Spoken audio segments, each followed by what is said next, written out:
This is Audible. Last Chance Seduction, a Montgomery Inc. Legacy Series novel. Written by Carrie and Ryan. Narrated by Rose Dioro and Jason Clark. Prologue. Lexington. 2 years ago. I can't believe I'm getting married tomorrow. I leaned back in my seat, one leg propped on the chair beside me, my arm draped over the back of it, and raised my brow at Justin. The man had said that a few times over the past couple of hours, and while it should bother me, it didn't. I had been through enough family weddings to know that nerves were always an issue, even if they pretended they weren't.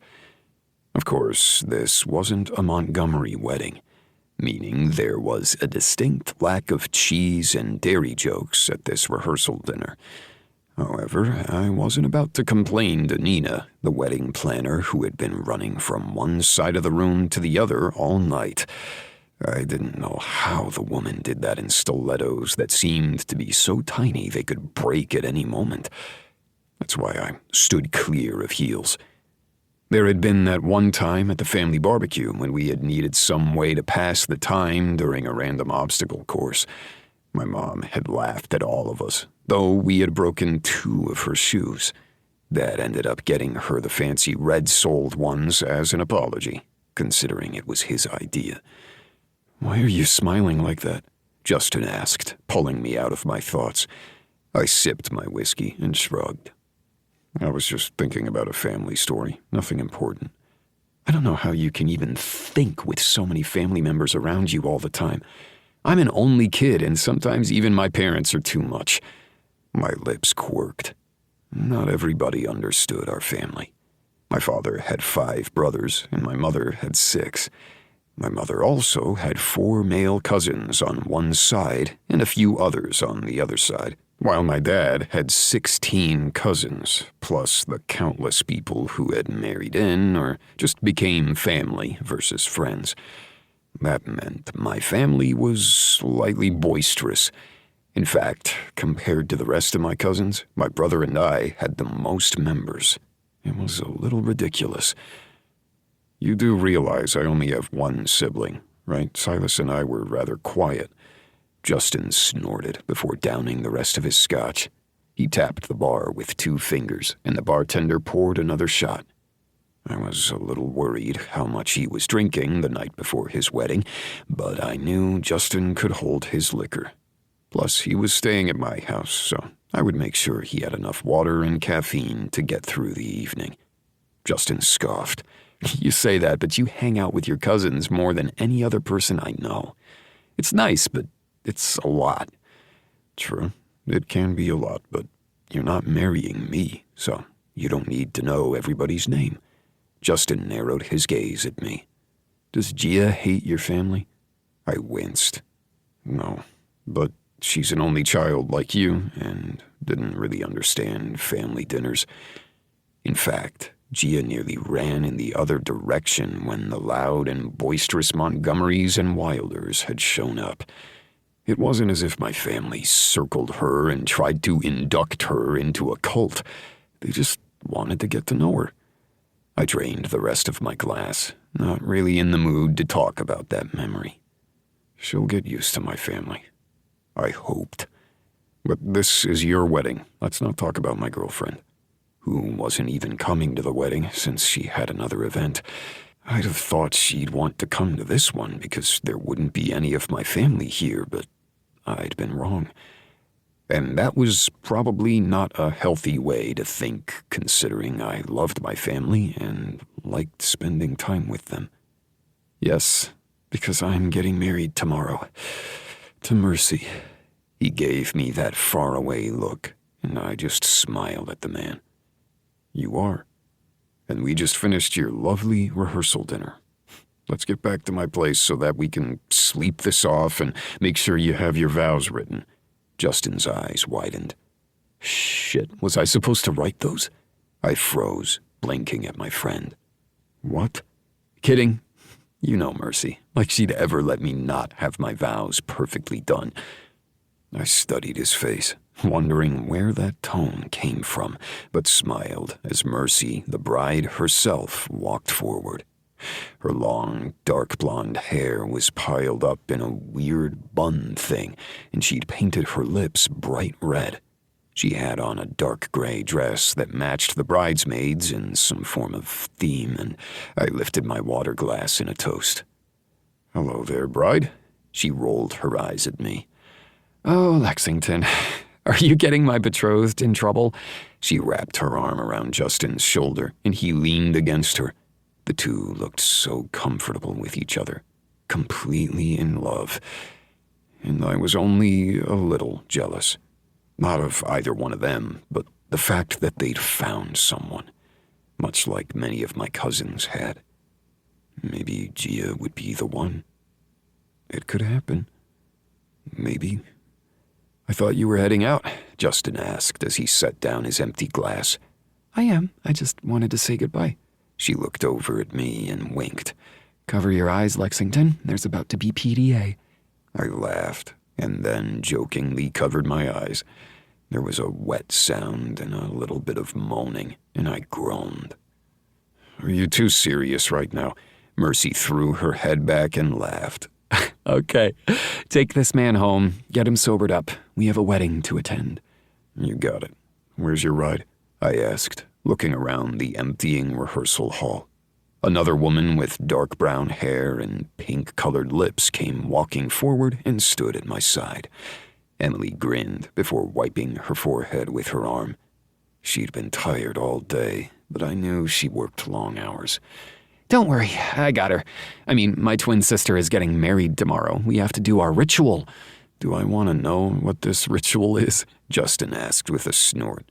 "Is it a sexy ritual?" I teased, wiggling my brows. Emily gagged, while Mercy just beamed. "You know it. I might be getting married tomorrow, but we do have to throw some herbs into a cauldron and dance around naked." "Well, why can't we come to that?" I asked as I stood up to hug both of them goodbye. "I got this one. You guys take care of yourselves. We have to be here at 11 tomorrow, right?" The twins laughed, but Nina came running up, panic etched on her features. "That's when the wedding begins. I thought we went over the schedule today." I held up both hands, feeling bad that the frazzled wedding planner had overheard me joking. "I'm just teasing them. We had everything written down. You're doing great, Nina." "Thank you. Now, everybody go get some sleep. We do not want dark circles tomorrow." She squeezed everybody's hands tightly before running back to do something else. "She scares me," I whispered. "One of our friends used her before. I kind of wish we would have used Claire, your friend, since Nina stresses lots, but my mother loved her, so this is where we are."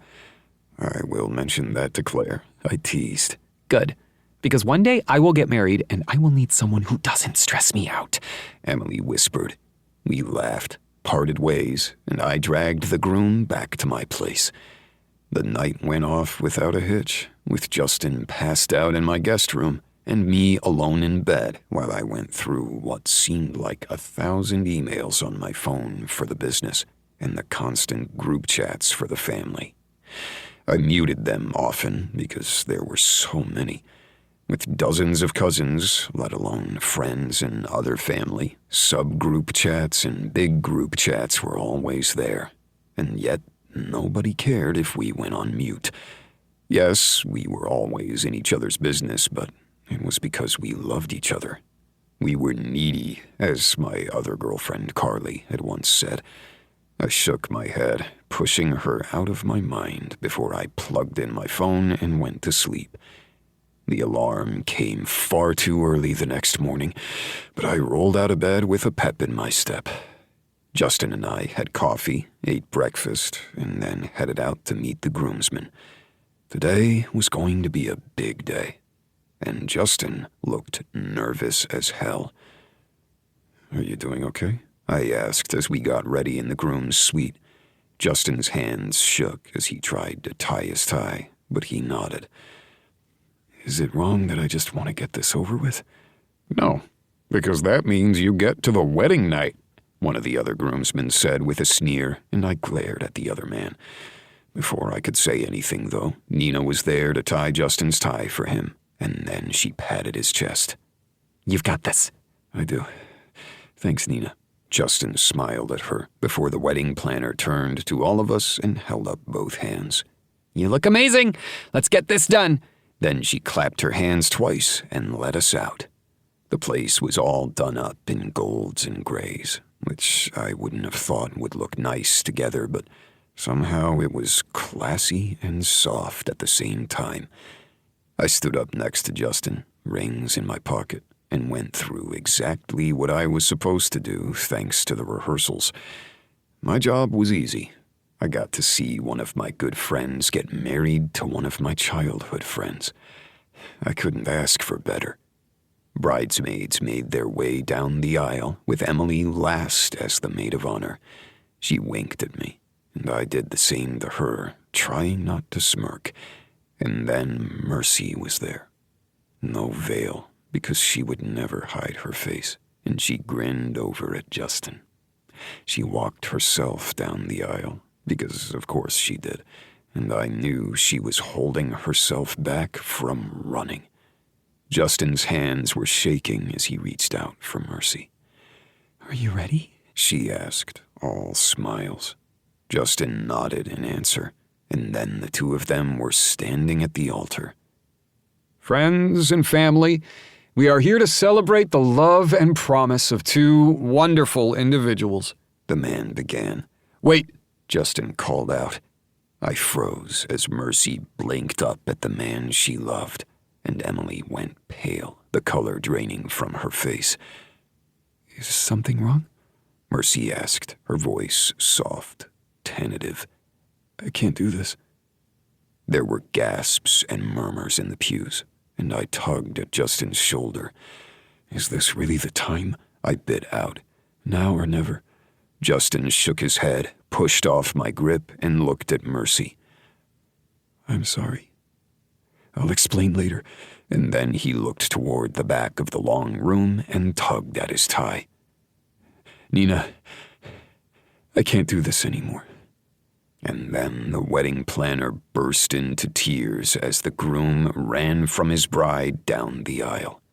As the two left, the silence was so thick you could cut it with a knife, and I felt as though I was having an out-of-body experience.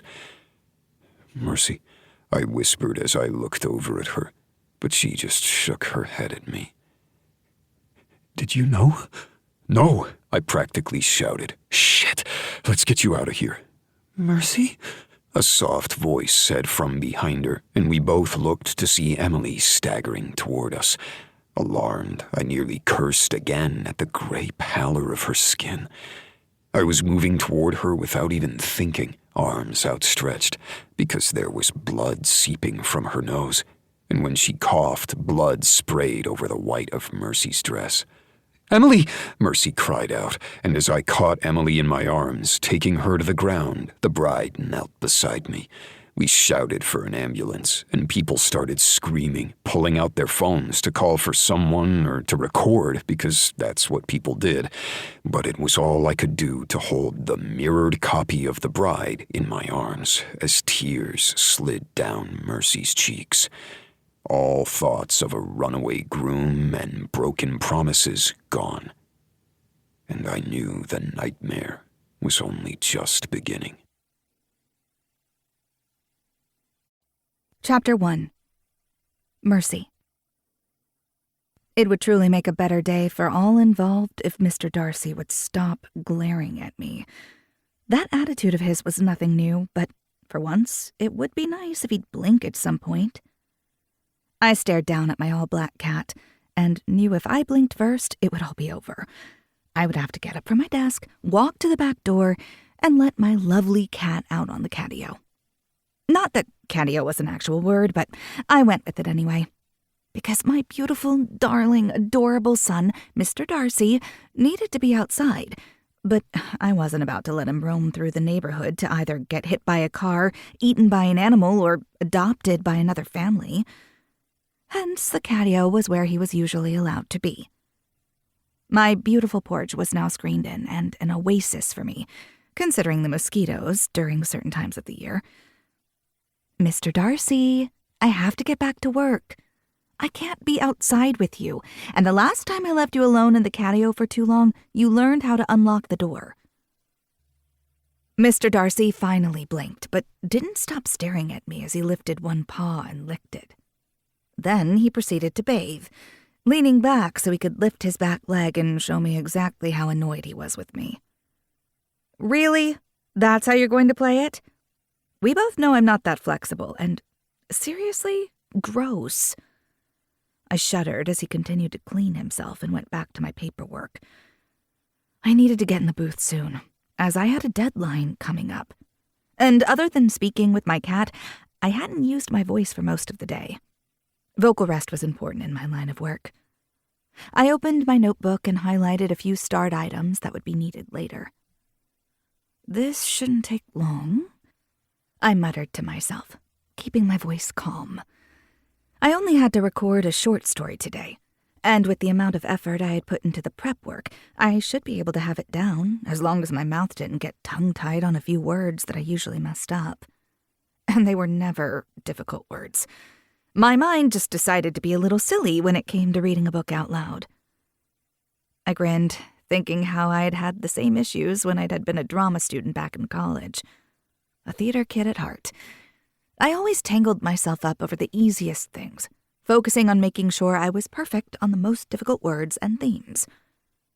I was sure there was probably some psychological explanation to that, something I didn't want to get into too deeply. After all, I read books for a living, as well as a few other voice acting skills. I didn't need to dive deeper than that. Mr. Darcy immediately jumped on my desk, startling me. "Are you serious right now?" I asked the cat as he delicately pawed his way over my desk, knocking my pen to the ground, and proceeding to lay on his side half over my notebook, his other paw dangerously close to my hot tea.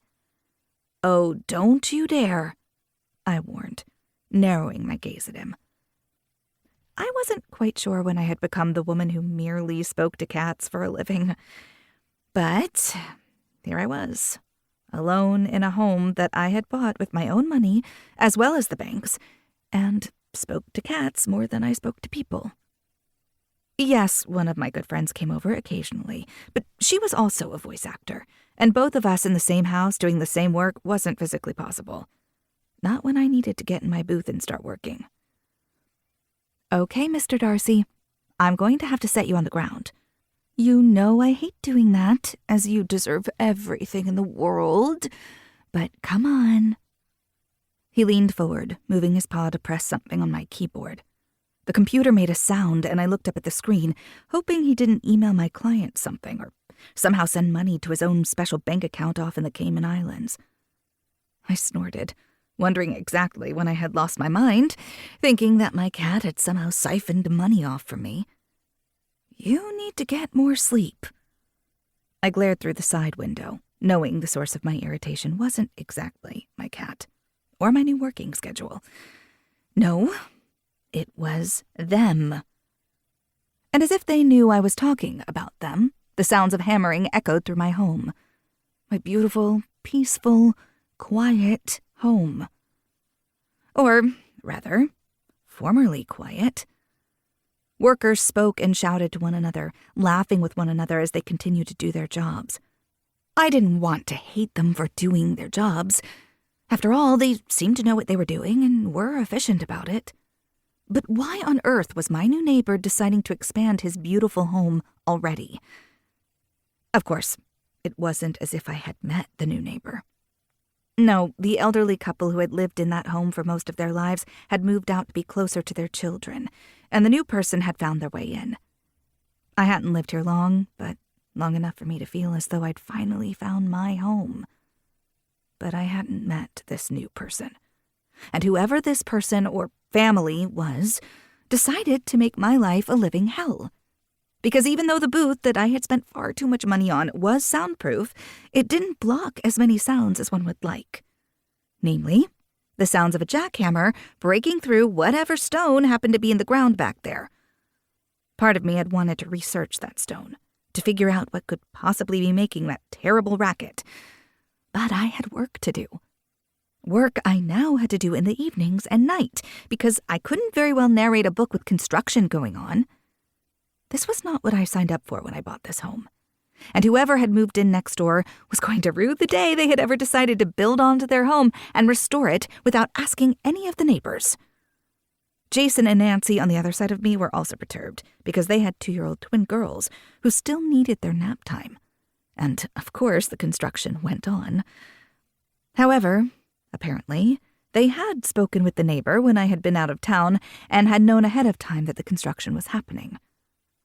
I grumbled to myself, because it seemed whoever this new neighbor was had spoken to nearly everybody on our cul-de-sac, giving them a baked good as well as a thank you for welcoming me to the neighborhood present to explain there would be construction. I attended a conference and had missed out on meeting the new guy. And I wasn't grumpy at all that I didn't get a baked good or welcome gift. No, instead, I got the sound of hammers hammering themselves on my brain and making my job twice as hard. Mr. Darcy rolled onto his stomach, then stood up before stretching to his heart's content, yawning as he did so. "Ooh, good stretch," I said, and rolled my eyes. Why did I say that every time my cat stretched? And I knew I wasn't the only one who did it. It was like a reflex at this point. My phone chirped beside me, and I smiled down at the readout, grateful for the distraction, because there was no way I was going to get actual voice work done until they were done hammering whatever the hell they were hammering today. "Hello, Posy," I answered. "I was going to ask how you were doing, but I can hear the hammering from here," my closest friend said with a laugh. I paused at that thought, wondering if Posy was my closest friend. Maybe she was my closest friend locally. I had a huge group of friends online, because I hadn't lived in Colorado for the past couple of years. I put my hand over my heart, rubbing at the sharp pain there, thinking of why I had moved away. But no, I wasn't going to think too hard about that. I was better now. Breathing, finding my happiness.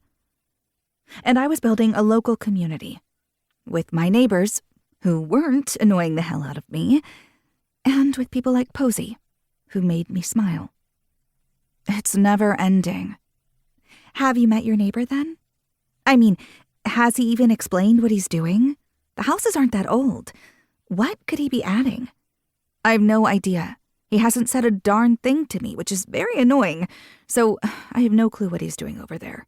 But it's not like I have a choice in the matter. He didn't have to tell anyone, or ask. I'd say you can come over here and work, but I'm on as many deadlines as you. I shouldn't be upset that we have work, but it is a little overwhelming. I am grateful for the jobs, but you're right. I'm just having to become an owl now. I'm sure there's a who joke in there, but I'm tired after finishing that fantasy novel. How many words did you have to ask the author to pronounce for you? I'm not even going to count at this point. We both laughed, and I shook my head, petting Mr. Darcy as he found his way onto my lap. Anyway, I just wanted to check in on you, because I have to go back into the booth. I leaned into my chair, comfortable for the first time in a long while. Thank you. I'll get back into the booth once the hammering ends. As soon as I spoke the words into existence, the sound of a saw whirling echoed through my home, and I groaned. And apparently saws. You know, if you go over there, maybe you could ask the contractor or owner what's going on. I know that they have a job to do, but you never know. You could find a window during the day to work. We all know that construction crews never work on time. Maybe this one does. I know that the one Cullen works for is usually decently on time. So how are things with you and Cullen? I asked, teasing. We're having dinner tomorrow. And is dinner all you're having, or are you just calling yourself dinner at this point? I asked, dryly. What do you mean? Posy asked, truly not understanding the innuendo. I swore the two were already dating, though I knew Posey and Cullen didn't believe so I didn't even bother answering the question. Posey was more of a hermit than I was and rarely left the house. If she did, it was sometimes with me, but more often than not, it was with Cullen. But if the two wanted to remain friends and be each other's safety, I wasn't going to complain or say anything about it. I should at least get some work done, even if it's not voice work. And rest. Okay then. Maybe we can do coffee at Lattes on the Rock in a couple of days. That sounds perfect. We hung up, and I once again ran my hand over my chest, because Lattes on the Rocks happened to be in the same building as Montgomery Inc. Legacy. And from what I could tell, Montgomery Security and the gallery owned by the Montgomerys. One huge family, so many opportunities to see the people I hadn't kept in contact with in the past 2 years. It wasn't that I was hiding from my former close friend. It was that seeing him reminded me of the day that changed everything. When being left at the altar wasn't even the worst thing that could happen in those few moments. I shook off that melancholy note and pulled away from the desk. Mr. Darcy immediately jumped off my lap and proceeded to prance over to the back door. He looked over my shoulder as if ready to roll his eyes, exasperated with me. Fine. You win. I'll garden and pull out whatever weeds have decided to annoy me today. Even though it was winter in Colorado, with the Christmas and New Year's and every other holiday squeezed into a 3-week period coming up, there were still a few plants I needed to deal with. Ones that hadn't gone dormant. They would soon, but if I didn't take care of the plant bed now, it would be terrible by the time spring came around. I pulled on my jacket, slid my feet into my old worn gardening shoes, and opened the back door. Darcy jumped onto the catio, sniffing around for any new scents before jumping onto the outdoor couch I had out there, and proceeded to make biscuits as if it was his only thing in the world. "You go there, Mr. Darcy. I'm proud of you." I opened the back door and quickly shut it behind me before Mr. Darcy could escape, and went to the side garden. It was closest to the back gate that opened the field beyond the cul-de-sac. I kept a lock on it usually, but had unlocked it the day before to bring a few things in the back way. I scowled, reminding myself to lock it again. Most of the homes around us had the same walks. That way we didn't have to go all the way around the cul-de-sac in order to reach the walking paths that were through the treed area. I lifted my face up to the sky, knowing that the clouds would probably go away soon. It was a little misty, and I was grateful for it. Colorado was so dry that no amount of lotion could help my skin some days, but the mist was desperately needed. It wasn't biting cold, just chilly enough that I had my fall coat on in December rather than my winter coat. I knew that when my friends down south came to visit, they would probably be in a full parka at this point, but you got used to the altitude and cold eventually. I had been in New York for the past 2 years, so getting used to zero humidity, higher altitude, and less oxygen had taken me a couple of months. But now I'd been home for a little while, and in that time I had already gotten a new neighbor. One who proceeded to annoy the heck out of me with all of that sound. I put on my noise-canceling headphones, turned on an audiobook, one actually read by a friend, and proceeded to whack my way at the weeds. I was not a good gardener, but I read books, and I did my best. Sometimes my best wasn't going to be enough, but I could try. Emily was always better at gardening. She knew the Latin and English names for nearly every plant we came in contact with. And if she didn't know, she would by the end of the day. I wiped a tear away from my face with the back of my hand, knowing that this was a part of grief. There might be 5 stages, but you didn't go in any order. You followed your way through the path, and it circled back numerous times. And because of the human condition, you could go through multiple stages simultaneously. It was a wonderful experiment, this life of mine. But Emily wouldn't want me to linger in any stage for too long, so I was doing this for her. Whatever this was. Mr. Darcy came towards me, face pressed to the screen, and I smiled up at him before going back to my audiobook and gardening. I I rolled my shoulders back, about 20 minutes into my foray into this new non-talent of mine, when I turned off my audiobook and decided to just let the headache have its due course, considering all I could hear was the damn hammering. I looked up, and Mr. Darcy wasn't in front of me anymore. Instead, he was closer to the corner of the catio, back-arched, hissing. I froze, wondering what he could see, and swallowed hard as something began to slither towards me. Emily would know exactly what kind of snake this was, but I knew the pattern on that body, and it should not be awake in December. No, they should be hibernating, far away. But as it slithered towards me, moving a little drowsily, I didn't think. I did the one thing that I swore I would never do. I screamed. I staggered back as Mr. Darcy hissed, slashing at the screen. No! Get away! I didn't know if I was talking to Mr. Darcy or the snake, but the shaking in my voice didn't invoke much confidence. I didn't have a weapon, and it was just a snake moving towards me, but it could strike at any moment, and I didn't know if it could strike my cat somehow through the holes of the screen. My earbud fell out, and I reached for my tiny shovel, knowing it wasn't going to be enough. Because I finally remembered what Emily had taught me. The rings on the length of the snake made sense now. Not just a snake, but a venomous snake. Are you okay? A deep voice asked as footsteps on grass and gravel sounded towards me from my backyard.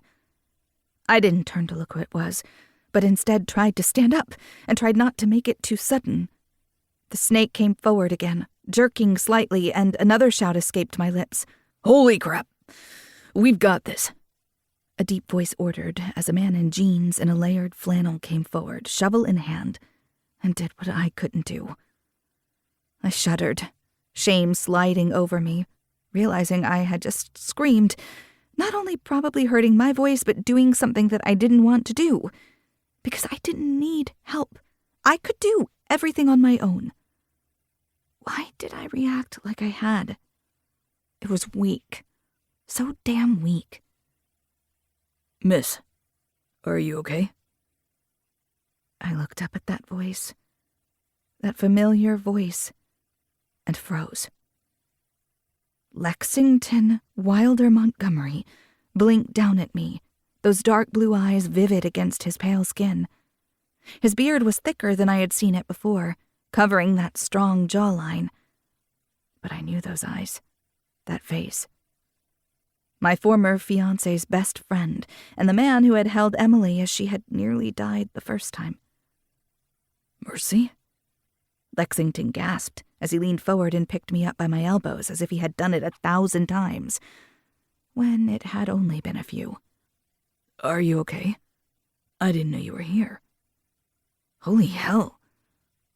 And then he crushed me to his chest, and I stood there, frozen, hating that I had needed help, and hating that it had come in the shape of this man, one of the only people I had never wanted to see again.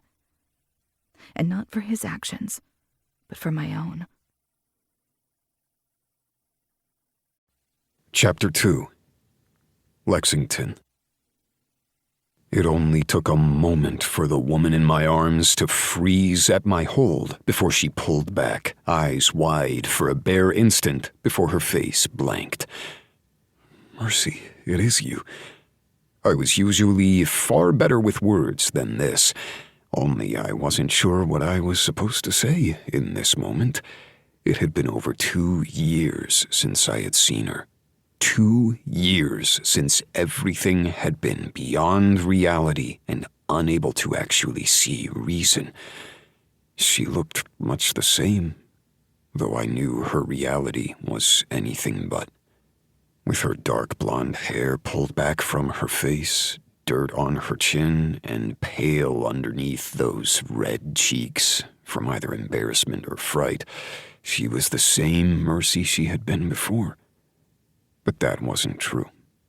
There was no way she could still be that same Mercy. Lexington. I held back a wince. I'd used to be Lex to her. I loved both of my names, but I'd never just been the mouthful of Lexington when it came to the woman I'd grown up with and had once called my good friend. "Is this your house?" She nodded before wiping her hands on her hips. Yes. I didn't realize you were working on the house next door. The Montgomerys really are everywhere, aren't they? I opened my mouth to say something, but she turned to the person beside me. Thank you for dealing with that. I hate having to kill any living creature, but it was venomous, and I don't really want it to go into another yard and harm a child or small animal, so thank you. Now, if you don't mind, I need to go inside. I'm late for work. She gave me a look then. Work that's a little difficult with all the noise going on. I winced. I didn't realize you lived next door. When I went to visit all the neighbors to tell them we were adding on to the home, you weren't here. I'm sorry if we're too loud for you. You own this place? She asked and shook her head. Of course you do. Of course Justin's best friend lives next door to me, because why wouldn't you? I couldn't help the scowl that covered my face at the mention of my former friend's name. I haven't spoken to Justin since the day after, and I let my voice trail off. Well, the day after I saw you last. Because after Mercy and Emily had gone to the hospital, I hadn't seen them again. They'd packed up and headed to a hospital with better care and on the top edge of research for Emily's particular cancer. I hadn't even been able to check in on them because they had been so focused on keeping Emily alive that I couldn't even express my sorrow or anger at Justin to Mercy. The two women that I had hung out with as a child and grown up with had cut me out of their lives with a precision scalpel just like they had with Justin. And I had resented it.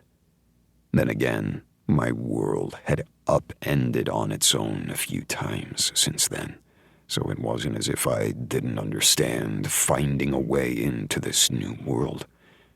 Only mine paled in comparison. I see. She didn't elaborate, and I had no idea what to say. But I didn't want her to leave. Damn it, I used to be better at this. We used to be better at this. I do own it. I wanted a house that the Montgomerys didn't build, and I could make it my own. I guess I moved in right after you did. Out of the corner of my eye, I saw the rest of my crew that had run to Mercy's backyard at the sound of her scream head back to the project site. And for that, I was grateful. I didn't need anyone else to see me fumbling like this. Well, I guess I'll leave you to it. But if you could let me know exactly when you guys are working, especially with the loud noises, that would be great. My sound booth only works so well. I winced once again. I can text you every day what we're doing, and if you're behind on a deadline or something, let me know. We can work something out. I didn't realize that you were able to control contractors like that. Isn't timing important? I'm the boss, and it's my house. And I do remember how you work, Mercy. I'm not the same person, Lex. And work changes over time. So do people. You're right about that. I slid my hands into my pockets, rocking back on my heels. Mercy and I had been friends once. I wanted to believe the resentment in her voice was because of Justin, but maybe I had done something wrong as well. I didn't know, you know. She winced, and I knew that was the exact wrong thing to say. I need to get back to work.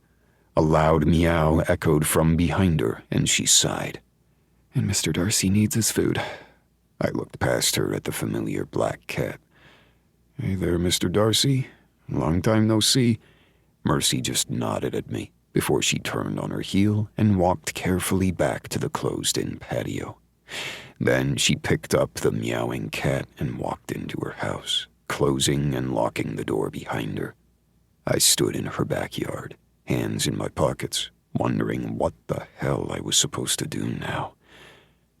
Hey, Montgomery, are you going to come back here and help out? I shook myself out of whatever the hell my brain was doing in that moment and walked through her backyard and through the back gate. I closed it behind me, noting that she hadn't locked it from the other side. I took my phone out of my pocket, ready to text her and tell her to lock it, and realized that she would probably do it herself, and I wasn't even sure if she had the same number, because she hadn't answered a single call since I'd watched her and Emily get into that ambulance, red sprayed over all of that beautiful white lace Mercy had worn. Sighing, I walked the slow path to my backyard and through the open back gate. "Everything okay?" Colin asked, and I nodded at the large, bearded man. He was one of our main plumbers for Montgomery construction, and we were grateful to have him. He had more experience than pretty much anyone on our crew, considering he was a full decade older than most of us, but he didn't mind calling the rest of us boss.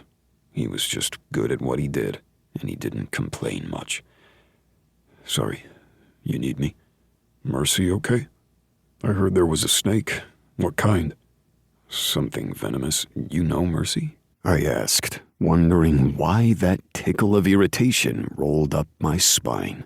It wasn't as if I had been on site recently to meet the rest of the neighbors other than that first time.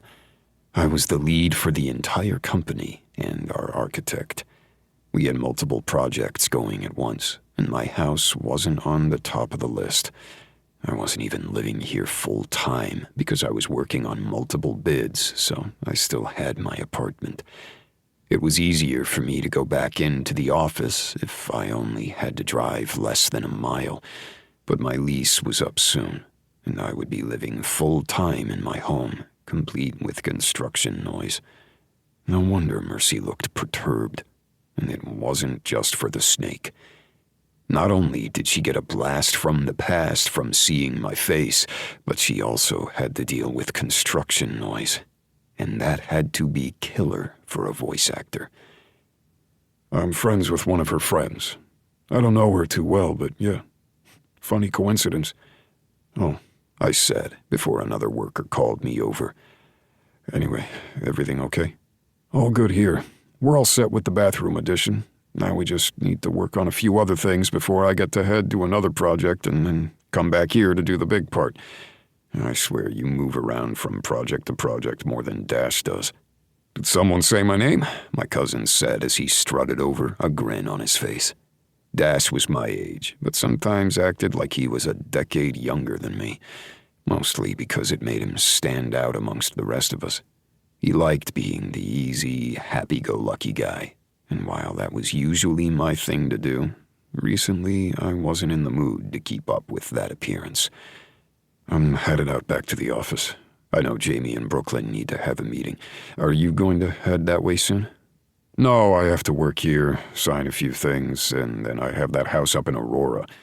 I nodded as we pulled out our phones and went through our schedule. We weren't the first, nor were we the second construction and contracting company within the Montgomery family. My cousin's grandparents had actually begun the first construction company, Montgomery, Inc. They had made a name for themselves, and then the next generation, my aunts and uncles, had come along and expanded the business to the point that people sought them out even in other states.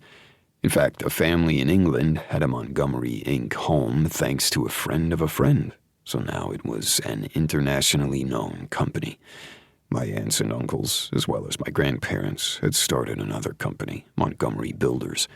Apparently, there had been beef between the two sets of grandparents, and though the companies had never been one, they had been trying to outdo each other, or at least they had been on the builders' side. My mother had done some of the art for the family, but it was my father who was a Montgomery builder. Dash did what my father, Beckett Montgomery, did, while I took my Aunt Annabelle's place as architect and lead. While we could have continued on in the Montgomery Builders' name, I had wanted to start fresh, because it wasn't as if my parents had retired yet. They were still young enough that they had plenty of time. In 20 years, if we all decided to combine companies, we could, but for now we were a subset, Our own group that, instead of building from the ground up, did more of restoration and updating. We liked to keep a little bit of the historical parts, but use what we had. Hence, my home. In other words, the original Denver branch, Montgomery Inc., was still working full-time and had expanded beyond just the Montgomerys. They had even pulled in one of the other cousins' branch, the Gallaghers, and somehow they were this mega company that worked well.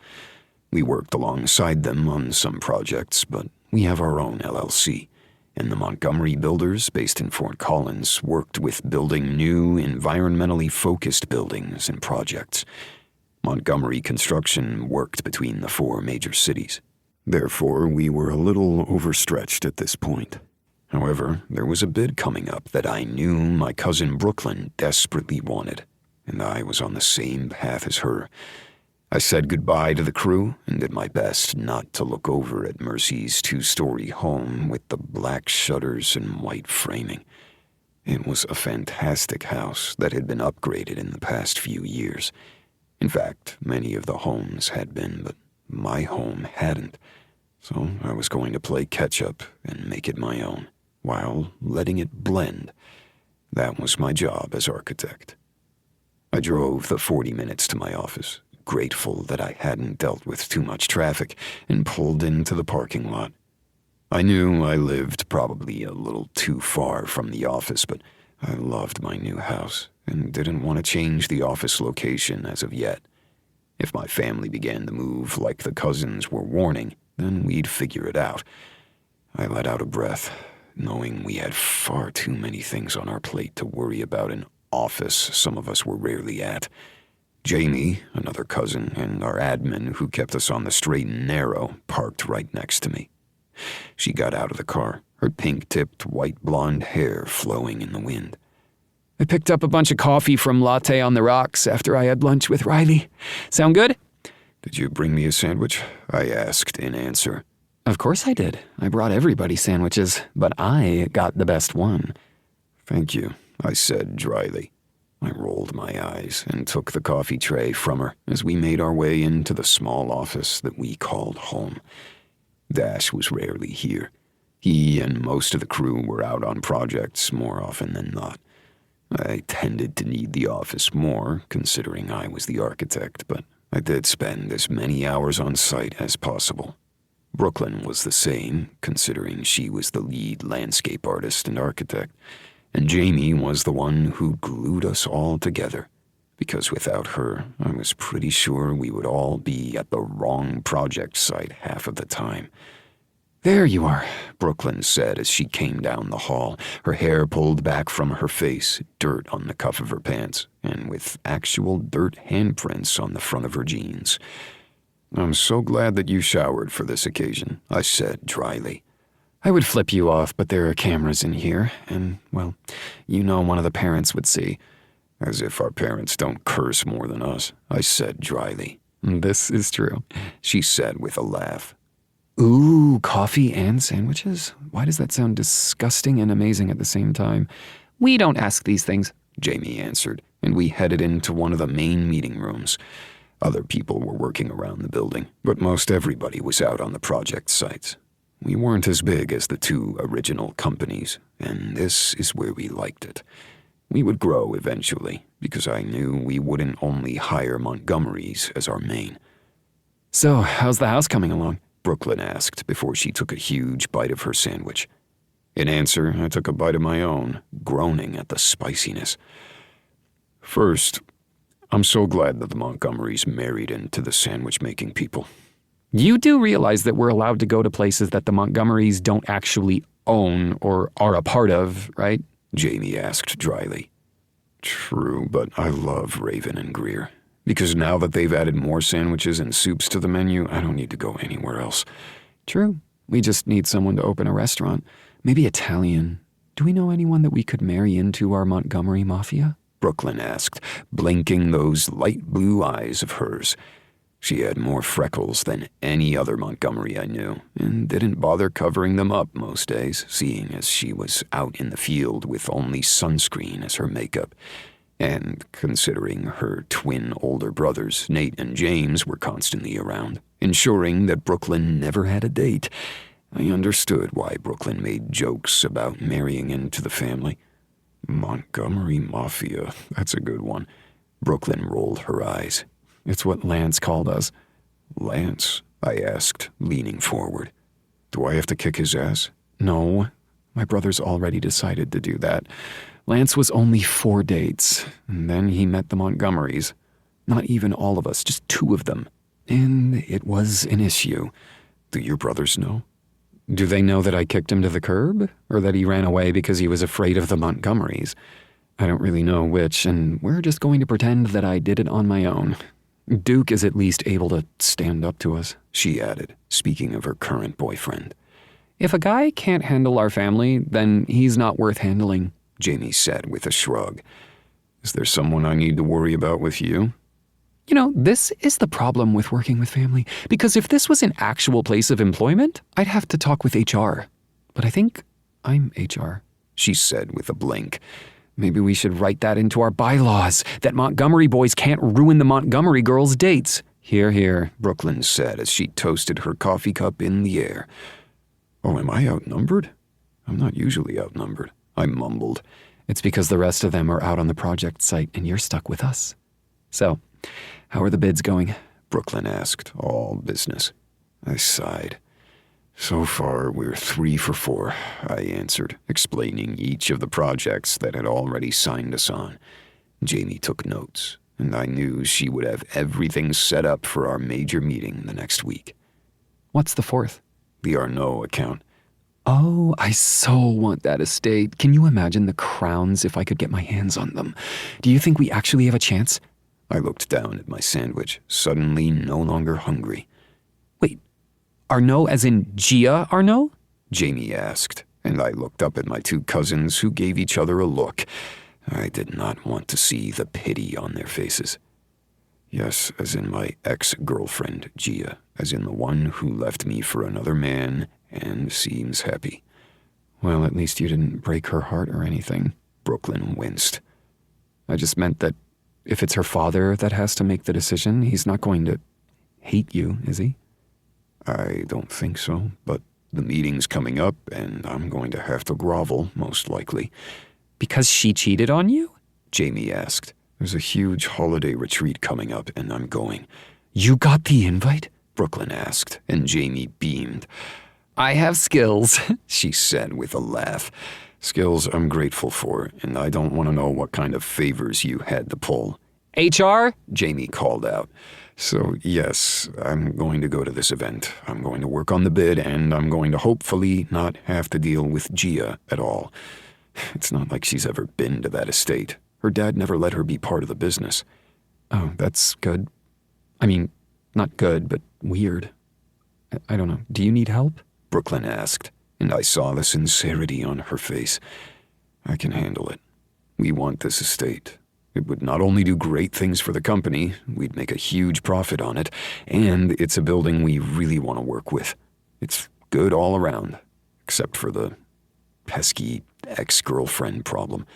Speaking of ex-girlfriends that aren't your ex-girlfriend, Jamie added in, and I narrowed my gaze.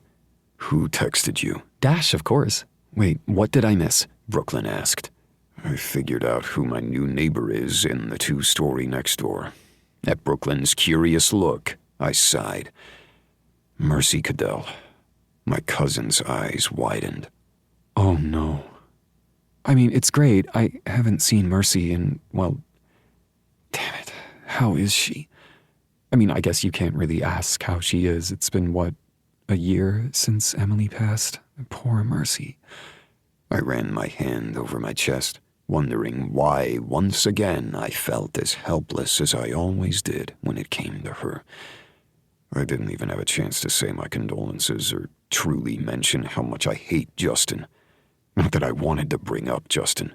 Yes, he's such an asshole. And he lives nowhere near here, so I don't have to see him again. And Mercy is never going to have to see him.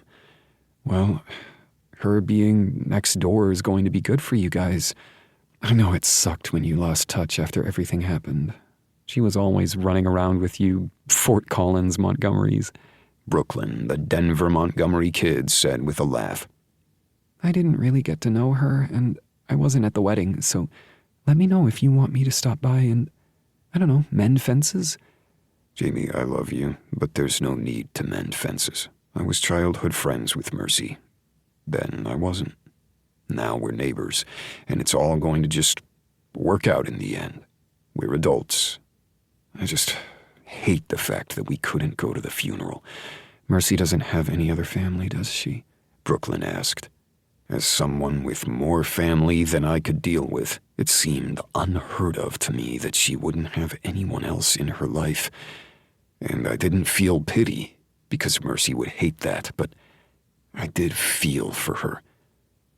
Well, I'm just going to do what the Montgomerys do best and wheedle my way in so she knows she doesn't have to be alone if she doesn't want to. Though she probably hates me right now. Because of Justin? Jamie asked. No, because of the construction. Both girls winced, and I snorted. Yes, that. One more strike against me. That ass was cute, you know. At least from what I remember. Brooklyn teased. I shook my head and pulled back from the table. And with that annoying look, I'm going back to work. And don't even think about calling Mercy and doing whatever witch work you do. Oh, interesting. Brooklyn teased. Now I have ideas. I ran away as quickly as I could, once again afraid of the Montgomery women. If my mother, a Wilder and a Montgomery, had taught me anything, it was that you didn't have to be fearful of a Montgomery woman. You just had to understand that you would never win an argument. And you also had to be a little crafty when it came to making sure they kept out of your life. I was going to go back to my desk, get to work, and focus on the bid that was going to change our business. And not on the neighbor that I had done my best not to think of for the past 2 years. And knew, just like I had failed for the past 2 years, I would fail in this once again. Chapter 3. Mercy. What do you mean you don't know where the invoice went? I lowered my voice, relaxing my tongue as I spoke. The invoice isn't here. You must have forgotten to send it. I leaned back, raising my voice slightly. No, it was right on the email. Why did you lose it? We're going to be late because of you. I lowered my voice once more. You don't need to blame this on me. I know that you're just trying to find a reason to be angry with me because of what happened, but you don't have to make something up. The banter went back and forth, and I paused my narrating every once in a while, marking moments where I knew I would have to go back or let my mouth rest. The current forced proximity, workplace rom-com on my stand made me smile. Considering I hadn't slept much in the past few days, getting work done in the few hours that I had available at this moment, it was good to smile. I reached for the water bottle and winced as the sound of a saw echoed through my tiny booth. Of course. Why wouldn't there be a grating noise out of nowhere when I needed silence for my job? Sound that hadn't been there when I'd bought my home. Racket that no one had asked for. Commotion that threatened my sanity, as it was louder than anything that had occurred in the neighborhood so far. I had never had this issue in the past, not even with high wind or massive trucks moving in and out of the cul-de-sac thanks to a neighbor moving. Even in my old place, when I had had a weaker booth and thinner walls, it hadn't been this loud. And yet, Lexington Montgomery was going to drive me insane. Of course, he had done that when we had been children as well. Always a little too enthusiastic, even though he dragged me along with him, so I never felt alone. Not that a twin could ever feel alone. My heart raced, and I swallowed the bile that crept up my throat at the thought of Emily. Lexington. I needed to think of Lexington. Like how he'd try to run everybody's lives even if you weren't prepared for it. He liked to organize everyone to the nth degree and had worked alongside his cousins and Emily to ensure that all our lives and playgroups could go off without a hitch. There was no time for spontaneity or anything off the beaten path. I frowned at that, realizing that I was probably being a little too harsh when it came to reflecting back on our childhood. Because Lexington had enjoyed a little randomness. It was Emily that had been a little more type A, even more than me. But I did have the creative streak. Like when I was younger, I had wanted to join the circus and then become an acrobat. After I had given up on that dream, I had decided I wanted to be an actress, racing from Broadway to the Oscars. It hadn't mattered which. I wanted to perform. And then I'd realized that I did better with voices and projecting than I ever did using the rest of my body to act. The voice acting was really where I had leaned into it. I could do impressions and other aspects of that role, but being a comedian had never appealed to me, so my current job was truly a perfect fit. Except for the fact that I couldn't focus with whatever the hell they were doing next door. Of course, if I would have just asked Lexington that morning, maybe I would be a little more in the know. My phone buzzed and I looked down at the unknown number. I wouldn't have normally answered, but I was waiting on a call from a friend's producer. Hello? Silence. Hello? Are you there? A click and the call disconnected. How strange. Frowning, I picked up my phone and looked at the text that Lex had sent that morning. Lex. I really hope this is your current number and I'm not just texting a random stranger. But here's the schedule for this week, and my goal is for us to stay on this path. But if something happens, I'll let you know. I'm sorry that we're at the point of the project where it's a lot of noise outside of the house versus in it, but if all goes according to plan, we'll be done soon, and you'll be able to work without having to hear hammering all day. By the way, I picked up your latest book, and I'm totally listening to it while on the job site. Your voice has gotten better, which I didn't think was possible, considering how good you were when we were younger. And congratulations on that award. Not that I was stalking. Okay, I might be stalking.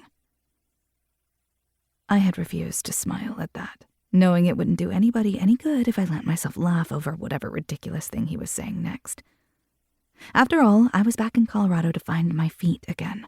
Not to jump back into old connections and relationships that would just remind me of everything I lost. But I clicked the link and looked at the calendar he'd sent over. Everything was laid out, color-coordinated, and signed by not only Lex, but by Jamie. I frowned, trying to remember if I knew that particular Montgomery. Probably, as I had a feeling I had met nearly all of Lexington's cousins over the years. But it shouldn't matter. This was my work. Something I needed to focus on, and I shouldn't have to put aside everything for a man once again. I scowled at that, wondering where that came from. Just because Lex knew Justin didn't mean he was exactly like Justin. In fact, the two had always been nearly opposites, with Lex being a little more easygoing, and yet at the same time focused on making sure that others around him were taken care of. Sometimes to the detriment of himself.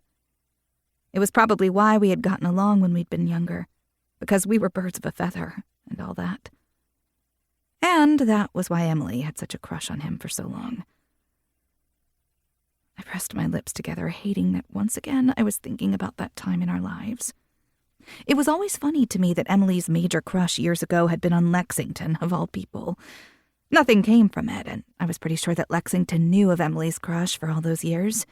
But by the time I'd met Justin, and I thought I was in love, ready to marry him and spend the rest of my life with him, Emily moved on, and I'd thought Lexington was on the path to getting married as well.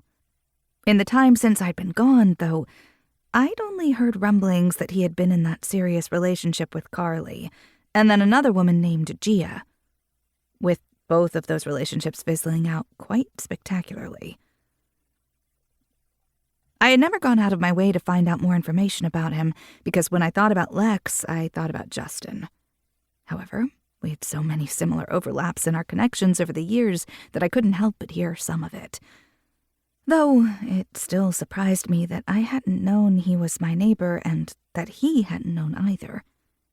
The idea that I had even gone out of my way to not buy a house built by the Montgomerys just told me that maybe cutting myself off from my past while moving back to my home state didn't make any sense in the long run. With a sigh, I saved all of my work, grabbed my notebook, and figured I would do a few other things around the house and get back to my narrating later.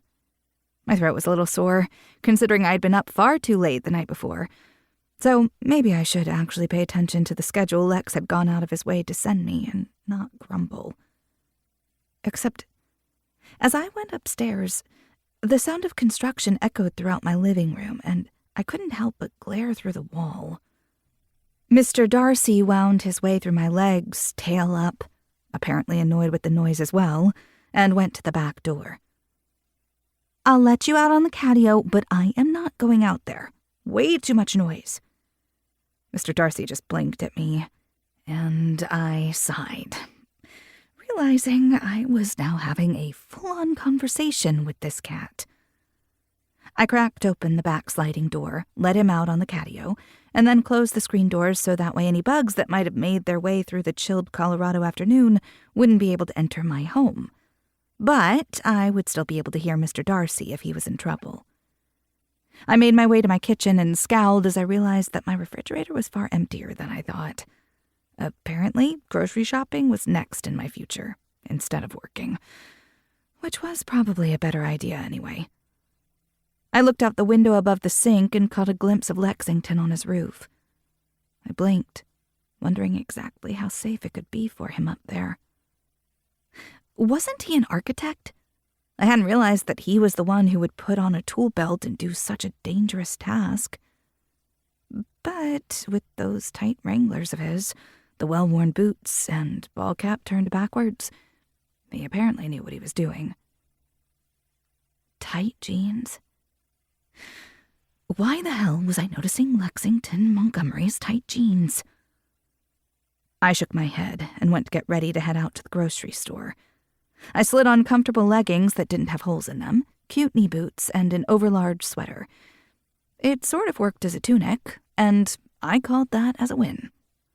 I quickly made up a weekly grocery list, forced Mr. Darcy back into the house, much to his discontent, and headed out to my car. I had parked in the driveway the day before, as I had moved around a few boxes in the garage and wasn't sure what I was going to do with those boxes that I couldn't quite lift. "Mercy!" I froze in the act of opening my door and steeled myself for that oh-so-familiar voice. "Lexington!" "You should just call me Lex, you know.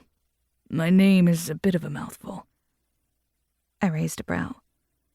"I do call you Lex." When I cursed him in my mind, though I knew leaning into calling him Lexington was childish. What was wrong with me? "Sure you do. Did you get my text?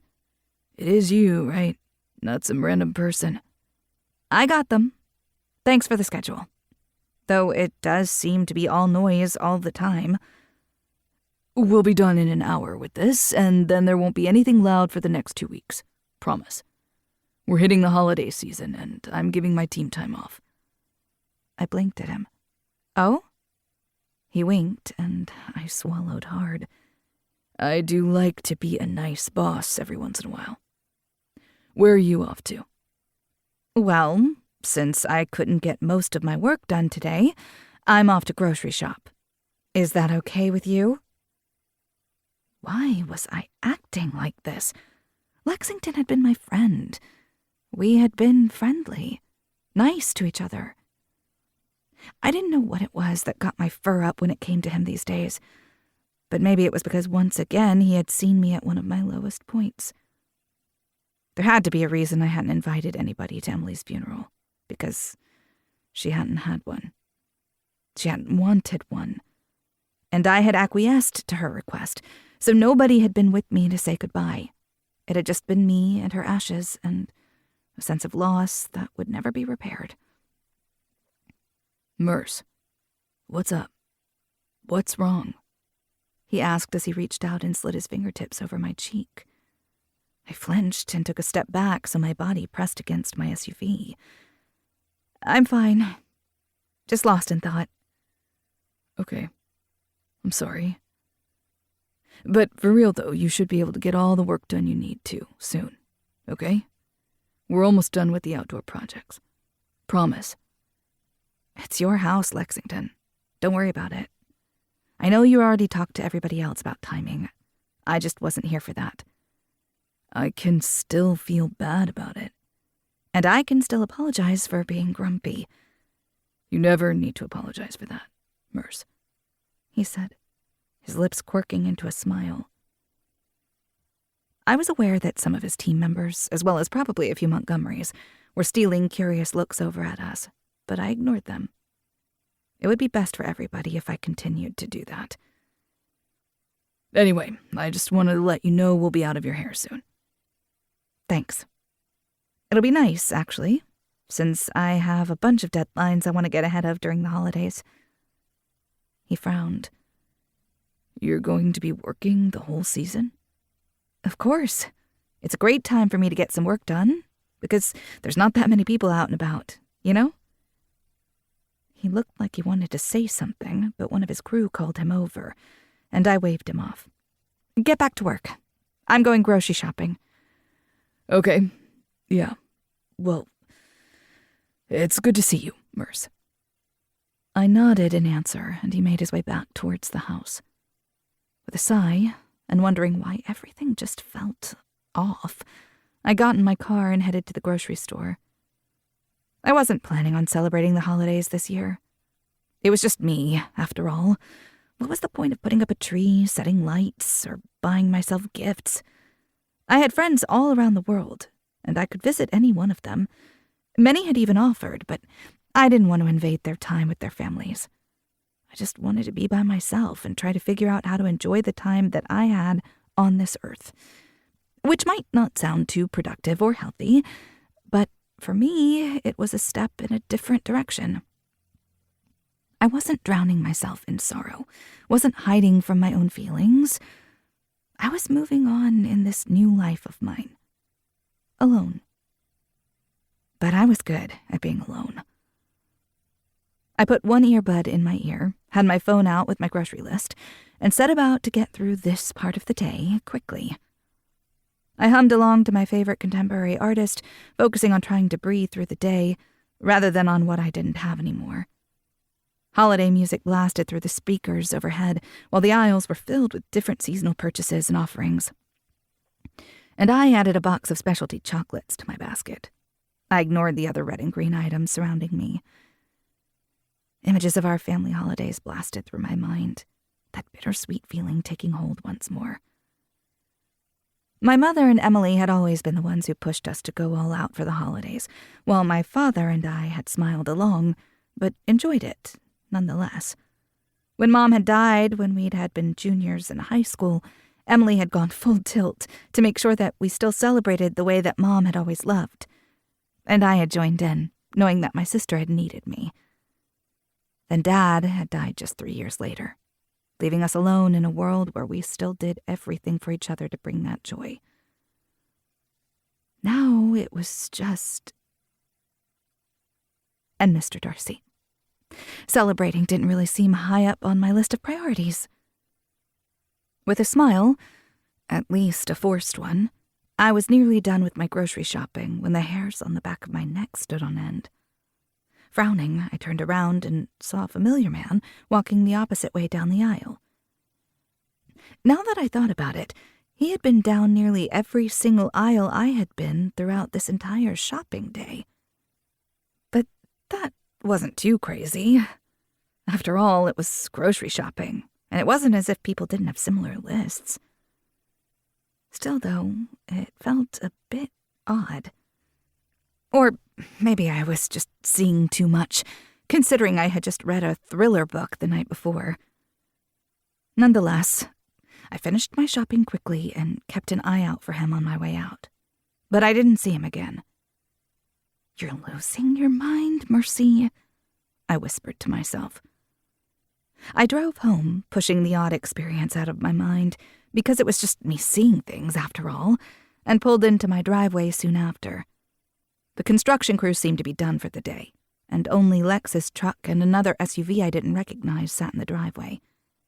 I quickly pulled my groceries out of my SUV and brought everything inside. Mr. Darcy meowed angrily at me, because I wasn't going to let him outside yet, considering the temperature was beginning to drop quite quickly, and I immediately put everything away. The doorbell rang soon after I was finished, and I frowned, wondering who that could be. When I checked the app on my phone, I blinked, seeing a familiar face. I went to the door, opened it, and smiled at the woman who had done her best to bring joy into my childhood. Mrs. Montgomery! Oh, hi. Eliza Wilder Montgomery smiled brightly at me and opened her arms. Mercy, Lexington said you were back. I immediately hugged her, and she enveloped me in her arms, the familiar mother's touch nearly bringing tears to my eyes.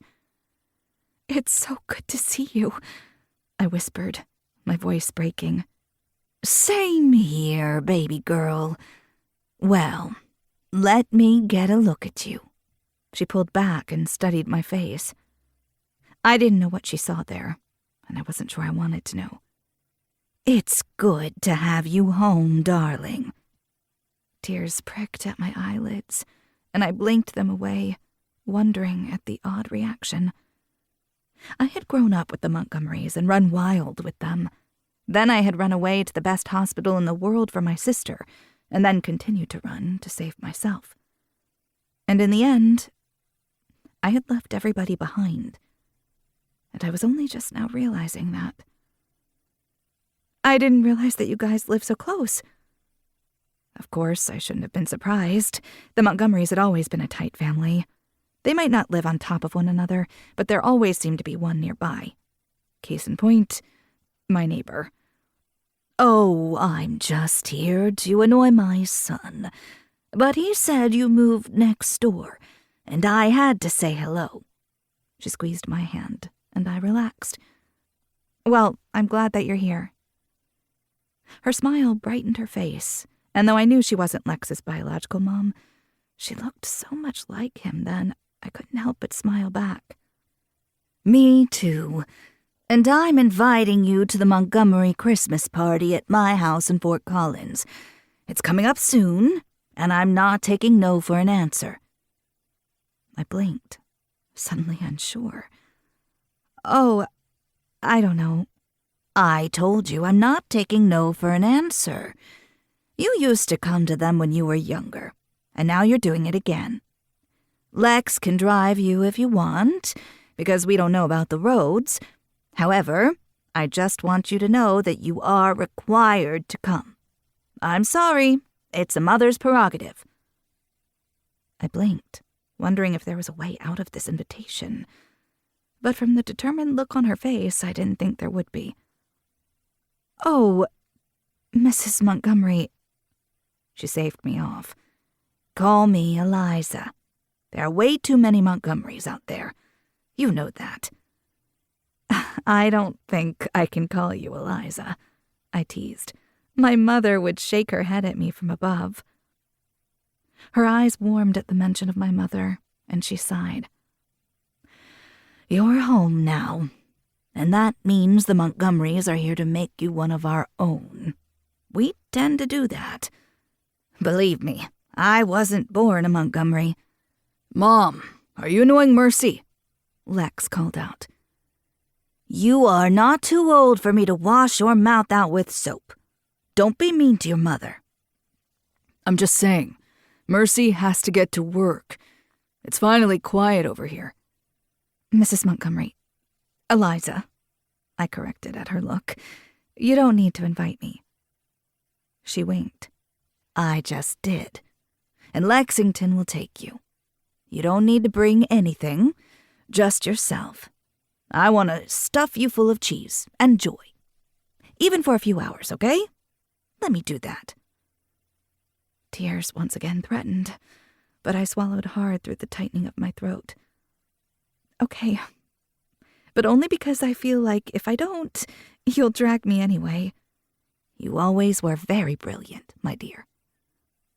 Were you always this threatening when we were younger? I asked, laughing. Yes, but I was a lot more subtle about it. Now I don't have to be subtle, because you're all adults. She leaned forward and kissed my cheek. Welcome home. Don't worry, the Montgomerys will take care of you. You really don't have another choice." And as she said the words, I had a feeling I only knew the half of exactly what they meant. Chapter 4. Lexington. Me. You must have typed incorrectly. What do you mean I'm driving Mercy to the family party? Mom. That's exactly what it sounds like. I invited your neighbor to the Montgomery Christmas party because all are welcome, and I've missed seeing her. Now drive her so that way she doesn't have to deal with parking. It's only nice. I crossed my eyes and had to wonder exactly what my mother was getting at, because I should have been the one to invite Mercy to the party.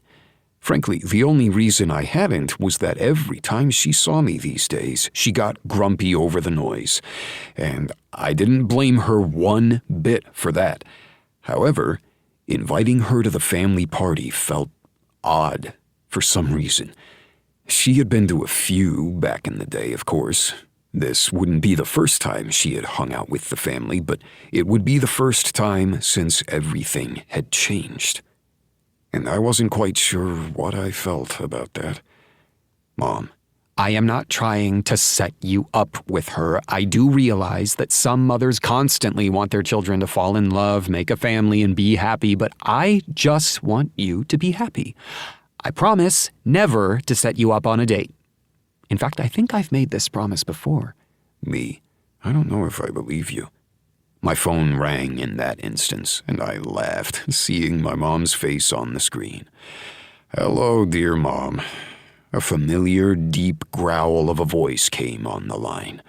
"It's your father. Don't call your mother a liar, because I'm going to have to beat you, and I never beat you as a kid, so maybe it's time that I did." "Oh, thanks, threatening your favorite child." I can hear you, you know. My younger brother, Silas, called out from the other side of the line. I laughed full out. I loved this damn family. "Silas, what are you doing there?" Silas chuckled. Because I am the good son and I'm prepping the house. You just have to bring a girl with you. I wonder if you actually know what to do when it comes to girls. Dad snorted over the speakerphone. "Boys, don't make me reach through the phone and strangle this one, and don't forget you're closer to me." You know, that's the holiday spirit, my boys, threatening each other and doing it out of love. Mom laughed, but I knew she was most likely glaring at my father and brother. Considering my mom had 6 brothers of her own, as well as 4 male cousins that all had grown up together, she could handle any one of us with her pinky. And pretty much had when we were growing up. "Okay, I'll bring her. And I do trust you not to try to set me up on a date, Mom. I'm okay not dating." I lied, because I was the perpetual last man standing. Not exactly with my family and friends, but close to. My best friend in the world was engaged to my cousin, and my other closest friends, who happened to be my cousins, were each married to the loves of their lives. Many of my cousins that were at my age within the generation were married and having children and moving on. Yes, some weren't, but many were in serious relationships. And I had been in 2 serious relationships in my life, and both of them I had ended up being the perfect man to date before you found your forever. I was going to put that on a business card. Want to meet the love of your life? Date me and you'll find him. Then you can dump me along the way, leaving me all alone, and move on. It was hard not to feel bitter at that, considering both women that I thought I had loved had not only cheated on me, but had immediately found themselves engaged to the person that they thought they could be with forever. No, I wasn't ready to date. Wasn't ready to be set up, because once I did, Mercy would just find the love of her life.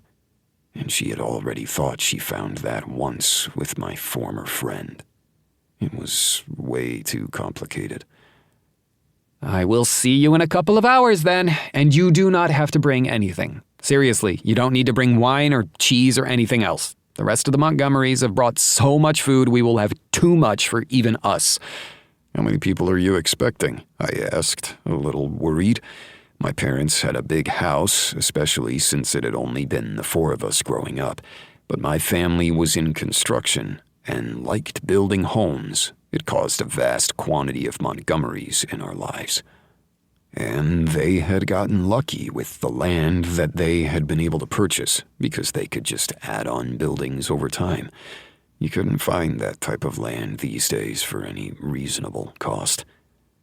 I think about 100, fewer than last year. I shuddered at the sheer number. You know, we have a problem. Yes, we do, but it's not like I invited all of your cousins from Texas. Just imagine if the Wilders and the Montgomerys showed. Don't put that out in the air. We'd start a war or something. They'd see so many people congregating in one area, they'd be afraid. As they should, Silas put in, and then my brother let out a grunt, and I knew he and my father were most likely wrestling. I rolled my eyes, even though I heard the humor in my mom's voice as she said goodbye, and I went to get ready. I had already packed the wine and cupcakes that I had purchased from a local bakery earlier.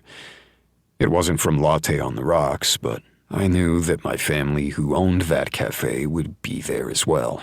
This was from another local bakery, a small mom-and-pop shop that was just starting, and me buying 50 cupcakes had really made their day. So, of course, I was bringing desserts and wine because I liked wine. It wasn't Wilder wine like my mother's family made, but it was decent enough. Colorado people knew what they were doing. At least, I thought so. So, I'd be going against my mother in one aspect, meaning I couldn't when it came to bringing Mercy. I rubbed my temple and pulled out my phone again. Me. What time should I be over to pick you up? Mercy. I can just walk to your car next door, and I can be ready in 20 minutes. Did you want to get there early? No, that's perfect. And I'm sorry my mom most likely cornered you into this. I like your mom. And I like Montgomery parties. And I guess she's right. I do need to get out of the house. I frowned at that, wondering exactly who she had to speak to these days. Who she hung out with now that she was back in town. Most of her friends had been Justin's friends and the Montgomerys. And when she had moved away, she had cut all ties from us. I had tried not to take that personally, but I had understood it.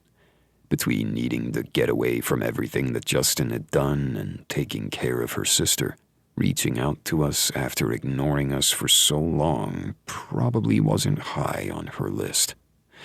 I did not blame her for it, but now that she was back, I was going to show her that she didn't need to be alone.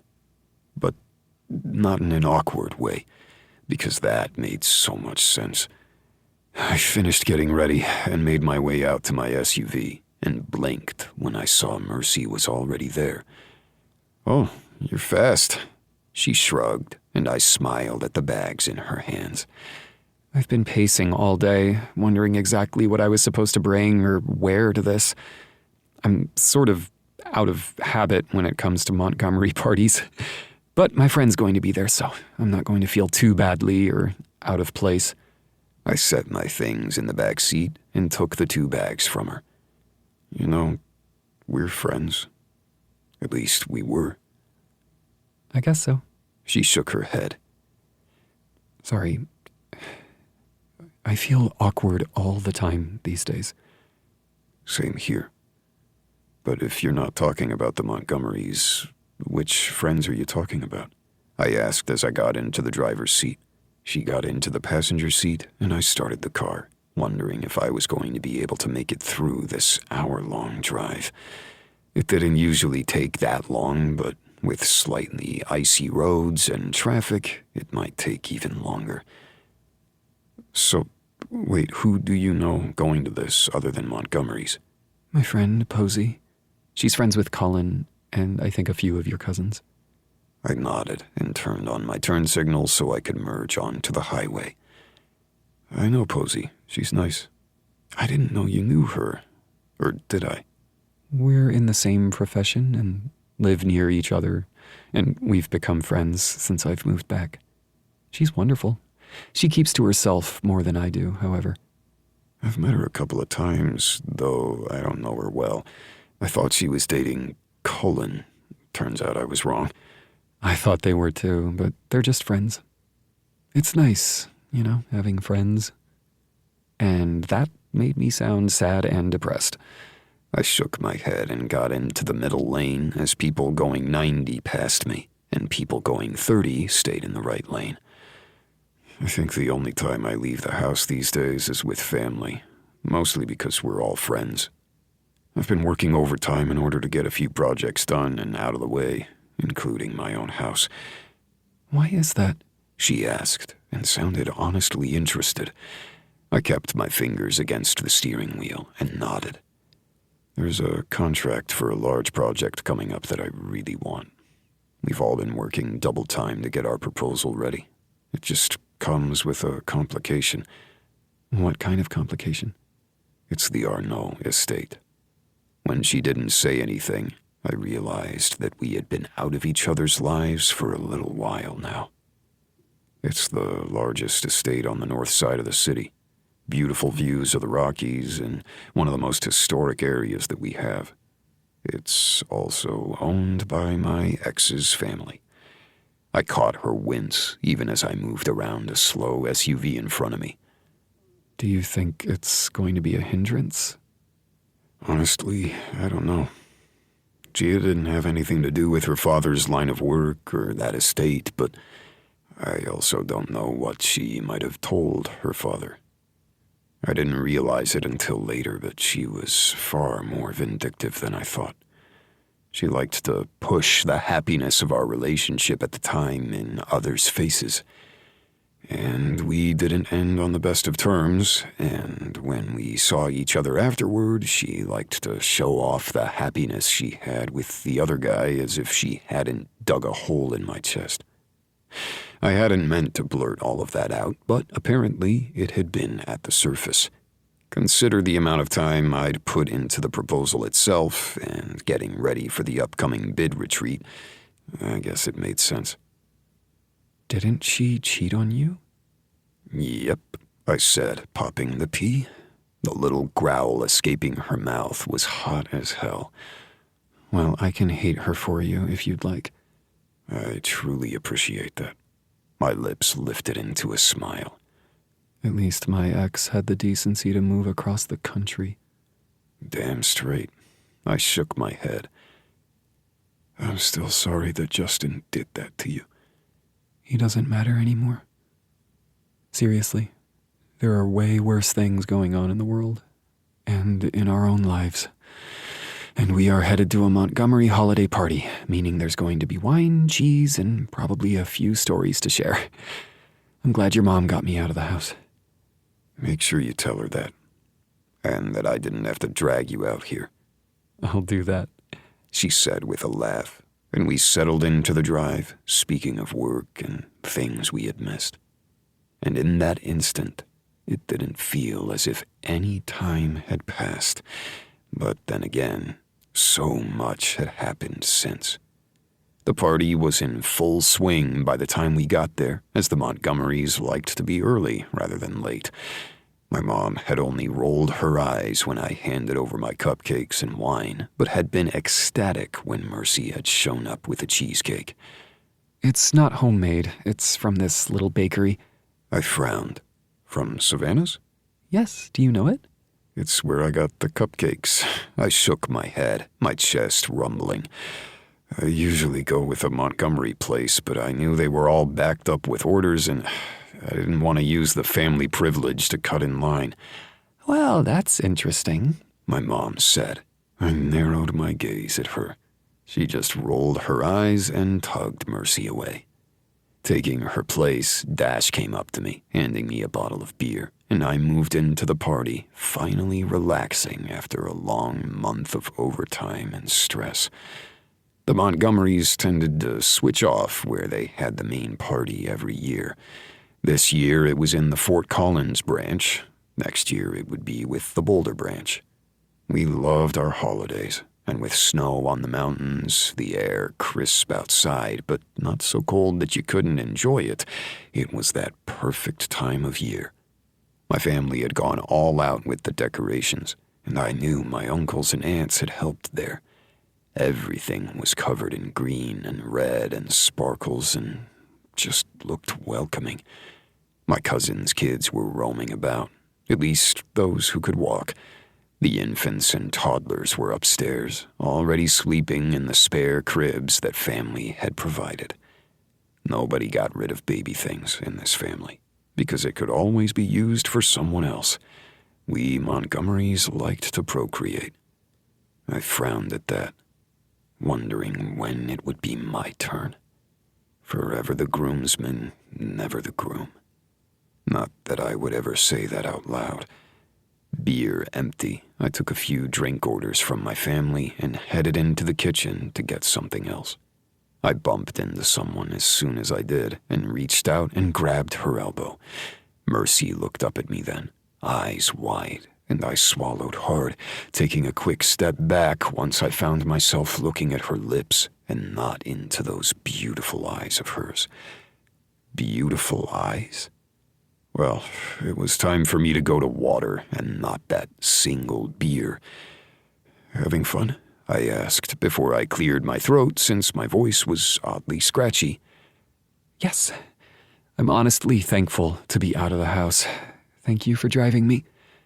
I wouldn't thank my mom later, as I had a feeling she wasn't entirely truthful about the setting up thing. Then again, maybe I should thank her. No problem. You just let me know when you want to get home, okay? No, you let me know. You're the one driving, and this is your family. Mercy, I'm not going to force you to do anything that you don't want to do, I said, and I realized my voice was low, and I was hovering way too close. I took another step back, and she frowned at me before she blinked that look away so quickly that perhaps I had seen something that wasn't there. Anyway, I need to get drinks for the others. Have fun, okay? Let me know if you need anything. I'm a big girl. I can take care of myself, but thank you, Lex. I grinned at that. You called me Lex? I've called you Lex before. She met my gaze. I'm trying. Or I'm going to blame the wine, she said, and that blush on her cheeks was so damn pretty. It reminded me of when we had been younger, and I had been the first one to see Mercy like that. But then Justin had called dibs, and you didn't cross the bro code when it came to dibs. And how shitty was that? I pulled my gaze away from her, grabbed a glass of water and the beers, and scurried away. Scurried because I was a damn menace. A coward. I had nearly kissed Mercy. Why the hell would I have done that? I shook myself, handed the beers over to my cousins, and chugged half my water. You okay? You look a little flush, bro, Dash said, and I cleared my throat. Nothing. I think I just need to go outside and get some air. Okay. You want some company? He asked, and I heard the sincerity in his tone. I'm good, thanks. I drained my glass, set it on the table with the other empties, and went towards the back door so I could take a deep breath. I didn't know what was wrong with me, but there was no need for me to think of Mercy that way. We were neighbors, friends, and she had enough on her plate rather than my mind going into a weird direction. Just because part of me wanted to settle down didn't mean I had to fall for the first woman who looked at me. And even thinking about going in that direction was ridiculous, because our history with each other was so entwined that doing anything to jeopardize what we had had before, let alone what we were making now, would be insane. I went past the couch and bumped into someone again. With so many people in this house, it wasn't unheard of, but as I held on to Mercy's arm again, I had to wonder what exactly the hell was going on. She looked up at me then and smiled wide. Are you really just going to knock me on the floor one day? You're just so little down there I didn't see you, I tease. She rolled her eyes. Really, you're going with a short joke? You used to do that all the time. You're like a foot shorter than me, Pipsqueak. You did not just call me Pipsqueak. What? You didn't kick me last time I did. Because we were like 15 and I was a teenage girl. I'm a woman now. I could kick your ass. Damn it, she was a woman. And I could not blame those thoughts on the single beer I had. Look who's under the mistletoe! One of my annoying cousins called out. I froze, my entire body stiffening as Mercy blinked up at me, eyes wide. Kiss! Kiss! Kiss! I am so sorry, I mumbled, though my heart couldn't help but race. My hands went clammy and I licked my lips. Damn it, I shouldn't look or feel too eager. Mercy just shook her head at me. Can we run? You would rather run and deal with the Montgomery's wrath and leers versus just kiss me quickly and getting it over with? I asked, wondering if I should be hurt. I hate that logic. Okay, so 1, 2, 3. You're going to count down for this? She asked as everybody continued to chant for us to kiss. You know what? Fine. And with that, I leaned forward and pressed my lips to hers. I meant to step back, to stop the kiss before it even had started, but I didn't.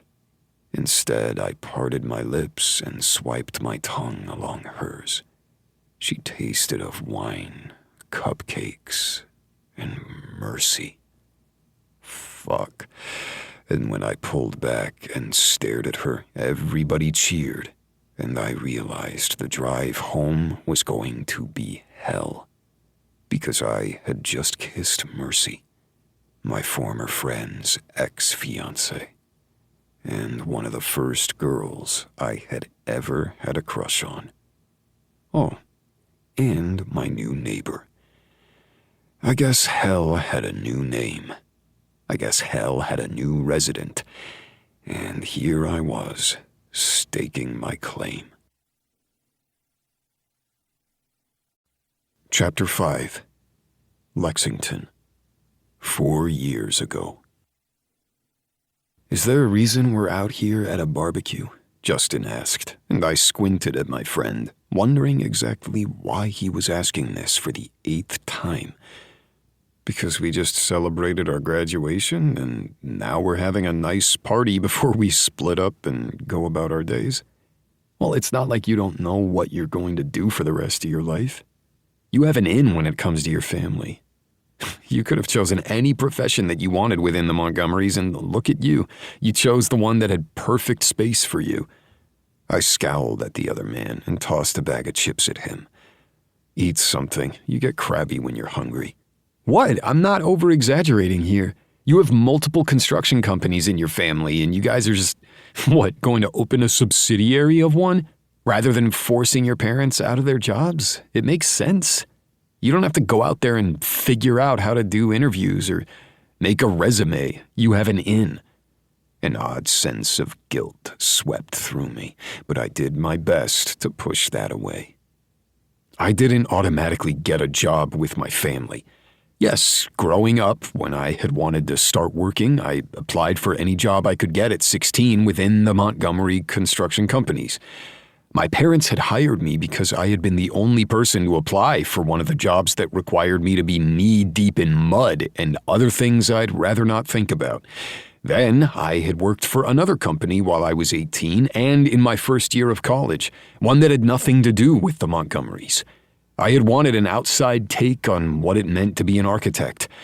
Yes, my Aunt Annabelle had taught me everything that she knew, but I had still taken the time to learn from others. If I had been given everything that I had ever wanted without having to work for it, why had I even bothered going to college? But Justin was right in some respect.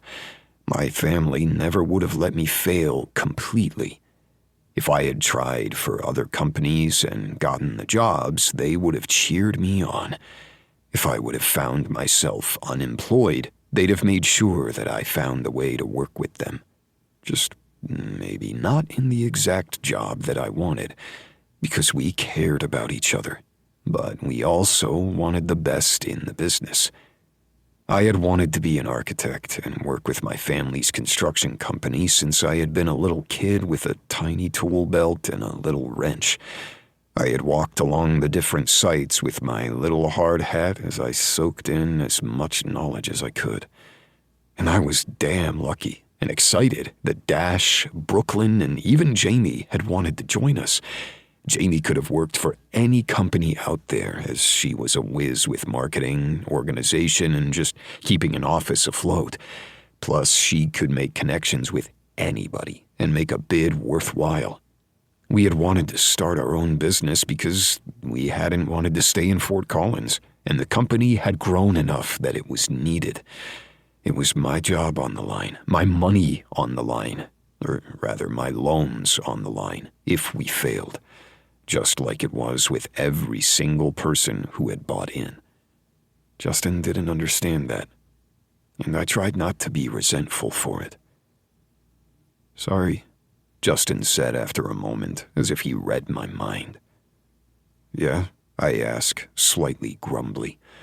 "I'm in a shit mood, but that's no reason for me to take it out on you. I know you're damn talented. I'm just annoyed that I didn't get the job at Anderson's that I wanted. But you're at Clark's. That's an amazing law firm. I know, and they'll give me great references and experience for my gap year. Look at you, able to take a gap year. Yes, because I'm privileged." He rolled his eyes as he said it, but the man wasn't wrong. I came from Montgomery money, which was blue-collar money, hence the loans. Justin came from fancy money. He didn't have student loans, and honestly, I was surprised he hadn't gotten the job with the Anderson law firm. But maybe it just hadn't been a good fit. For all I knew, the interview hadn't gone well. "Well, hello, who's that?" Justin said, pulling me from my thoughts. I looked over where he was staring, his heart in his eyes, and I grinned. "Hey, Mercy, we're over here." "I thought you were dating Gia," Justin whispered. "I'm not dating Gia, she's just a friend. So is Mercy. Gia and I had been schoolmates, and I get the feeling she had a thing for me, but I couldn't help but keep my gaze on Mercy. She was just so damn beautiful. She had put more highlights in her hair since I had last seen her, so now it shined bright blonde underneath the sunlight. Her twin, Emily, followed behind her, her hair a bright cherry red. "Dibs," Justin called, and all thoughts of me finally getting the nerve to ask Mercy out after crushing on her since we had been years younger fled. "What? Dibs, you can take the redhead, I want the blonde." He winked, and my stomach fell. "Justin, they're both my friends. That means I have an in. Why don't you introduce me?" Then Mercy smiled at Justin, that grin so bright that it nearly knocked me to my knees, and I did the only thing that a good friend would do. "Mercy, Emily, this is Justin. Justin, these are the twins." "I'm so glad that I have an identity outside of being a twin," Mercy said with a laugh, and I took a step back and watched Justin up his game. But that was fine. Just fine. It wasn't as if I had ever had a chance with Mercy. If something was ever going to happen, it would have before this. My phone buzzed, and I watched Gia's photo flash on the screen. Well then, maybe it was time for me to take a step in that direction and stop wanting what I couldn't have. And at the sound of Mercy's laugh, I answered the phone and realized it was time to grow up and give up that certain dream. 2 years ago. "I can't believe that he just walked out on her during the wedding," Gia said as we sat across from each other in the park, gray storm clouds on the way. "He didn't answer my call when I tried to reach out to him to see what the hell he was doing, but I don't think I even want to talk to him at this point. He was always an egotistical jerk, you know. I don't know if always is a good word for that," I corrected. "No, he was a jerk. Anyway, I'm thankful that you're here because I think it's time we talk.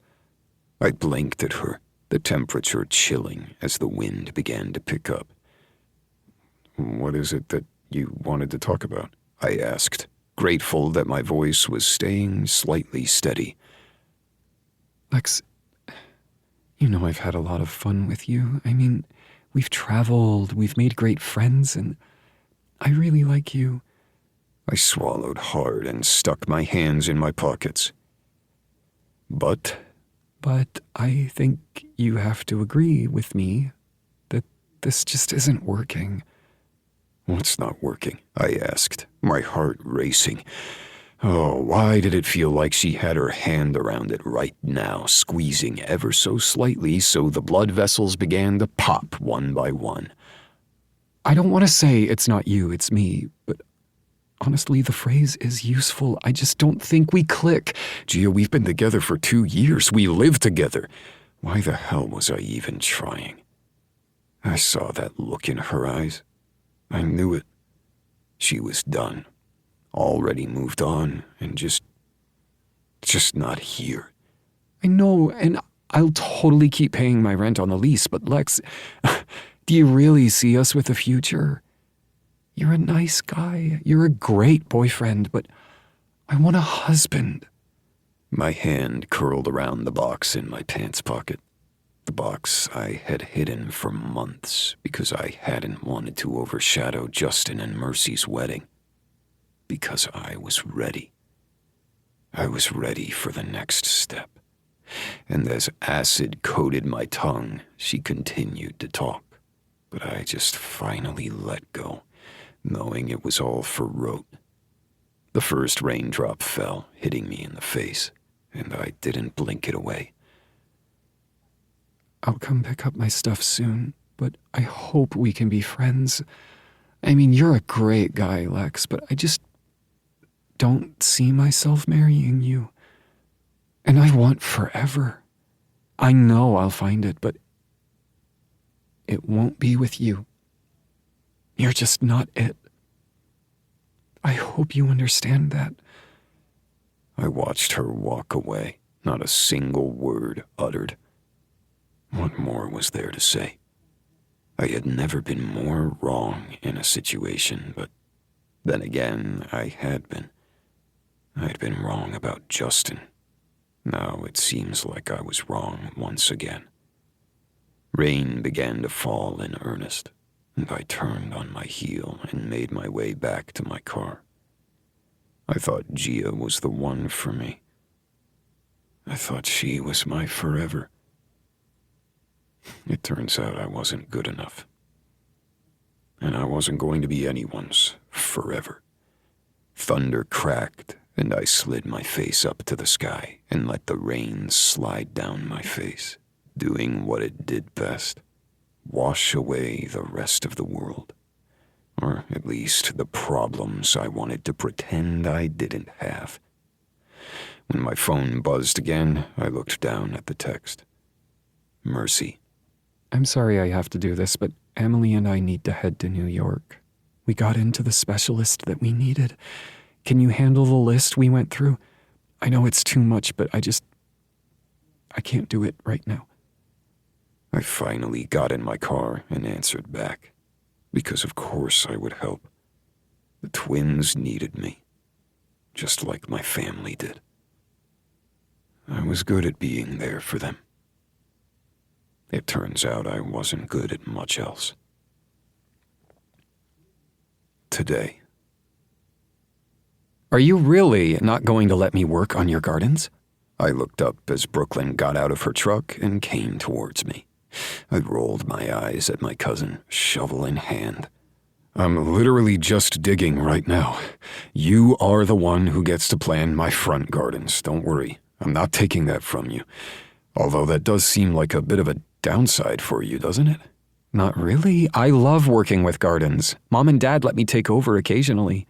She looked down at the hole I was currently working on and clucked her tongue. What are you trying to bury here? It's just an issue I need to deal with. I swear it's not for a body. I paused. Okay, I said that far too quickly. However, I will need your help soon.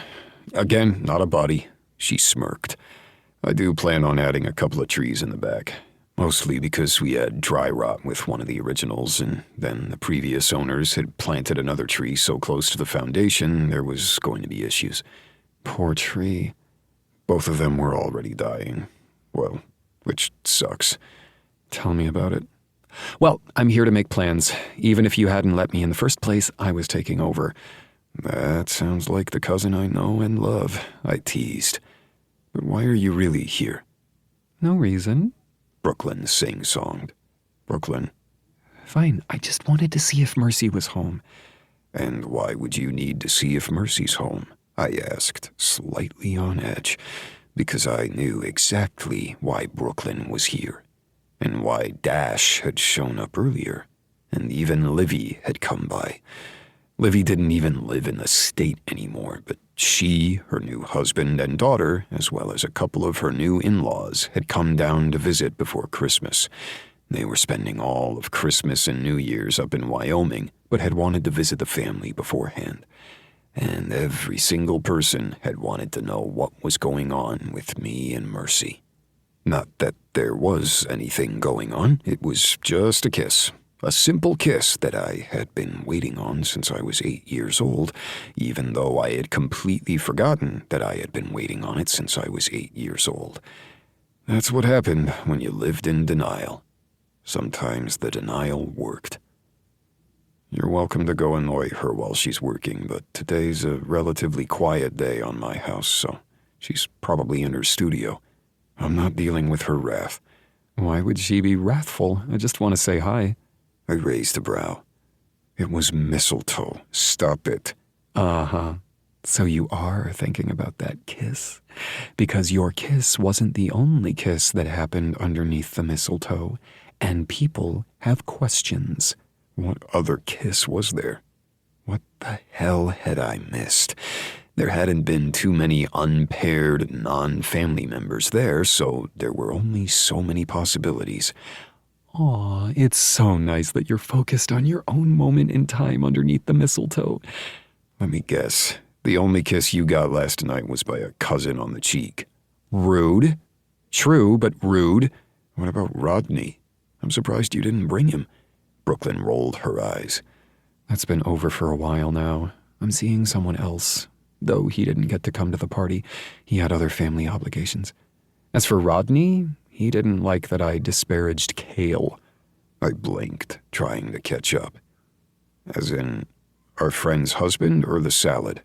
The salad. A family friend of a friend happened to be married to a man named Kale, spelled with a C. He seemed like a nice enough guy, but I usually ended up just thinking about the vegetable. Anyway, I'm off to the office because I have a few papers to sign, but let me know when you're ready to finish working on that bid. I know the retreat's coming up. I crossed my eyes at that. Don't remind me. I'll go with you if you want. I can schmooze just as good as you. My lips twitched. Yes, you can, but it's the holidays. I'm not going to make you do that. The offer's still out there. Or hell, bring Mom. She's great at that. I don't know if bringing my mother to a retreat where everybody's trying to one-up one another is going to set the tone. It'll keep people guessing, she said with a laugh before she got back into her truck and headed off. I shook my head, knowing that Brooklyn had taken time out of her day to come annoy me and see what was going on between Mercy and me. Not that there was anything going on. Another car pulled into my driveway, and I turned, with a glare at the ready for a family member, when a familiar brunette walked towards me. She had her hair done in waves all the way down to her waist, with red and caramel lowlights artfully done in between some of the curls. The flowing dress she wore moved with each sure step, the wind in her hair and in her dress artfully done. Her makeup was done to the nines, and I knew her shoes and bags had to be worth more than my first car. And I had liked that old junker. Gia, I said after a moment, looking at the woman who had broken my heart and hadn't even realized it. She smiled at me, her eyes kind, but I had to wonder exactly what she was thinking. Oh, Lex, I'm so glad that you're here. I set the shovel down and wiped my hands.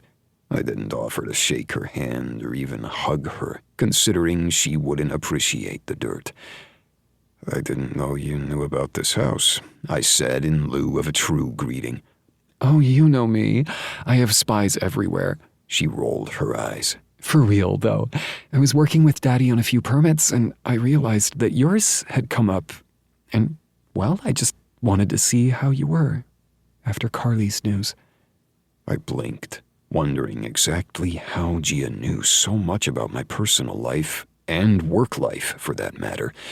She might literally have those spies of hers. What do you mean, Carly's news? I asked, speaking of my other ex-girlfriend. She and I had started dating a few months after Gia had dumped me, and now Carly was married and happy.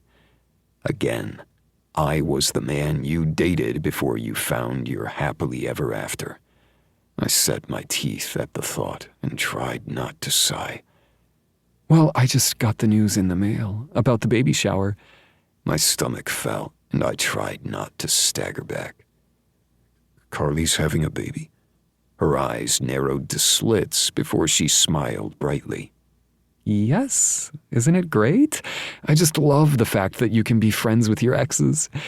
Anyway, I wanted to see how you were doing, because the retreat's coming up, and I know Daddy's working hard and trying to figure out which bid to take. And don't worry, I've made sure that he knows not to cut you off completely because we were dating. Heck, I'm married, very happy, and Daddy understands that, so don't worry. I'm putting in a good word for you for the Arnaud estate project. She kept saying these things as if they were supposed to make sense and not nearly push me over the edge. Why the hell did I think that trying for the Arnaud estate would be easy? Or something I should do? Except for the fact that every single person in my building wanted this, and I wanted to be the one who brought it. I didn't want my lack of personal life or twisted one to stand in the way, and here I was, wondering what the hell I was doing. I'll need to tell Carly congratulations. I haven't checked my mail, and I had a feeling the invite would be there. Because just like with Gia, I was cordial with my exes, and they felt the need to invite me to every important part of their lives. Why did I suddenly resent that? Well, I just am so excited for her, and I wanted to see how you were doing. Oh, and who are you bringing to the retreat? I blinked. Excuse me? To the retreat. It's sort of a family thing, you know, and Daddy is pretty conservative. She went on. Which sounds terrible, but it's a family estate, and he's not just going to sign over anybody. There are other companies there with similar proposals to yours that have more experience. I know there are a few other projects looking for contractors, though, so you probably won't leave empty-handed. That didn't sound old school or ominous at all. I resisted the urge to fist my hands at my sides. The Montgomerys is a family-owned and operated business with a long-standing family goal. Even saying the words made me want to throw up, because I had a feeling this wasn't exactly what she meant. She gave that sickly sweet smile that I'd missed for far too long. I know. The Montgomerys do the best work in the state. You guys worked on my house. I remember, I said. Though it hadn't been my company, it had been the Denver branch because of location. I would have worked on her home with her then boyfriend because I was better than that, but I was glad that I hadn't had to. The retreat, though, what exactly do you mean? I just want to make sure that you're not coming alone. She rolled her shoulders back. Because there's a lot of other companies coming that are going to showcase how steadfast and steady they are. And while the Montgomerys themselves have a lot of depth, your section of the company is pretty young. I'm not saying this to be mean. I just want you to know that you're going to have to show that you guys have longevity. I opened my mouth to say something, but Gia's gaze caught on something behind me, and I turned as Mercy walked towards me with a bright smile on her face. There you are. She ran towards me, wrapped her arm around my waist, and kissed me firmly on the cheek. Warmth spread through the ice that had slid through my system as Gia had spoken, and I instinctively wrapped my arm around her waist. Thanks for taking on a quiet day so that I could work. Now, why don't you introduce me? She turned to Gia and held out her hand. Hi, I'm Mercy, Lex's girlfriend. Chapter 6. Mercy.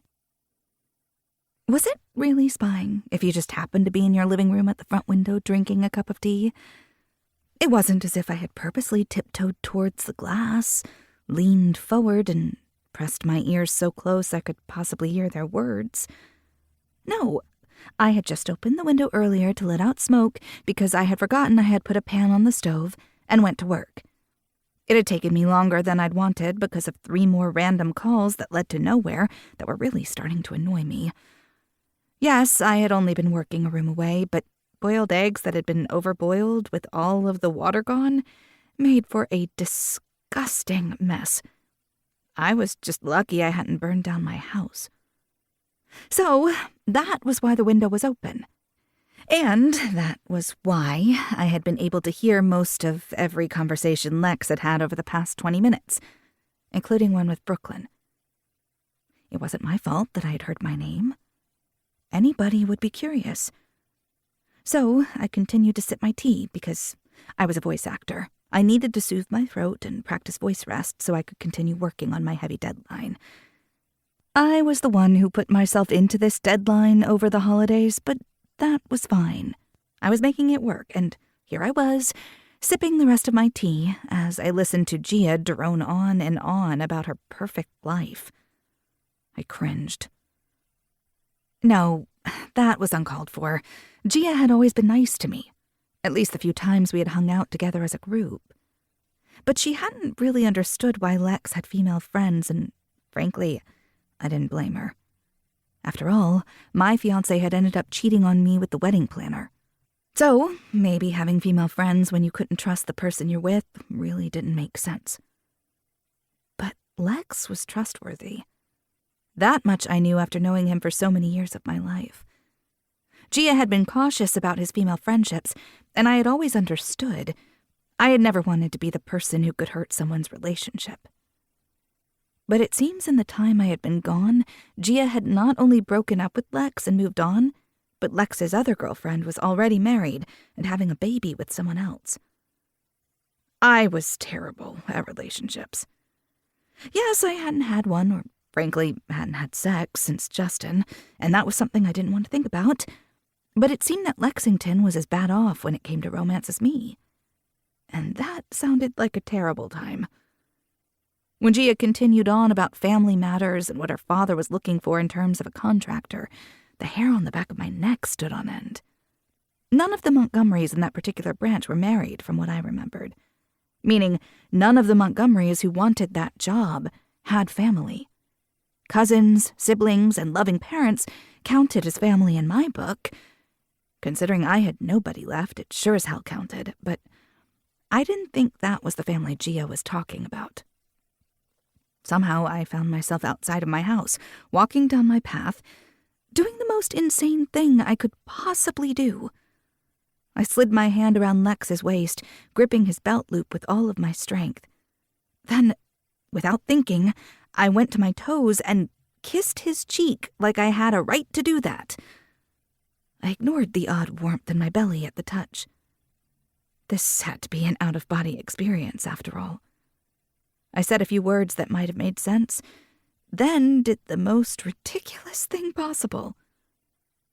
Hi, I'm Mercy, Lex's girlfriend. Hello, stupidity. My name is Mercy. Gia knew who the fuck I was. Why the hell was I acting as if we had never met before? Of course, we each had different hair color then, and she had new jewelry. Like the biggest diamond I'd ever seen in my life. But that wasn't even the crazy part. Girlfriend. Lex. Me. Well, At least Lexington had already dug a hole for me to dive into and never be seen from again. If he could just cover me up with that excess dirt, that would be great. Maybe he could plant some flowers over me, and I could bring beauty to the world. Because there was no way I was getting out of this embarrassing situation with my pride. All was lost. Mercy? What? Oh, it's Gia! The smile on Gia's face brightened so much that I practically needed sunglasses. She had always been a beautiful woman, but right then, she was absolutely gorgeous. And from the calculating look in her eyes, she was also cunning. And for some reason, a slight tinge of jealousy trickled up my spine. But I ignored that, because there was no reason for me to be jealous. She was beautiful, but we'd seen beneath the surface. I recognize you! You look amazing. I didn't realize you and Lex were together. She turned to Lex, the Cheshire cat smile on her face. Oh, what a small world. And to think you two were just friends when we were dating. It's so interesting how things turn out. Lex said by my side. Well, he had dug the hole physically, and I was just going to continue to dig it figuratively. He cleared his throat. Right. I'm so sorry. It has been a while, hasn't it? It's nice to see you, Gia. And congratulations on the wedding and everything. That sounded like a goodbye if I'd ever heard one. And I wanted to eat my own foot. I guess we have a lot to catch up on. Will you be at the retreat? I mean, girlfriends are totally allowed. They may be traditional in some sense, but you're totally allowed to live together or share a hotel room when you're not married. Gia laughed, rolling her eyes. I think it's more they want to ensure that you're steady and a true family business. Anyway, it's so good to hear about this. We're going to have to get drinks one time so you can tell me exactly how this came about. You know what's funny? Back when Lex and I were dating, I was totally jealous of you. Lex's hand around my waist squeezed so tightly, I was afraid he was going to leave a bruise. Oh, really? I'm sorry about that. I was with Justin then, and, well, Lex and I didn't see each other that way. We were just friends. He cleared his throat, and I knew he had to be wondering what the hell I was up to. But with the way Gia was finally backing off, maybe it would be okay. Or maybe we were both losing our damn minds. Yeah, just friends. And, well, sorry. This being out as a couple thing is new, and hearing the word girlfriend sort of surprised me. I totally get that feeling. Anyway, we'll have to do drinks so you can tell me all about it. Or how about we all get together at the retreat? I know you'll be working at the JW for bids and everything, but we will have to take some time to just get things caught up. This makes me so happy to hear. I mean, to be honest, Lex, I was worried that Carly's news would be hard on you during the holidays, so I wanted to make sure that you were okay. But this just makes me so happy. I will see both of you at the retreat. She leaned forward, kissed my cheek, then Lex's, before she ran off to her car, as if she hadn't contradicted herself 8 times and made me feel as if I had lost my damn mind. Oh, I said, my arm still around his waist as Gia drove off. I don't know exactly what happened, but I'm pretty sure my tea was drugged. You had tea? There was tea? Lex pulled away from me and then began to pace. When he nearly fell into the hole he had just dug, I reached out for him and caught his arm. Don't fall! I'm sorry. Well, maybe me falling and cracking my skull open would make more sense than what just happened. He whirled on me, his eyes wide. Why the hell did you just tell Gia you're my girlfriend? You can't even stand me. Not that that matters. What the hell? I don't know. She just bothers me. She's always bothered me. I put my hands over my face and tried not to growl. I'm going to need you to explain that very slowly, because I have a headache now, and I think that headache is named Mercy. He snapped. My lips twitched, but I did my best not to laugh, because he was panicking way more than me, and to be honest, that was probably the correct thing to do. Yet, I was going to have to deal with what the hell I had just done. The thing is, I was boiling eggs, and then they got burnt, and so I had the window open. You are saying words, and I understand that they are full sentences, or at least mostly full sentences, but not anywhere near the explanation I need from you. I had the windows open, and I was drinking my tea to soothe my throat. Again, not helping. I'm getting there. First, I heard Brooklyn come over and give you trouble, or at least razz you like a cousin does. And I know you guys were worried about the bid and the whole estate thing. And I didn't mean to listen, but I was just there. And Mr. Darcy was there. You mean the cat, and not the fictional character from Pride and Prejudice? You aren't helping here. How am I supposed to be helping right now? Keep going. He froze for a moment, the blush on his cheeks deepening. You heard everything she said? Yes. Like teasing the fact that we kissed. I paused. Underneath the mistletoe. But I'm continuing on. Then Gia came, and frankly, she sounded like she wanted you to be upset that Carly was pregnant. Or upset at the fact that both of them are married. I'm not quite sure, but I didn't like it. And then I didn't like the fact that it felt as if she were dangling the job that you really want for your family in front of you.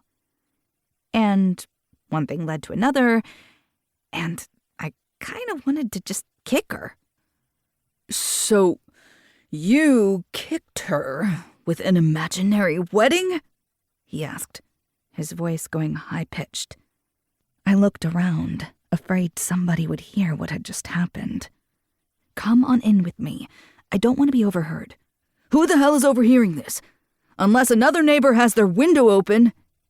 He was practically shouting at this point, so I pulled him by his arm past the hole in the ground and into my house. His nose scrunched up as soon as we walked in, but he knelt down, petting Mr. Darcy's stomach, as if the cat hadn't just bit my hand earlier for daring to do the same thing. Traitor. From the look on your face, you do smell the eggs. What the hell did you do? I told you, I forgot they were on the stove. And well, that's why I had the window open. It's not helping. I realized that, and me standing at the window for that long to try to get the smell out of my nose clearly wasn't enough either. Mercy, what the hell did you do? I don't know. Your family has just been so nice to me over the years, and your mom enveloped me into her fold for that party, and I don't know what I just did. I love your family. I love what they do for the community. And I didn't want you to lose out on something good for your company because you're not married. And frankly, I didn't like the fact that Gia seemed to be rubbing her marriage as well as Carly's in your face. I'm a little testy when it comes to marriage. I put in, and Lex blinked at me before standing up. I'm just as touchy with marriage as you are, considering the last wedding I was best man in turned out the way it did. I don't even think about Justin most days, because him walking away from me wasn't the worst thing that happened to me that day. My heart ached, my fingers going numb just remembering it. So when Lex reached for my hand, squeezing gently, I froze, wondering why that felt like a lifeline when I was the one who had just altered his access. I don't know what I'm supposed to do now, because Gia's probably already told her father about the whole relationship thing. And I can't show up without a girlfriend. Let alone any member of my family could find out about this and either spill the beans or be very worried that I didn't tell them. I know. I didn't like the look on Gia's face. There. It makes no sense. I could have done anything else, but no, I had to pull out the fake relationship card. I didn't even know that was a card at all, Lex said slowly. Merce, He let out a breath. I can't even ask you if you know what you've done. Because I don't know. He began to pace, running his hands through his hair. I swallowed hard, trying not to watch the way that his muscles worked as he moved. I had always been attracted to Lexington, and that was the problem. Ever since I had realized that boys were cute and I wanted to date them, Lex had made my heart go pitter-pat. And then I realized that teenage boys sucked, and I didn't want to ruin one of my best friendships. And even though we hadn't always been in each other's lives, Lex had always been a grounding force. And apparently, I was the one who was changing the game. Okay, so I might have ruined everything. How can I fix this? Well, you're going to have to come with me to the damn resort, he growled. Lex, no, because Gia's father is going to wonder where the hell you are if I don't bring you. And then it's going to be the full topic of conversation if you're not there. But if you are there, we can just brush by it, and I can talk with all of the developers and estate managers at this thing and work my magic. Which sounds ridiculous, but there it is. You're just gonna have to go. Pretend you're my girlfriend, and pretend like I know what the hell I'm doing. Tell me this. Would Gia have made it any easier for you if you were going alone? He froze then, before running his hands through his hair one more time. No. She was here testing the waters, doing something. I don't know what she was up to, and frankly, I never know what she's up to these days. I thought her and I were endgame. Turns out we weren't. Same with Carly. By the way, if you want to have a real marriage eventually, just date me, and then your next guy will be your number one. What? I asked, confused. Every woman that I date finds her husband right after we break up. Or in some cases, while we're still dating. But I digress. Gia was probably just testing the waters to make sure that I'm just as miserable as always. Lex, you're not miserable, are you? I asked, feeling just as miserable. No, I'm not. He paused, letting out a breath. I'm not. I have plenty of time to find the woman of my dreams. But right now I want the job of my dreams, and Gia's family is standing in the way of that. So I'll help you get there. Why on earth would you do that? Because I just sort of made everything worse. There's no sort of about it, he said dryly. Hey, she was being mean, and I wanted you to not look all alone. Because pity always makes me feel better. That's not what I meant. I'm alone too. I paused, not feeling great about that sentence. It's fine being alone. I'm good at it. I don't need a husband or happy ever after or anything like that.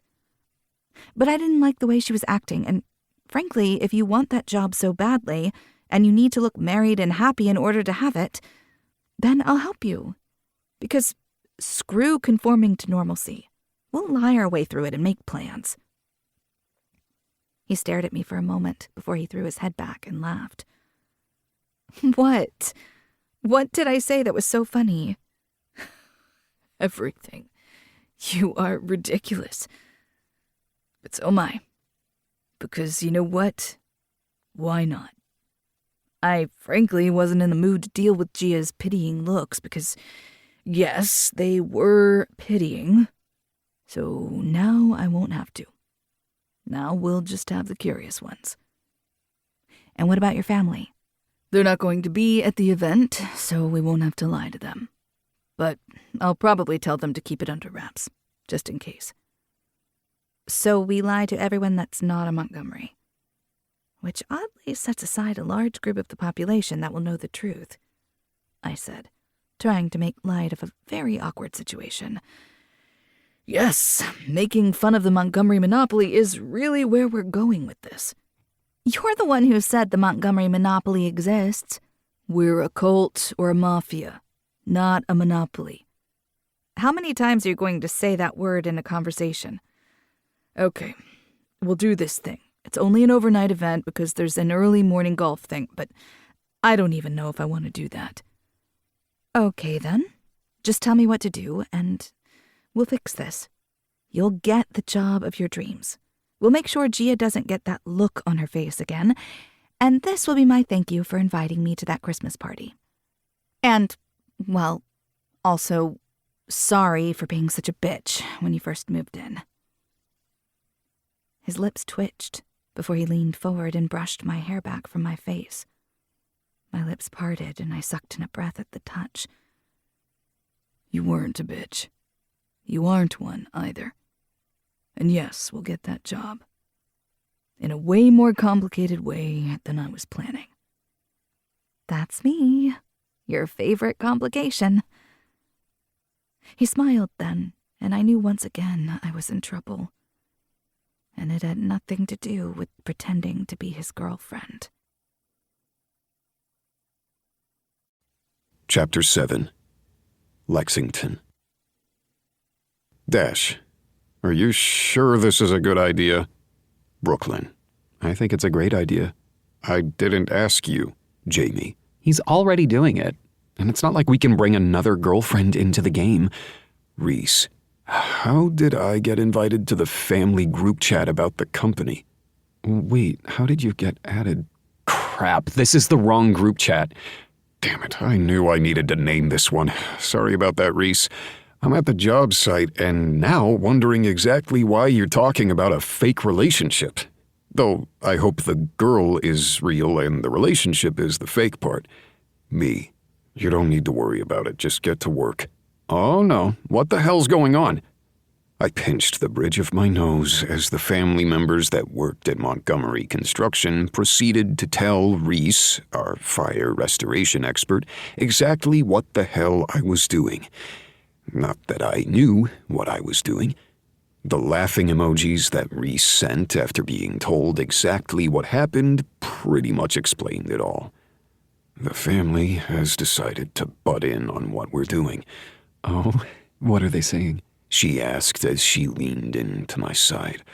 I sucked in an audible breath, the vanilla scent of her hitting my nostrils. We were at the JW, hanging out in the open seating bar area of the large resort, waiting on other people to show up that I knew.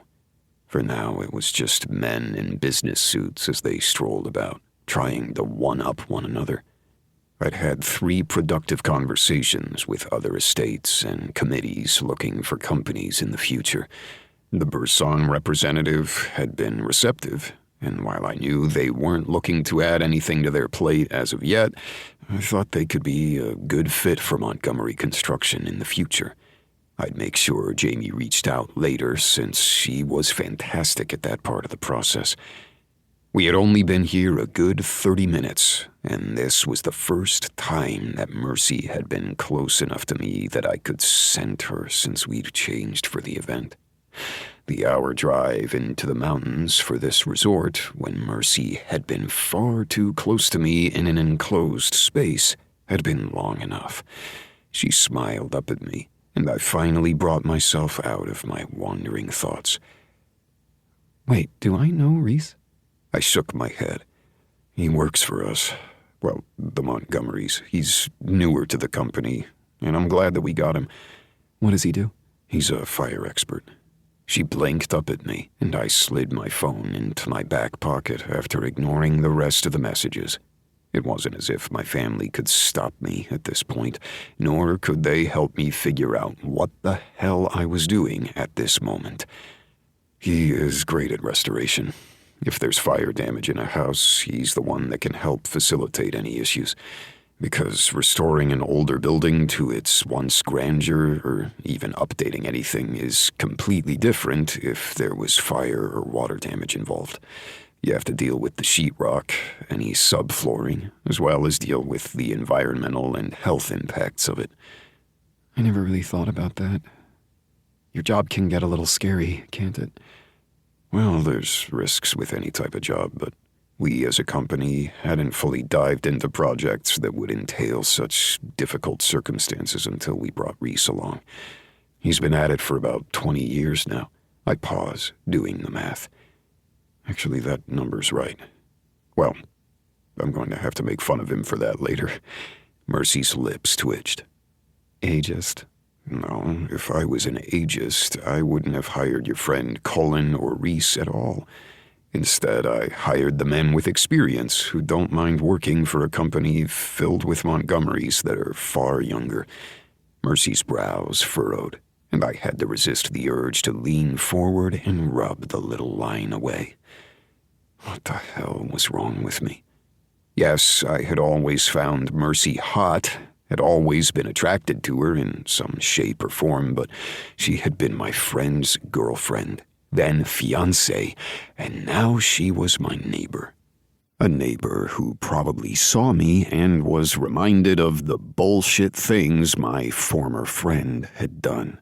It was just that damn kiss. That freaking kiss that had only been something to joke about for others haunted my dreams. And now we were standing in a large area surrounded by people, and yet the only person I could focus on was Mercy. And it wasn't lost on me that we were waiting on our room key, and I'd be forced to share a room with her overnight. Thankfully, we had a room with 2 beds, so it wasn't as if I was going to have to sleep on the floor in order to get away from her, and whatever the hell feeling I was dealing with, but still. Lex, where'd you go? I shook myself out of that thought. The thought of exactly how the hell I would be sleeping tonight, knowing she was so close. I needed to stop letting my mind go down paths that weren't good for anybody. Mercy was a friend, a neighbor, and someone I hadn't been able to stop dreaming about. Just the memory of that dream I'd had the night before, knowing I'd have to pull off this farce this evening, had kept me up after I'd woken in a deep sweat at 3 a.m. Memories of her hands on my skin, her lips covering my own, the way she would feel as I sank into her. I tilted away from her slightly, knowing that if she saw the quickly rising hard-on I was about to get, she'd call me a menace, or run away screaming. Probably the latter. Lex, what's wrong? The urgency in Mercy's voice brought me back to the present once again, and I forced a smile and tried not to think about that kiss once again. Sorry, just drifting. Trying to think about exactly how I got into this situation. A pretty blush covered Mercy's face, and I held back a curse. Sorry. No, it is my fault that we're in this situation. I still can't believe I did that. I snorted. Honestly, same. It's so unlike us. Well, I want you to win, and I wanted to kick her. And here we are, in a ridiculous situation that could only happen to me. Why do you say that? I asked, intrigued. I have my head in books all day, imagining odd situations that could possibly never happen in real life, so therefore I apparently made one of my own. I tilted my head, studying her face. She'd put on full glam makeup, in her words, and wore a dress that went nearly to her knees, knee boots and thick tights. The dress was long-sleeved and cut straight across her collarbone, but she also wore this jacket thing with odd angles, and it just looked damn good on her. Well, we're here now. And I guess we should continue to get our stories straight, I asked as I looked around the lower lobby area and hoped nobody was truly listening. What can I say, boyfriend of mine? I just couldn't say no. A grin covered my face. Oh yeah? Why is that exactly? Are you searching for compliments? I rolled my eyes. Always. I'm a Montgomery, and a middle child at that. I thought you were the eldest of 2. I know Silas. It's the middle child syndrome of the Montgomerys. All of us were raised as siblings rather than a big group of cousins, second cousins, and third cousins, and I'm in the middle. Aw, poor baby. My lips twitched. You should feel bad for me. Well, don't look now, but I'm not going to feel bad for you in this moment. And with that, She slid her arm into mine and leaned against me. I swallowed hard, my mouth going dry. Then I realized it was all for show. A damn good show. Lex, Mercy, you're here. Gia ran forward, her husband Samuel at her side. I was wondering when you guys would show up. We're just waiting on our room. I know there's 2 presentations that we're going to head to before dinner as well. This conference was a large retreat that brought different construction companies, different contractors, and other types of people in the business together with large estate managers that were looking for groups to work with. It was a huge financial tangle, and my parents still didn't do anything like this in their company. Neither did the Denver Montgomerys, but we were trying something different. If this didn't work, then we wouldn't do it again. I was already off to a rocky start, considering I had to fake being engaged with my neighbor that I kept having sex dreams about. "Samuel," I said as I cleared my throat. "This is Mercy, my girlfriend." It's lovely to meet you. Mercy said as she held out her free hand. Samuel, a man 15 years our senior with silver at his temples and a sharp smile, shook Mercy's hand. "It's nice to meet you as well. Congratulations, Lex, she's a beauty." I bit my tongue at that, wondering exactly why he was being such a stereotypical misogynist, and nearly said something, but Mercy pinched my side, and I figured she didn't want to rock the boat any more than we were already doing just by existing. "You should sit with us at dinner. It's open seating. I know that sometimes they make it assigned, but they wanted to do a little free-for-all this time because it's the holidays." Oh, that sounds fun. Mercy said, smiling up at me, though I saw the laughter dancing in her eyes. "Lexington, it's good to see you," Mr. Arnault said as he came forward. I let go of Mercy reluctantly and shook the other man's hand. "Mr. Arnault, it's good to see you. And this is the lovely girlfriend I heard about, Mercy Cadell?" I raised a brow, wondering when he had heard her last name, and Mercy stiffened for a moment. Yes, that's me. It's good to meet you, sir. "My wife listens to one of the books that you narrate. You do pretty good. So much talent out there, and this Montgomery seems to have picked you up. I'm glad that he was able to piece something together for you after him and Gia's relationship didn't work out." Daddy, Gia whispered. seriously? "I'm kidding. You know I'm kidding."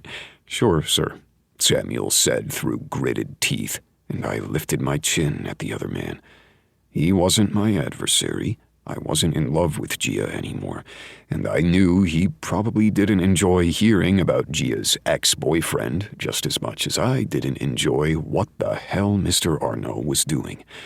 Well, it was pretty hard to pin Lex down, but I was able to woo him with ice cream and spreadsheets. I rolled my eyes, wondering where she came up with those 2 things, though usually it would work for me, and smiled. She knows me so well. "Well, I'm headed off to presentation 1. Are you guys coming?"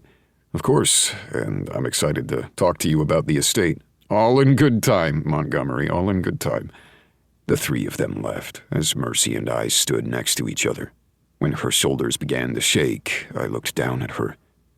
What on earth was funny about that? I'm so glad that you did not have to do this alone, because what the hell was that?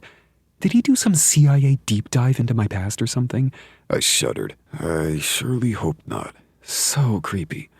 But at least I know what I'm working against. She rubbed her hands together. We are going to get you that bid. I didn't realize you were so competitive. Oh, Emily and I were always competitive with each other. Good-naturedly, of course, but I tried to win, usually. Oh, really? Of course. Like this one time in high school when we were trying to figure out who to ask to the sophomore Sadie Hawkins dance, we both were fighting over the same guy, even though we were just friends with him, and the pranks we pulled on each other just to see who would win were hilarious. Neither one of us ended up asking him because we liked each other so much more than we liked winning, but it was a close one. I frowned at that, trying to remember back in high school. Didn't you take Ethan? Yes, she answered with a blush. And Emily took Graham, but the other guy ended up going to the dance anyway. He was asked by a few people, now that I think about it. Her tones seemed a little off, and I tried to remember exactly who I went with. Why don't I remember the girl's name? Well, that bodes well for her. It was me, wasn't it? You girls were fighting over me. I fluttered my eyelashes, teasing, when Mercy's lips pressed together. What? I asked, freezing in place. The person behind me cursed, and we moved out of the way. Are you serious? Emily had a crush on you, and I was a dork wanting to one-up her. It was nothing. I searched her face, the awkwardness settling in, trying to figure out if she was telling the truth or not. But before I could dive any deeper into that, she looked beyond me, and we moved out of the way for another group. By the time we made it through lunch and 2 presentations, that conversation was long gone from my memory. I had not only given out the Montgomery information to 7 other companies, I had met another large company that had a beautiful estate south of Colorado Springs that I would love to get my hands on. I just wasn't sure if that was going to come to fruition. My phone buzzed as we were heading back to the bar area to mingle, and I let out a loud sigh. Finally, our room's ready. Oh, good. I want to go see and freshen up. You look fine, I said, my mind wandering to exactly how we were going to make the Montgomerys shine.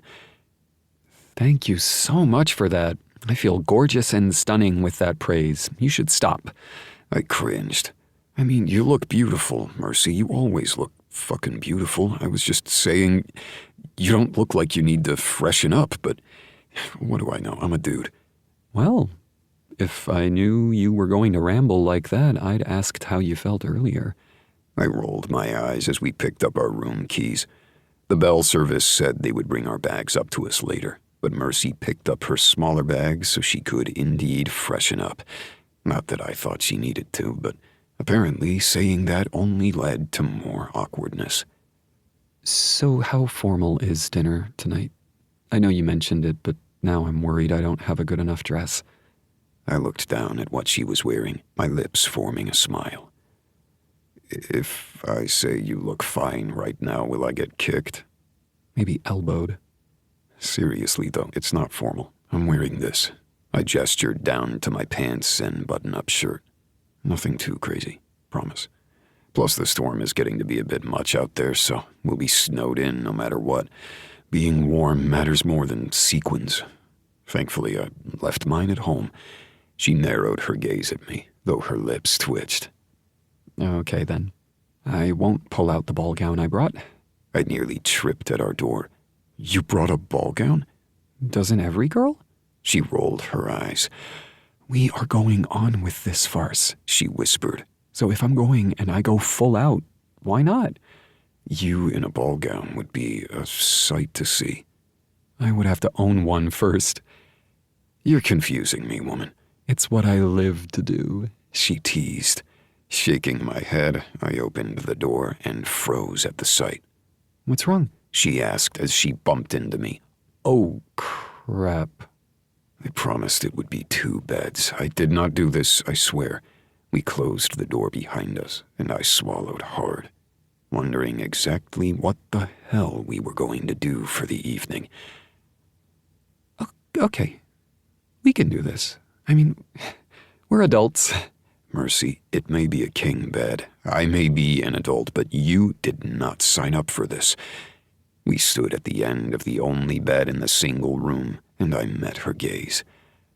I do realize that I'm more likely to get this contract because the groups think I'm well on my way to being married, and you're helping with that, but this is ridiculous. All of this is so stupid. We should just go. I have enough contacts now. We'll skip the dinner, the event in the morning, and we'll just see what happens. Though the snow was coming down, and I was pretty sure we wouldn't make it down the mountain if we wanted to. At least, not at night. Pull out your phone and tell your family you're doing that right now. They'll understand. Yes, they will, but frankly, I don't want the others to win. Is this that competitive thought? Gia was totally looking down on you. She might have pretended that she was doing just fine, but no, I don't appreciate it. Okay, then. I can sleep on that tiny chair over there. The way you just called it tiny tells me neither one of us believes you're going to do that. I swallowed hard and moved to get out of her way as, at the same time, she shifted so she could head to the bathroom. I nearly knocked her over in the process and put my hands on her hips to steady her. We were so close then, I could feel the heat of her through my clothes, and I swallowed hard. Merce, we can totally handle this. We're adults. Right. Plus, when we have dinner tonight and the party later, you're going to be in my arms like this when we're dancing, so it's not like this will be new for us later. Right. Totally. Then, for some reason, I did the one thing I had wanted to do all day. And the one thing I shouldn't. I leaned forward and brushed my lips against hers. She stiffened for an instant, and I nearly pulled back before she wrapped her arms around my neck and kissed me deeply. I groaned into her, my hands squeezing her hips. She tasted of wine, sweetness, and all mercy.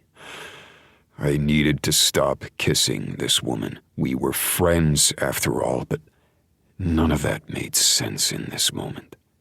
Instead, I kept my hold of her, one hand slowly moving up her back and gripping her neck. She moaned into me as I tilted her head, deepening the kiss.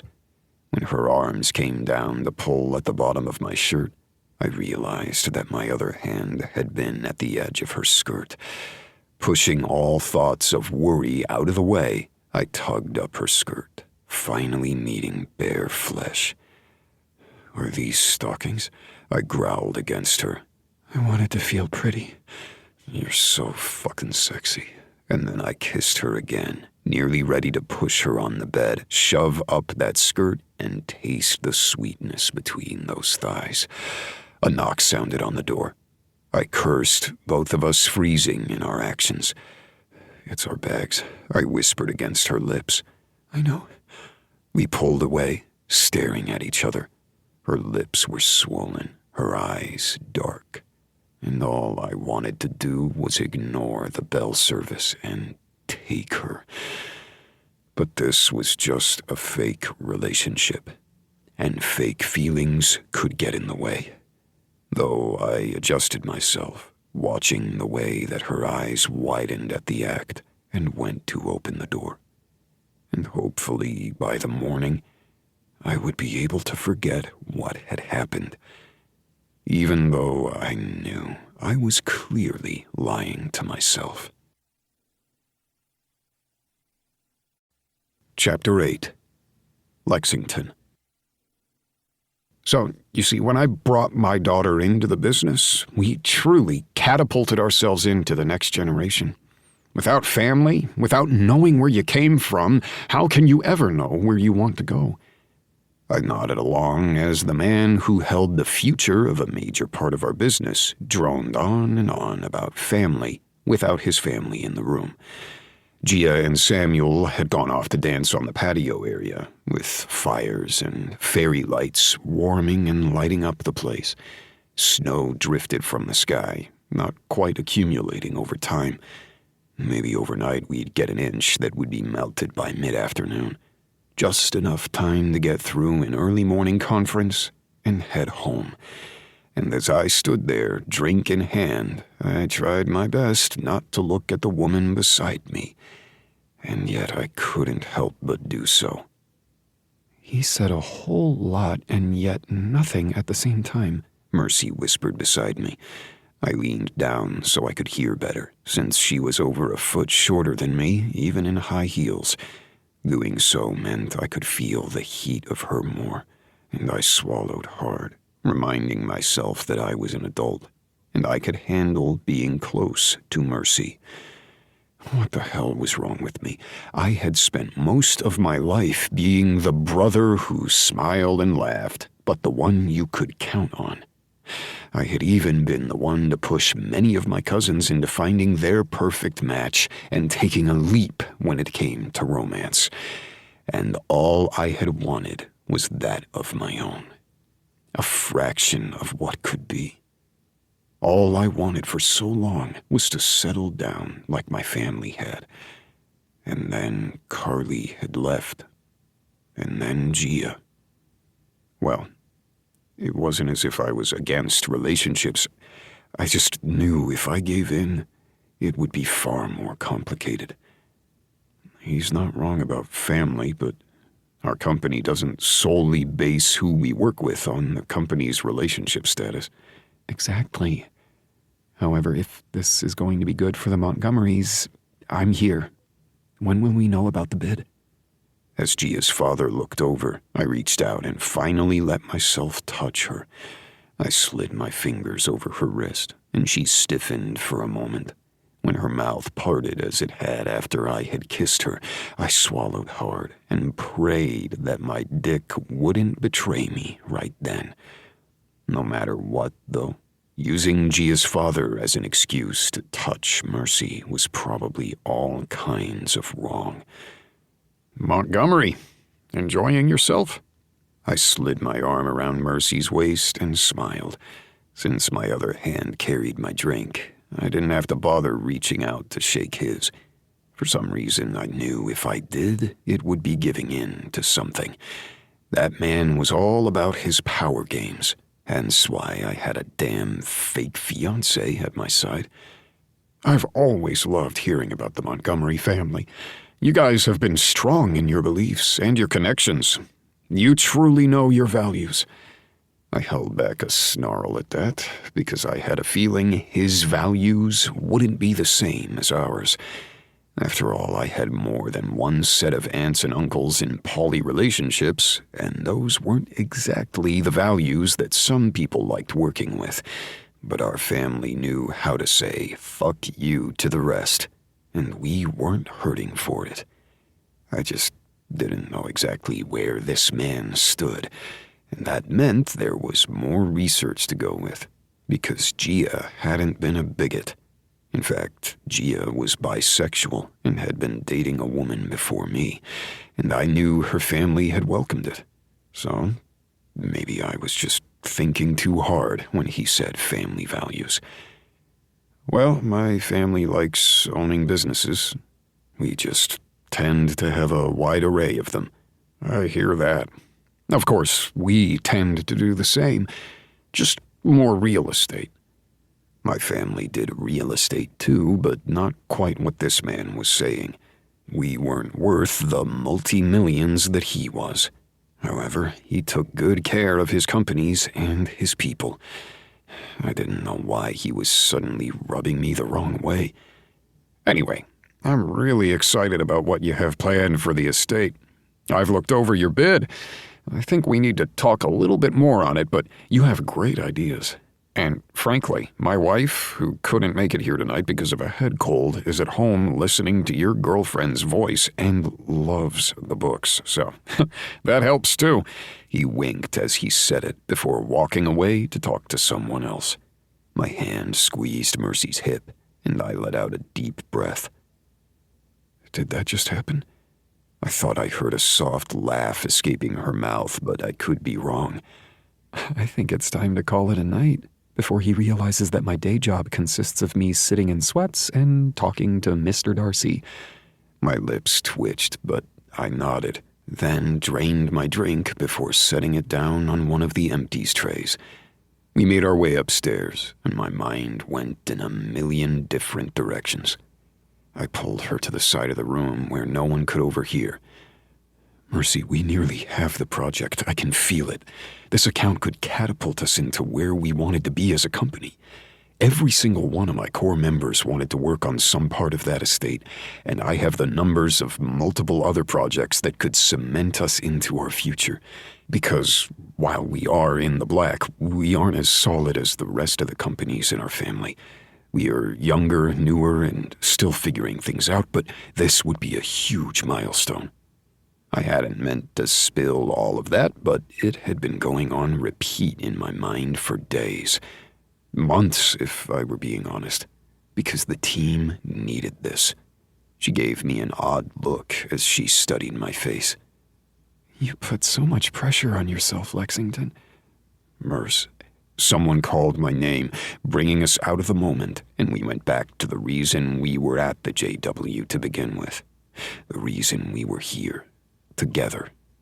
Afterward, we made our way into the room, my mind going far too quickly. My mind focused solely on the bid, when I realized that we were now alone in the room once again. The same room where we had just kissed with so much heat that I had nearly ripped her clothes off only a few hours before. A second bed hadn't magically grown out of nowhere. I turned to look at her then, at her wide eyes. She had taken off her jacket, her dress riding up slightly. When she sat down at the edge of the bed, I swallowed hard and wished for that drink right now. She went to take off her boots, and the zipper stuck. Without another word, I moved forward and knelt in front of her. When she froze, I swallowed hard, slid my hand over hers, and gently worked the zipper. It came down slowly, and I met her gaze, wondering what the hell I was doing. "We've been drinking, Lex," she whispered. "and I know. But I leaned forward and kissed her knee. She shuddered and slid her hands through my hair. I closed my eyes and rested my forehead against the side of her thigh. I should sleep in that chair. No. We can make a wall of pillows. We already had to pretend I was engaged to you all night, confusing things." You're right. I looked up at her then, nodding tightly. We'll do that one last presentation tomorrow, with that round-robin seating, and then head home. Exactly. And we'll, I don't know, deal with it later. I didn't know what it was, and frankly, I didn't think she did either, but I patted her knee gently before standing up and going to my small suitcase. With my back to her, I fisted my hands and willed myself to breathe. It was going to be a long night, and both of us knew it. I grabbed my things and headed to the bathroom to change. I wasn't sure how I was going to make it through the night, but I was going to have to. I turned on the shower, slightly colder than I normally would have, stripped off all of my clothes, and jumped underneath the spray. Hopefully this would work, because dear God, I didn't know when it had happened or how it had happened, but I wanted Mercy Cadell, and I had a feeling I had wanted her from the first time I saw her standing outside her home, a snake slithering towards her. This was going to be a problem. I refused to touch myself, to get off while she was in the next room. I was already rude enough, forcing her to pretend to be my girlfriend. So I showered quickly, getting the sweat off at least, and pulled on my long pajama pants and t-shirt. I normally slept naked, but it wasn't as if the whole one-room thing had been a surprise. Only the one bed. When I came back out, she stood there, still wearing her dress, but no tights or boots. She held her pajamas in hand and smiled softly before scooting by me. I got into bed, charged my phone, set my phone on my charger, and wondered how the hell I was going to sleep tonight.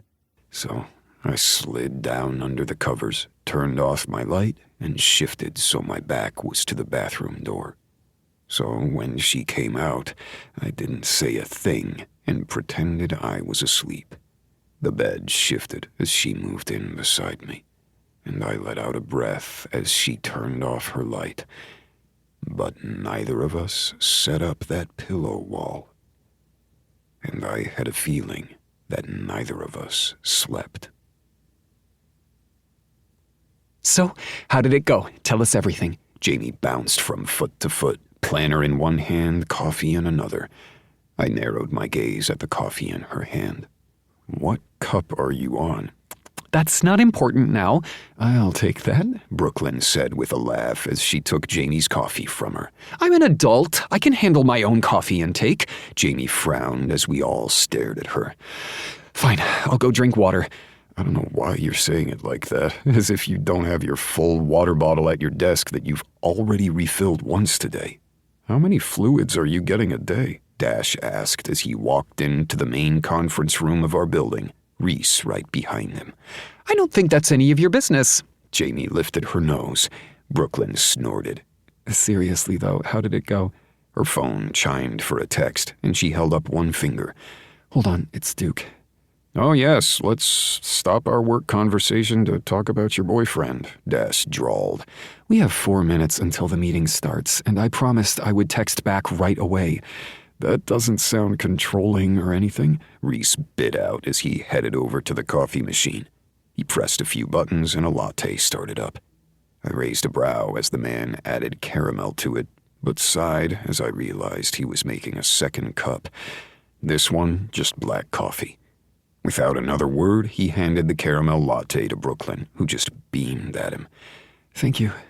Though this does not count as the coffee you owe me. You didn't say I had to pay for it. Reese shrugged and met my gaze. I lost a bet on a football game, and here we are. Okay, then. Seriously, though, I want to know about the controlling part, I put in, worried. Brooklyn just smiled widely. It's not what you think. Promise. He just got his new promotion, and I said I would text back as soon as he told me because I wanted to celebrate with him, but I have to, sadly, go to work and be an adult. But Duke got his promotion. Jamie cheered for her as the rest of us made rumblings of happiness. I didn't know Duke, but Brooklyn seemed happy with him, and from the way that Nash already had his phone out, I had a feeling that one of the many group chats would be doing their own Montgomery search on the man. You didn't get to date into the Montgomery family without a full background check. We had principles. So how did it go? Yes, how did the fake girlfriend thing go? Reese asked, the smile in his eyes making me want to punch him. Everybody bought it, and Mercy did great. It turns out that Mr. Arno's wife likes Mercy's work, and so it came full circle. Did we get it then? Jamie asked, clapping her now empty hands together. I don't know. I think we pretty much have it settled, but not fully. I was too late last night after we got home going through all of my notes, and I emailed you guys everything that I know so far. There are a few other projects that we could be good for, as well as some I don't think work for us, but I want you guys to go over it too, because I'm not actually the boss. You say that, and yet I don't believe you believe it, Dash said with a flutter of his eyelashes. Honestly, I'm with him on this, Reese added as he gestured towards Dash. Which doesn't happen often. You are boss-like, Brooklyn agreed. But I want to know if he's bossy when it comes to Mercy, Jamie added, and I rolled my eyes at her as the others whistled. Mercy's my friend, my neighbor, and, if the Arnos ask, my girlfriend. What are you going to do when they realize you're not together? Reese asked, worry in his tone. My mouth went dry. Were we together? I didn't fucking know, because what we'd done in that hotel room wasn't something two people who didn't want each other would do. I wasn't about to explain that in this office, however, even if Jamie gave me a knowing look. It won't be a problem. By then, maybe one of you guys will be married and will take the pressure off me. I tried to sound as if I knew what the hell I was doing, but everyone in that room knew the whole gamble had been idiocy at its best.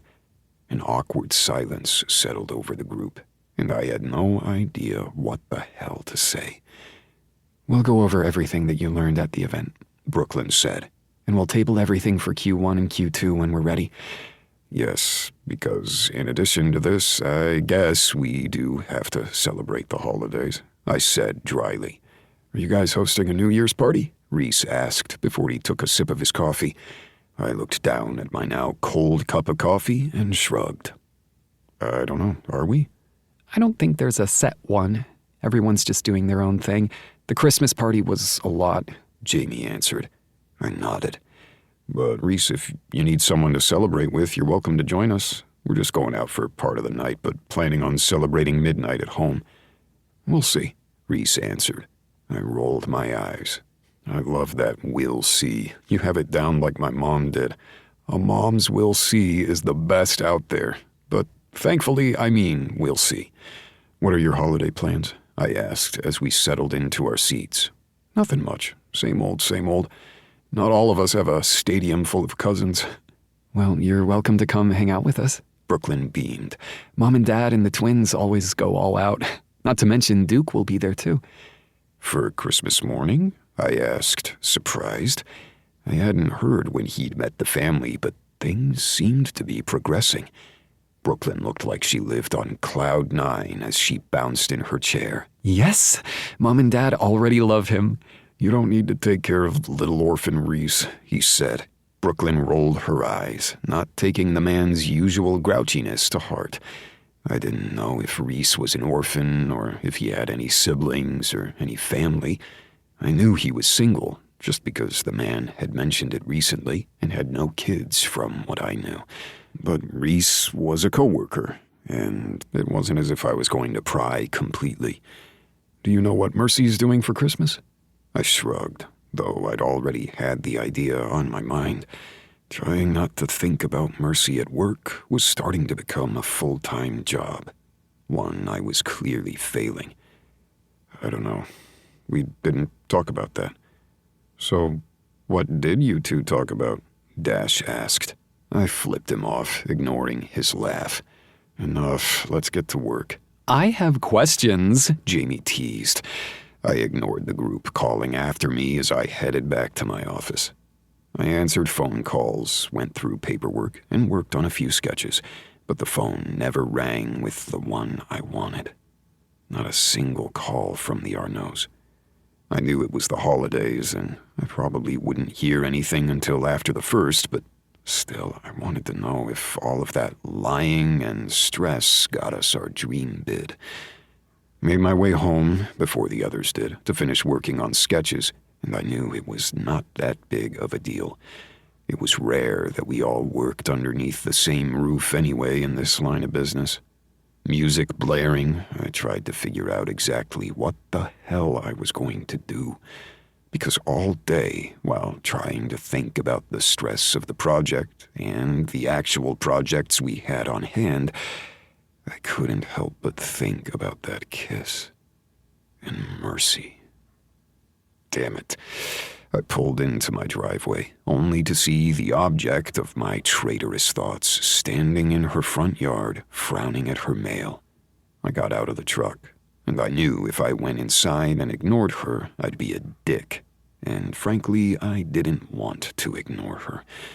I moved around the truck and came to her side of the yard. Hey there.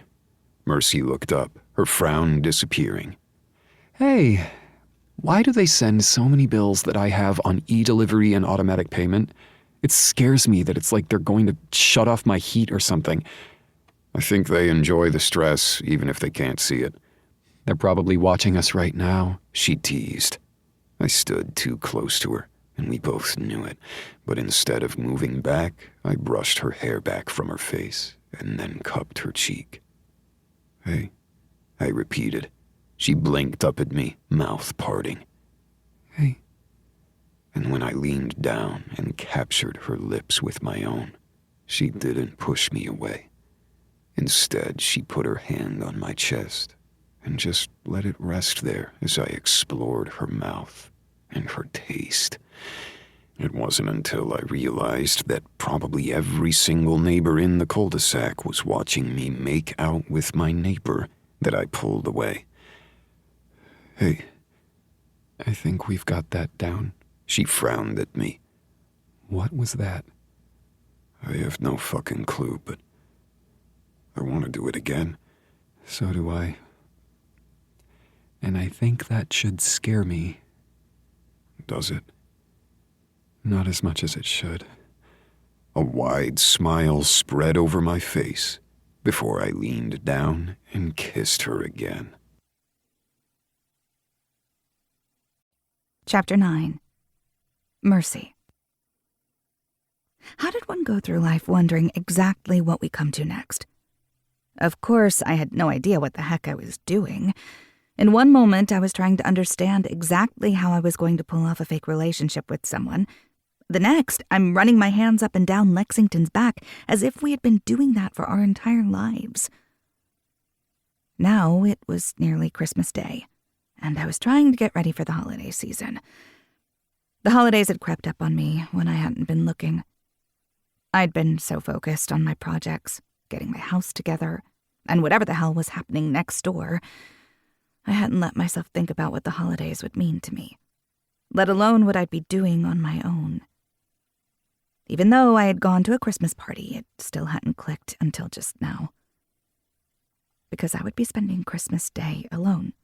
Not for the first time, not technically, because Emily had died before Christmas. But I had been in such a haze, a zombie walking through life, that it hadn't truly hit me that I would be alone. We'd had our own traditions. We would open up all of our gifts, but one on Christmas Eve because that's what my mother had done as a child. My father had been aghast at the thought, but had eagerly joined in at the look of pure bliss on my mother's face for their first Christmas Eve. So, when Emily and I had been born, they had added to the tradition. Eggnog and cookies next to the fireplace. Stockings over the couch, so they didn't catch fire like that one time we had actually put them on the fireplace mantle. We would make nachos and guacamole and random food for Christmas Eve. Anything that was super easy to make, so we would have more time as a family of 4. And then, on Christmas morning, we'd have one large gift each. But it wasn't the sole purpose of the day. No, we would have a large breakfast filled with French toast, omelets, fruit, homemade whipped cream, anything you could imagine for breakfast.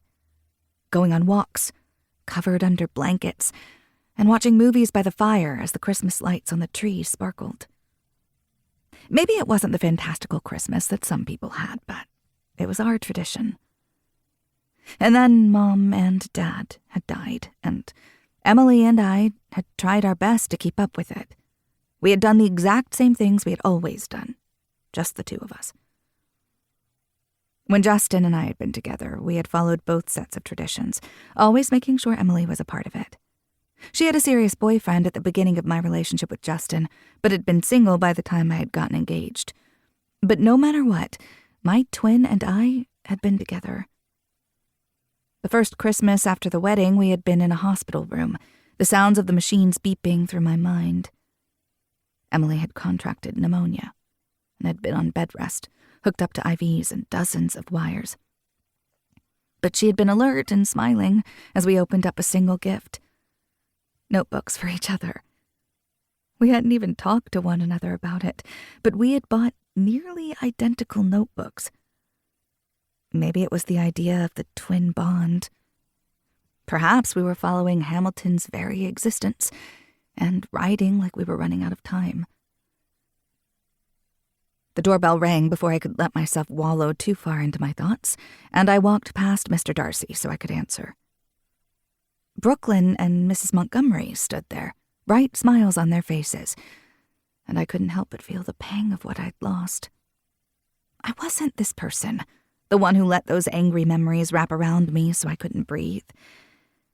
And yet, in that moment, I couldn't do anything but stand there and hope to hell I could keep a straight face. To hope to hell I wouldn't crumble in a heap at their feet. Eliza Montgomery smiled at me again, before leaning forward, and hugged me tightly. Without thinking twice, I wrapped my arms around her and hugged her with every ounce of my soul. In that moment, I wasn't Mercy, the orphan, the woman with no family. I was held by a mom who loved her children and all those connected to her boys. Tears filled my eyes, and I had no idea why. It wasn't as if she'd even spoken to me. But with that one hug, everything had changed, and I couldn't breathe. I took a step back and realized I was crying. Lexington's mother wiped away my tears and smiled. Sometimes I just need a good hug, too. you're just going to have to deal with a hug from me as well," Brooklyn put in as she wrapped her arms around me. I hugged her back, but this time we both laughed, the tears happy ones. "I'm sorry about that. I don't know where that came from." Eliza shook her head. "The holidays are always stressful, and they bring up memories and emotions that you might not think about on a daily basis. However, we are always here if you want to talk." I shook my head. "I'm fine. I was just going through the traditions I had with my parents and sister and realized I'm not sure if I want to do them this year. Christmas is in a little over a week, and I don't even have a tree up." It was more that the concept was just occurring to me now. There had been Christmas lights and decorations all over the JW the entire time we had been there, but it had just clicked that maybe my house needed a little more cheer. "We might be able to help with that," Eliza said with a wink. I blinked. "What do you mean?" Mr. Darcy wound his way through my legs and butted up against Brooklyn. The other woman picked up my cat as if she'd been doing it forever and nuzzled my only family member. "I think I'm in love." Eliza slid a finger down Mr. Darcy's nose, a smile on both women's faces. "I told you that you should get a pet, though maybe a dog would be better for you so you can bring him to your project sites." I smiled at the mother-daughter pair. "Would a puppy dig in your flower beds?" Brooklyn narrowed her gaze. "Oh, there would be training. I love pets.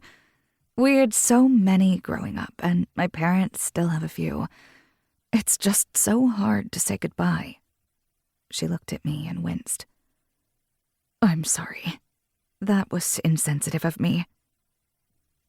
I shook my head. "No, it's good to talk about loss. Whenever I bury those feelings deep, they come out in random crying jags as people come to my door. I haven't even let you inside yet." Embarrassed, I took a step back, and the other two women walked inside. "Don't worry about it.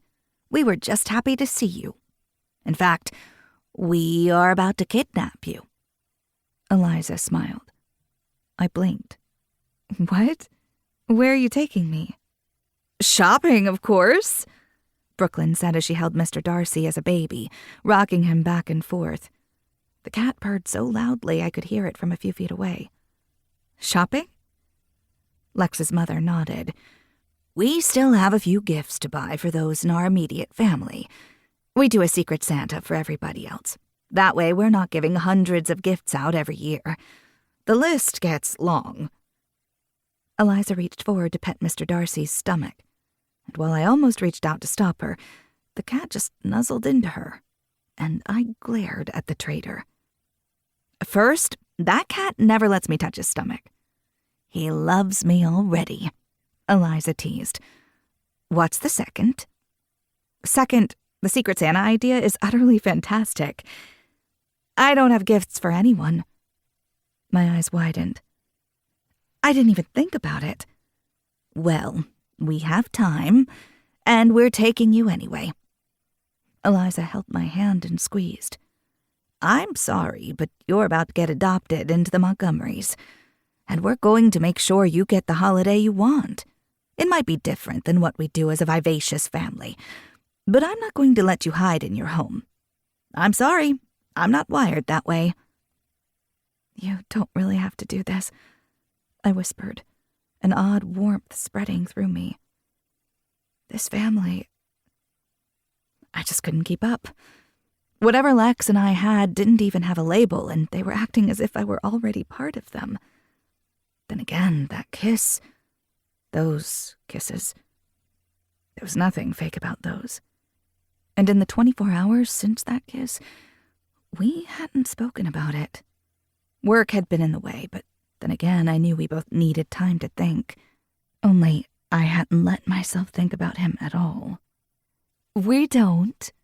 But Lexington is not about to let you be alone on the holidays either," Brooklyn said with a sly smile on her face. My cheeks heated, even as I glared at the woman next to me. I'm not sure that's his business. The other woman just beamed. Oh, we're going to be best friends. Just you watch. And you might not think you're his business, but since you're his real girlfriend, you're sort of out of luck here. Brooklyn continued before I could say anything. Now go get ready and I'll stay here with this lovely man. Duke has someone to watch out for, it seems, Eliza said with a chuckle. I snorted, but knew there would be no stopping them. I knew the Montgomerys. Had known them my entire life. It didn't matter that I'd been away for 2 years. They weren't letting me go now. Even if I didn't want to think about what that would mean with my fake, but maybe not so fake, boyfriend/neighbor. I knew if I kicked these women out and said I wanted to be alone, they would leave. Of course, they would come back as quickly as possible, perhaps sending other Montgomerys or reinforcements to try to either get me out or remind me that I'm not alone. Sometimes I wasn't sure how I had gotten so lucky with this group of people. I didn't know why I was able to do certain things, to be here, but I had come back to Colorado for a reason. Maybe I had no blood family, but the Montgomerys were damn good at becoming a found family. I already had on cute leggings, so I switched from my tunic to my long sweater and stuffed my feet into knee boots and called it a win. It was chilly out, but not heavy coat chilly. Of course, if I was from another state, I would probably be wrapped up in a parka. That thought made me smile, and I ran back downstairs to see both women taking turns cuddling with Mr. Darcy. That's a very spoiled cat, I said with a snort. He's just misunderstood, Brooklyn teased. But now I really do want a puppy. We said our goodbyes to Mr. Darcy before we all clambered into Brooklyn's SUV. I'm so glad that you were able to get a new car this year, Brooklyn, Eliza put in from the back seat. She had forced me into the front seat, and one didn't tell Eliza Wilder Montgomery no. Me too. It worked out that the work truck should just be for work. It's covered in dirt and other raw materials constantly, and sometimes I want to be able to go out to dinner and not end up with mud stains on my pants. That wouldn't be awkward at all, I teased, and Brooklyn shuddered. I can't believe that you are a landscape architect. I can't even keep a plant alive. Your gardens look really great for winter, but if you ever want any help, just let me know. You work more hours than I do, from what I hear. Maybe, but I like helping friends. And that's what we are. Friends. So, did you always want to be a landscape architect? I always loved playing in dirt, so yes. I love creating and figuring out what to do next to make someone's dream home or business a true dream. I could ask you the same about being a voice actor. Eliza and I laughed, but I let out a breath. I was always great at drama and being on stage as a kid. I enjoyed math and science, but history and English were where it was at for me. And then moving into the arts was where everything clicked. But I realized that I liked making voices and using my voice for good over wanting to act completely, if that makes sense. So, community theater isn't for you? Eliza asked. I shook my head. No, I thought about it when I was in college, but we had to work long hours in order to afford college, so it really wasn't my thing. As we pulled into the parking lot, Brooklyn squeezed my hand. I'm still sorry about Emily. I swallowed the lump in my throat as we piled out of the SUV. Thank you. Every day is terrible without her, but the holidays make it worse. I understand. Eliza moved forward and gripped my hands. Loss changes a person. Something crossed her eyes, but I didn't ask. Everybody had their own secrets, their darkness, their loss. So, back to you. Were you always good at growing things? Actually, yes. My dad is an architect for the Montgomerys, since you know he is one, Brooklyn said with a laugh. And my Aunt Megan does what I do, so I would follow her around and things just clicked for me. And your mom owns a bookstore, right? Downtown? Yes. Beneath the cover. It's still going strong, and I loved hanging out there as a kid. Hell, I still love hanging out there now. She winced. Sorry, Aunt Eliza. Didn't mean to curse in front of you. Eliza did her best to look offended, but the laughter in her eyes spilled the truth. I mean, how dare you? An actual curse word in front of me. I'd never heard it before. We each laughed as we walked through the outdoor mall, stopping for lunch halfway through and shopping to our heart's content. There were carolers, a small string quartet, and decorations everywhere that just breathed life into the holidays. And it wasn't just Christmas, of course. Hanukkah started the day after Christmas, and there were plenty of other holidays that happened within this 3-week period. So watching everybody, even a little stressed as they walked around, was entertaining. So did Lexington always want to become an architect? I asked Eliza, and could have rightly bit off my tongue. The other woman's gaze brightened, even as her cheeks pinked with excitement. He was always good at drawing. As an art teacher myself, and somebody who takes time to paint every once in a while, it always made me smile when he would draw alongside me. Takes time to paint my ass, Brooklyn said, pausing. That did not sound right at all. Not even a little, I said, holding back the loud laughter that would probably bring attention to us. Seriously, though, you are an award-winning artist who just happens to teach at the local community college when you can. You are brilliant, Aunt Eliza. Oh, stop. I'm good at what I do, and I'm grateful for it. But it wasn't the only thing in my life. Raising the boys and making sure that their father didn't end up falling off a roof or something as the construction lead was a little too much for me. So I guess watching his family thrive in their respective jobs led him down that path? I think so. Brooklyn's father, of course, is an architect, same as my sister-in-law Annabelle. We have a few more in the family, or at least ones that went along a parallel path. And it just worked out that they were able to find their way. And I'm so grateful for it. And he's great with working with others, meaning we get more projects and bids, and we can grow over time. But not so quickly that we fall behind. Brooklyn looked at her phone and winced. We should probably be getting back soon. I still have a few invoices to finish up so I can call it a week and actually enjoy the holidays. And I suppose it has nothing to do with you wanting to meet Duke? I teased. I have no idea what you're talking about, she said primly, her cheeks pink. But we should probably get home because I know Lexington will be home soon. She sing-songed the latter part, and I flipped her off. Of course, Eliza caught me, but she just burst out laughing. We sang along to pop rock and oldies on our way home, and for the first time in forever, it felt as if I was finding my place, finding friends. When we pulled up to my home, I frowned as Lexington's truck was already in my driveway. Did he forget which house he lived in? I asked, even as my stomach tightened. He got out of the truck, and I did my best not to watch how his jeans hugged his thick thighs as he did so. After all, his mother was less than a foot away from me. I needed to control my hormones. Maybe.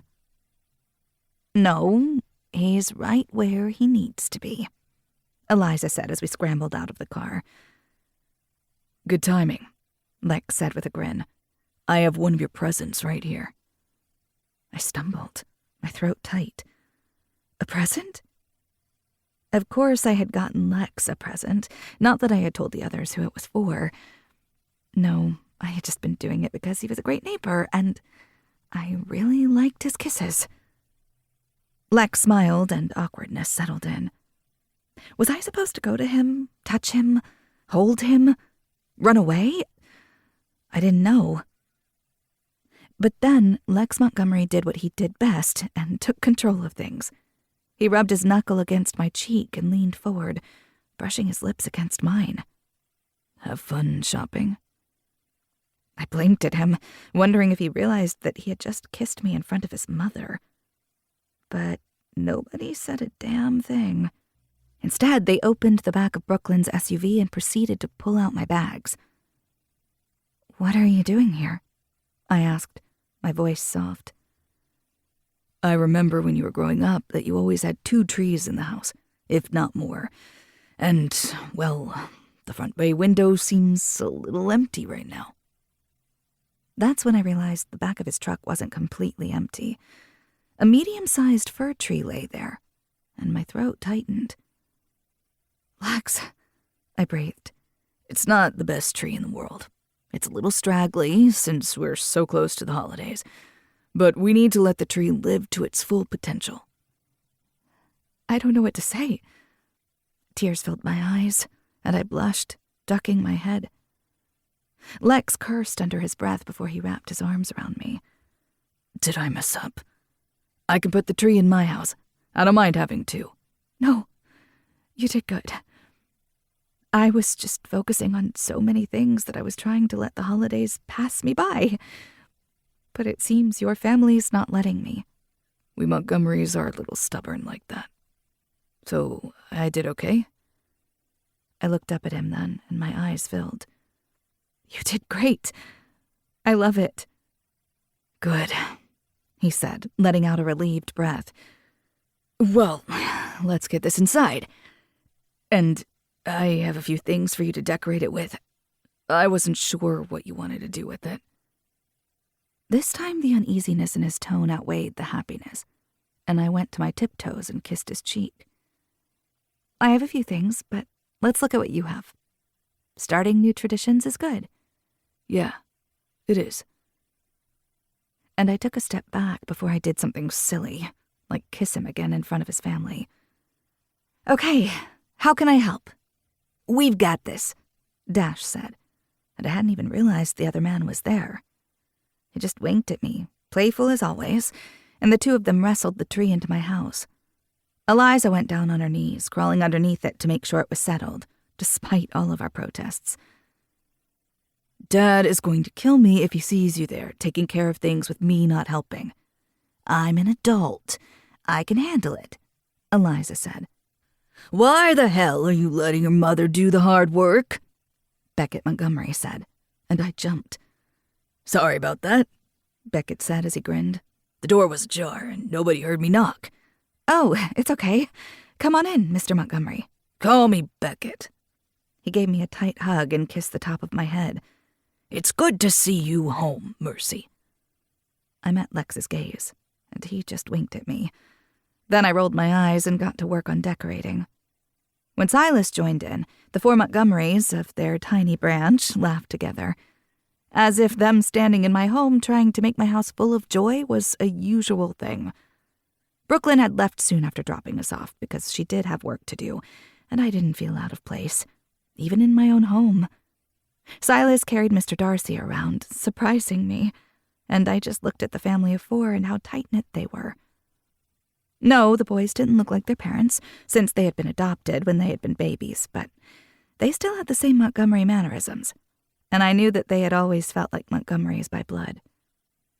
Just like his family was trying to make sure that I wasn't alone for the holidays. My heart clutched, and when I tried to lean back into the wall, I realized it wasn't a wall. Instead, it was Lex himself. I sighed, letting myself relax against him as he squeezed my hip.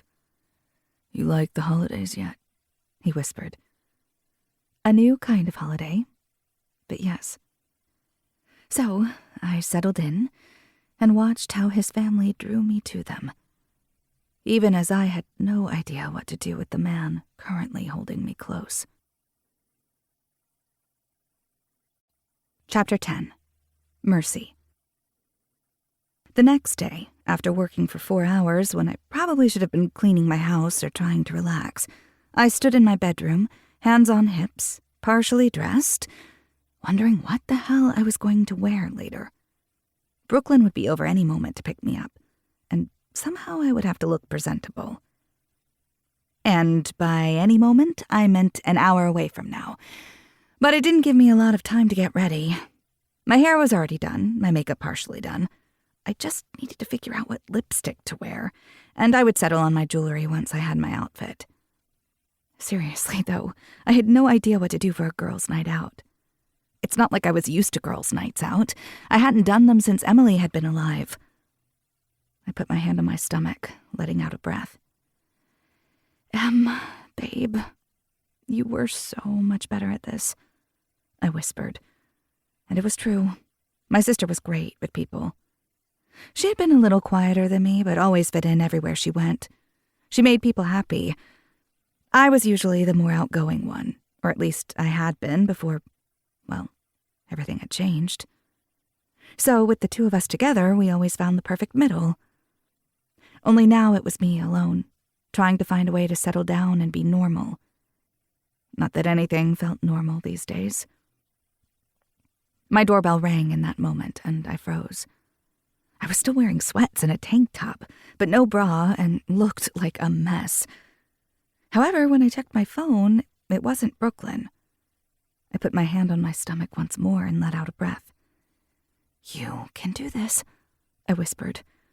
I ran downstairs, nearly tripping to my death as Mr. Darcy darted forward to win the race I wasn't aware we were in, and tried to calm down as I opened the front door. Lex stood there, hands in his jeans pockets, as he rocked back on his heels. "Hi," I said. "Hi." He shook his head. "If we start down that hi and hey path again, I'm never going to be able to actually say a proper hello." The idea that he was just as nervous as I was should have soothed my nerves. Not so much. I never used to get flustered around you, Montgomery. It's worrying. Talk to me about it. I'm usually good with words. "I'm going out with a few of your cousins tonight." Lex winced. A ball formed in my belly, and I frowned. "Did you not want me going out with your cousins tonight? Because I know things are weird and we haven't talked about anything, but I'm trying to live again, so if you think that you can bar me from hanging out with your family because things will get too complicated, well, no, I'm just not going to do that." Suddenly his finger was over my lips, a single brow raised. "Shush." He lowered his hand, a smirk on his face that made him look far too handsome for his own good. "Did you just shush me?" "Damn straight I did, woman. The only reason I even reacted at all was that I was annoyed that Brooklyn got to you first." I blinked, confused. "What?" In answer, he rolled his eyes so hard I was afraid he was going to hurt himself before he reached out, gripped the back of my neck, and crushed his mouth to mine. Surprised, I stood there, silent and awkward for a moment, before I finally gave in and kissed him back. Damn it, Lex was too good at kissing. Why hadn't I known this when we were younger? I mean, this talent took effort. When had he learned it? And why did I suddenly feel as if I should have known this long ago? When he pulled back, both of us were breathing slightly heavier, and he looked like a cat who had caught the canary. He slid a piece of my hair behind my ear. "I am annoyed that she got to you first, because I wanted to take you out tonight. But I was too slow, apparently. She got you all day yesterday, as did my mom, and apparently I'm now fighting with my cousins for your time. I don't appreciate that." Warming, I played with the button on his shirt. A man in a button-down and jeans just did something to me. Okay, that was a lie. It was Lex. Always. And that was something I would have to think on more later. "Oh, well, she asked first. And you didn't ask at all." He winced. "The only reason I didn't ask you to dinner, or to see you, or anything, was that Brooklyn had already said your time was claimed. And I know when a man loses. Mostly because she's a Montgomery woman, and they're scary." I snorted as I walked inside, him following me.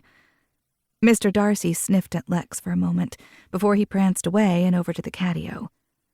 I'd left the screen door open so he could have his way. It was mostly guilt, though, because I would be leaving soon, and he'd be trapped inside all alone. That mom guilt was a real thing. "Can we have a talk before she gets here?" I blurted. Well, crap, I hadn't meant to say that. Lex tilted his head, studying my face. "Do we need to? I like kissing you. I like spending time with you. Let's just figure things out." This time I snorted. We both know that I'm not good at going with the flow and figuring things out. Neither am I. That's why we're going to be good at it together. This man. I don't think that's how it works. But you're right. Maybe we don't have to make things too complicated and we can just be. That sounds about right. Though I'm not good at going with the flow, so you might have to keep me in line. He kissed me again, and my knees nearly went weak. "Have fun tonight. And then I'm taking you out tomorrow." "Oh? Bossy man. Why the hell did I like it?" "Yes. Oh. On a real date, not a fake girlfriend date." "You're not even going to ask? You're just telling me?" But even as I said it, my stomach tensed, because I really wanted to go out with them. Call me a glutton for punishment, but I liked this side of Lex. "Also, while we're here, is that what you're wearing? Because it's sexy as hell." I looked down and realized that my white tank top was perfectly see-through, and he could see every inch of my hard nipples. I put my hands over my chest and scowled. "Lexington Montgomery." "What? I'm just saying. I really like that shirt." "I am just trying to figure out what to wear." "I can go upstairs and help you." I gasped. "You haven't even taken me on a real date, and you want to go upstairs and strip me naked?" I paused. "Okay, do not answer that." "I'm just saying you would really like the answer. Trust me." I shoved at his shoulder, but didn't go upstairs. Because for some reason I knew that if I went upstairs with him, clothes would be coming off, and I would be very late hanging out with the girls. "Have you heard anything about the project status?" Storms clouded his eyes, and he shook his head. "Only rumors that he's wooing other companies, too." "Bastard! I thought you had it." "We will. Damn it, I want that estate, no matter who owns it. It'll be great for the company, and frankly, I want to get my hands on those plans and just dive deep." "Well, your fake, serious girlfriend is ready to help. Even though that layer of complication is going to be interesting." "So we'll have two camps. My fake, serious girlfriend that goes with me to schmooze my ex-girlfriend's father, and then my childhood friend turned woman that I really want to kiss again and take out. What do you think?" "I think it's so simple that it doesn't even need labels. And it's totally not going to blow up in our faces." "I believe in you." He leaned forward and brushed his lips against mine. "Go get ready. And I think you should wear that maroon dress thing you have with the black boots." I shook my head. "How do you remember that?" "You looked really hot in it. We were at a party, remember? And Justin couldn't come, so I had to be your date." "Oh, look, a pretend date. I guess it's not our first time." My mind whirled, memories hitting so quickly, it was as if I'd lived countless lives within a single breath. I remember that, and it was a really good time. And I do happen to have that dress still. "Wear it, with a long coat, so that way you don't get cold." "Okay, I can do that." "By the way, if you didn't know, you're going to be spending Christmas with the Montgomerys." "Lex," I said, exasperation oozing out of my tone. "Mom's going to give you the full invitation soon, but we're running out of time, and I want to make sure you knew. It doesn't have to be anything scary, but we were friends long before I wanted to kiss you." He paused. "Okay, scratch that. I wanted to kiss you before, but then we were friends, and then, well, life." "You confuse me so much," I said as I put my hands over my face. You confuse me just as much. This is why it's going to be fun. And totally not insanity wrapped in a bow. Exactly. He kissed me, leaned down to pet the top of Mr. Darcy's head, as my cat had decided to make another appearance, and then he stood up again. I swallowed hard, watching as he moved. He was good at moving. I'll see you tomorrow, okay? Have fun tonight. Be safe. And, well, if you get a little tipsy and you want a drunk text, I'm here. You're a menace, you know that? I've always been a menace, Mercy. I'm glad you're figuring that out. And with that, he left my house, pressing the button on the door so it locked itself. Always keeping me safe, that Lex Montgomery. Indeed, a menace. Knowing I was running out of time, I ran upstairs and slid on that maroon dress, black boots, and thick tights. Should it worry me that he remembered this outfit so much? Or should it worry me even more that dancing with him that one night, even though I had been seriously dating Justin at the time, had been one of my favorite nights in my life? It just hadn't clicked that it had been because of Lex. I gripped the edge of my vanity and let out a breath. Going any deeper into whatever this kind of relationship was with him would be a serious mistake. Our lives were already tangled enough. But maybe it was okay that I was living a bit. Maybe it was okay to be reckless. Maybe it was okay to let Lexington Montgomery seduce me. I shook my head, finished my makeup, and was just sliding on a thick black knee-length coat as my doorbell rang again. When I answered, Brooklyn stood there, dressed to the nines, looking sexy as hell in a red dress, brown knee boots, and a similar jacket to mine. You look amazing. Are you ready for tonight? I shook my head. Maybe. You scare me. That's what all our friends say. Daisy Montgomery said as she leaned forward and hugged me tightly. Daisy was a couple of years older than us, older than the rest of us, and another one of Lex's many cousins. She worked in the Montgomery security branch of the family and was such a badass that I wanted to be her when I grew up. And when I told her that in the restaurant later, she had thrown her head back and laughed. You don't really want to be me when you grow up. You end up with a lot of bruising. I end up with bruising too, mostly because I trip over things, I said with a laugh. And you actually know how to protect yourself. Shivers ran up my spine, and I looked behind our booth but shook my head. Nobody was there. I was just imagining things.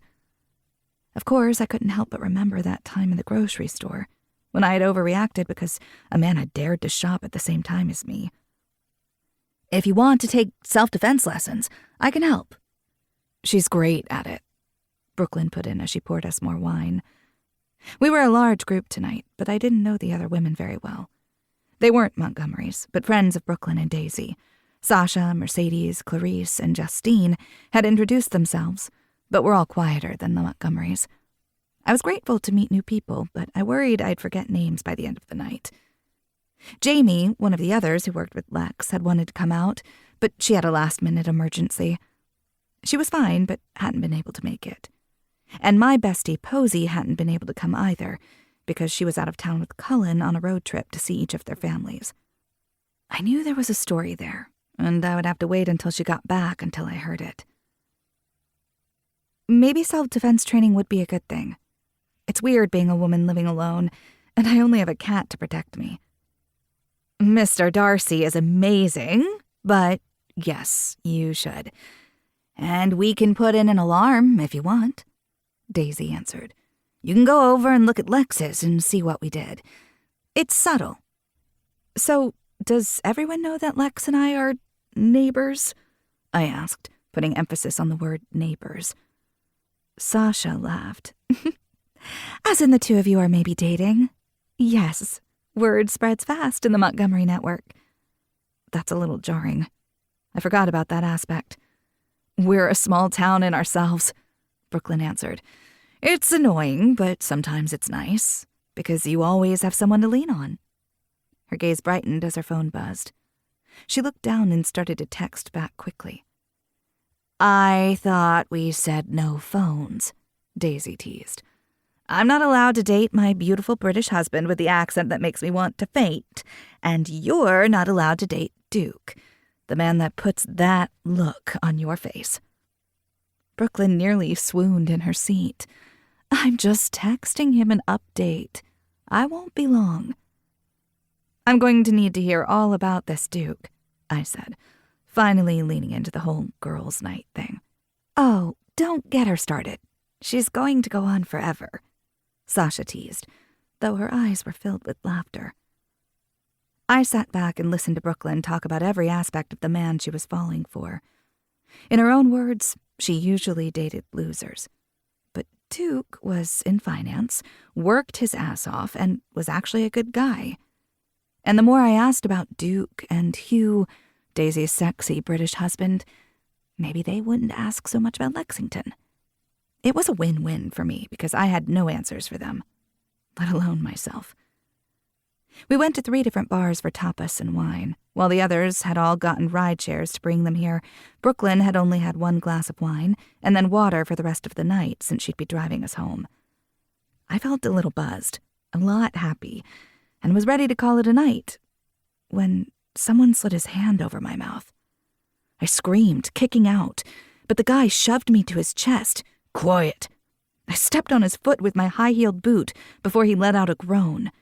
And when he pushed me to the ground, roughing up my knees as my tights tore, I tried to get up. Only the man wasn't there anymore.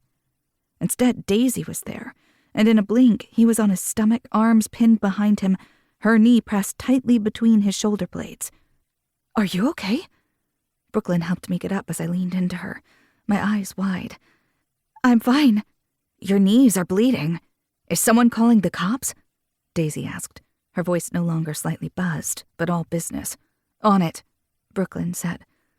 My hands shook and my tights were torn, blood oozing from the slight wounds, and I just ran my hands over my arms, wondering what the hell had just happened.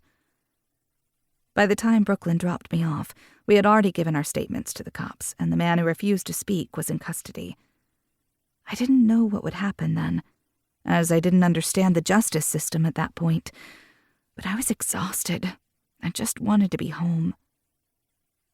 "Thank you for driving me home," I said after a moment, and Brooklyn just squeezed my hand. "Don't worry about it. I'm just glad that you're okay." Daisy's husband had picked her up since he had been close by, and I was grateful that I wouldn't have to explain that I was fine to anyone else. Of course, I had spoken too soon. As soon as I got out of my car, Lex was there, his hands on my face. "Are you okay? What the hell happened?" "How did you... what... who told you?" I blurted. "Well, you didn't," he ground out. While it was nice that someone waited for me at home and was worried, I didn't like the tone. "I'm fine. They got the guy. It was just a weird mugging, I guess." "Who called you?" "The Montgomery phone tree is really good," a deep voice said from the shadows, and I jumped. Reese moved forward, hands up. "Sorry, I was at Lex's house when his phone started blowing up, letting us know what happened, and I'm the one that held him back from driving out there and trying to murder someone." "Lex," I said, exasperated. "Don't Lex me.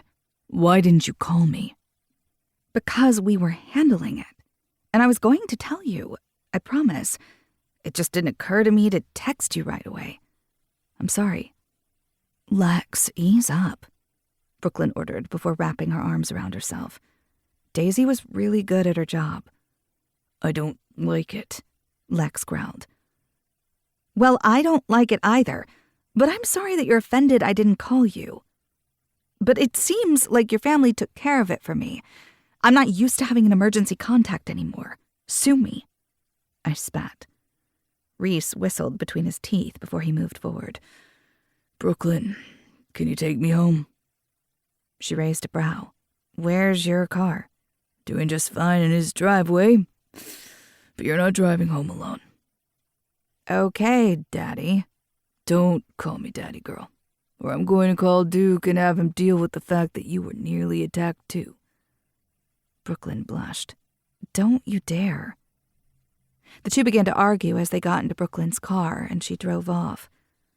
I finally let out a breath and turned to Lex. "Did you guys plan to ambush us to make sure the women weren't alone?" Lex slid a finger down my nose like I did with Mr. Darcy. "Of course we did. Come on, you're sleeping at my place." "I'm not." "I have a better alarm system. Mr. Darcy won't mind it." I merely sighed. "I'm fucking scared, okay? Just, please. I'll sleep in the guest room. My bed's better anyway. The mattress helps your back and all." "Lex, I just want to go to bed." "You can. Come on. Let's get your cat and your pajamas. I promise not to make a move on you. Unless you ask," he added, and I heard the stress in his tone. Frankly, I didn't want to be alone either. He'd just gotten on my nerves. I wouldn't give in later. At least that's what I told myself. So, with a sigh, I walked inside and threw a couple of things into a bag. Lex had already grabbed Mr. Darcy, the two looking as if they had been best friends their whole lives, and had a small bag for him. "I got some food and things. Wasn't sure what else." "It would make more sense if you just stayed here." "I have an alarm system. Sue me." "It looks like I'll be trying to budget for one soon." "I know a guy," he teased. I leaned into him for a moment, tears threatening. There was still a slight bit of shock running through me, and it was the only thing allowing me to stand straight. We turned off all the lights, locked the doors, and headed into Lex's place. Tomorrow I would pay more attention to it. Tomorrow I would notice the details beyond the construction mess. But he took me to his bedroom. Instead of something sexy and sweet and romantic, I went to his restroom, changed to my pajamas, the comfy ones that covered every inch of me, and slid into bed. Mr. Darcy jumped next to me, cuddling on my hip, as Lex stood at the doorway in his pajamas. "Good night, Mercy." "Don't go. I know I'm being a brat. Just come hold me." Without an answer, Lex moved forward, lifted up the blankets, and I turned, disrupting Mr. Darcy, so I could snuggle into Lex's hold. My hands against my own chest, I tangled my legs with his and let myself be enveloped. He rubbed his chin over the top of my head, and I finally let out the breath I hadn't known I'd been holding for hours. "You're safe, Mercy. I promise." I know. And even though I hadn't thought I would be able to sleep tonight, I closed my eyes and let the sound of Lex's heartbeat lull me to sleep. Because in his arms, I didn't have a care in the world. At least for now. Chapter 11. Lex. It had taken me far too long to fall asleep. With Mercy in my arms, all I could do was watch her chest rise and fall as I tried not to freak the fuck out. Some man had put his hands on her. He had touched her, scared her, and I didn't know why. A mugging gone wrong? Something worse? Just the idea of what could have happened sent a mixture of rage and horror warring through my body. I was so damn grateful that Daisy had been there. Daisy, my cousin, who was good at protecting those in her charge, as well as herself. I shuddered to think what would have happened if she hadn't been there. Not that I wanted my cousin harmed. Hell, I wanted to keep everyone I cared about wrapped in cotton wool and safe at home, but I knew that wasn't feasible. I lay on my side, my face resting on my fist as I looked down at Mercy as she slept. Without thinking, I reached out and traced my fingers along her jawline, her cheekbone. When she opened her eyes quickly, I winced. "I didn't mean to wake you up like a creep." Always slightly creepy, she whispered before she put the back of her hand to her mouth and yawned. "How long have you been awake?" "Not that long. I lied. Did it count when I hadn't fallen into a deep sleep? Mercy reached up then and traced her fingers over what had to be the dark circles under my eyes, the ones that matched hers. Liar, she whispered. I leaned down and brushed my lips along hers. I couldn't help it. I just needed her touch, needed to ensure she was safe. Good morning, I whispered before resting my forehead along hers. I have morning breath. So do I. So we'll just ignore it. We're adults, after all. She smiled after I kissed her again. Is it weird that I'm waking up in your bed? I don't even know exactly what we are, and here I am, feeling far too comfortable in this bed. Because it's a comfortable bed? I hedged. I opened my mouth to say something, anything, since we hadn't defined our relationship and seemed to have skipped a few steps, when something nudged on my elbow. I turned quickly, sitting up as Mr. Darcy walked across my legs, then right over my stomach, and I was grateful he hadn't pressed his claws against something far more sensitive. Mercy let out an oath as the cat proceeded to try to knead her stomach and then walk over her neck. Mr. Darcy, I think, is hungry, she said with a laugh as we both reached out to run our hands along the black cat's back. When our fingers tangled, I just looked into Mercy's eyes and wondered what the hell I was doing. This had only started as a fake date, right? A fake relationship to get through an evening, a weekend with an overbearing business owner. A fake relationship, so that way I wouldn't have to deal with Gia's patronizing looks. And yet here we were, in bed together. Maybe not sleeping with one another, but it sure felt real to me. We brought his food and everything. I'll go take care of it. Mercy shifted so she could sit up. As Mr. Darcy popped off the bed, he looked over his shoulder, chirped, and ran to the door. Then he began to pace in front of it, as if impatiently waiting. I've got it, but thank you. He's very particular. I hear cats are that way. Mercy scowled at me. Excuse me, I know for a fact that some dogs are the same way. Mr. Darcy, however, is in a strange and new environment, and he just needs something that's a little normal. It didn't take an expert to realize the subtext of that thought, because there was nothing normal about what we were doing in this moment. Before I could say anything, though, she got off the bed and practically ran out of the room. I could hear her soft murmurs to the cat as she fed him, but I wasn't sure what I was supposed to do. Somebody had attacked Mercy, and yet she was in my house right now, and that seemed to be the more pressing matter. I looked down at my cock and the way that it tented the sheets. Well, we won't be taking care of you, I muttered. I got out of bed and walked to the bathroom, knowing that today was going to be a weird day. Christmas Eve was right around the corner, and I wasn't sure what the hell I was going to be doing that day, let alone with Mercy. When the woman who centered my thoughts walked back into the bedroom, I gestured towards her bag. Your things are in there, and you can use this bathroom. I'll go use the guest one. She shook her head. That doesn't make any sense. I have everything in one place, so I can make it to the guest bathroom. Or I could go home. Don't, I blurted. She frowned at me. Don't? Don't what? Go home? I'll be okay. We don't know if that guy knows where you live or something. It's not like that. She let out a breath. And don't tell me I'm underreacting. Seriously, I'm fine. I'm going to go home, shower, get dressed, and try to go about my day. Thank you for letting me sleep underneath your roof so I could feel safe for the evening, but I'll be okay, Lex. Scowling, I paced towards her. She didn't move.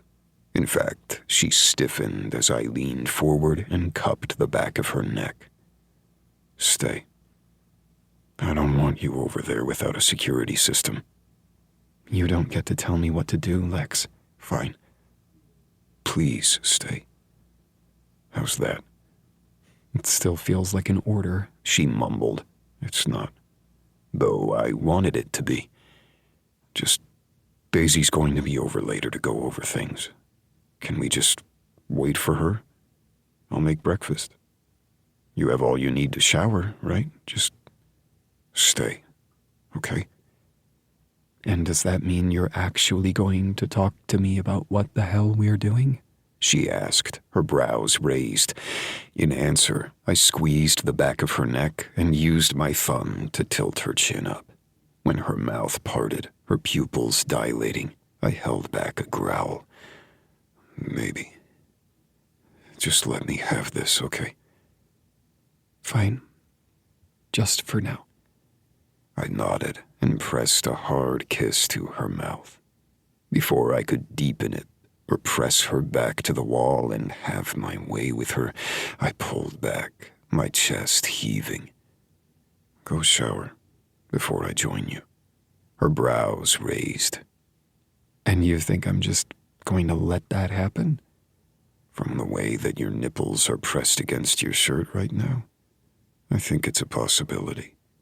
Her hands moved to cover herself before she froze and dropped her hands. I didn't realize you were such a jerk. I'm not. I'm just moody.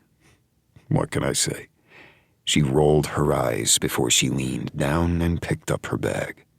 As she walked out, Mr. Darcy flicked his tail at me, and I hadn't even realized the cat had followed her in. Then the two turned down the hall, leaving me standing there, my cock hard, and wondering what the hell I was going to do with that woman. She was my friend, and yet friends didn't want to do exactly what I wanted to do to her. It was only supposed to be a fake relationship, and yet I could still taste her on my tongue. I still remembered exactly what had happened in that hotel room. So no, things weren't simple, and I wanted more. I jumped into the shower, grateful for the cold temperature at first. As the water began to heat up, I poured soap into my hand before wrapping my fist around the base of my cock. I imagined Mercy on her knees in front of me, her tongue sliding into the slit at the tip of my cock. I pulled her by her hair, keeping her steady as I ran my cock over her lips, tapping them to tell her to open them.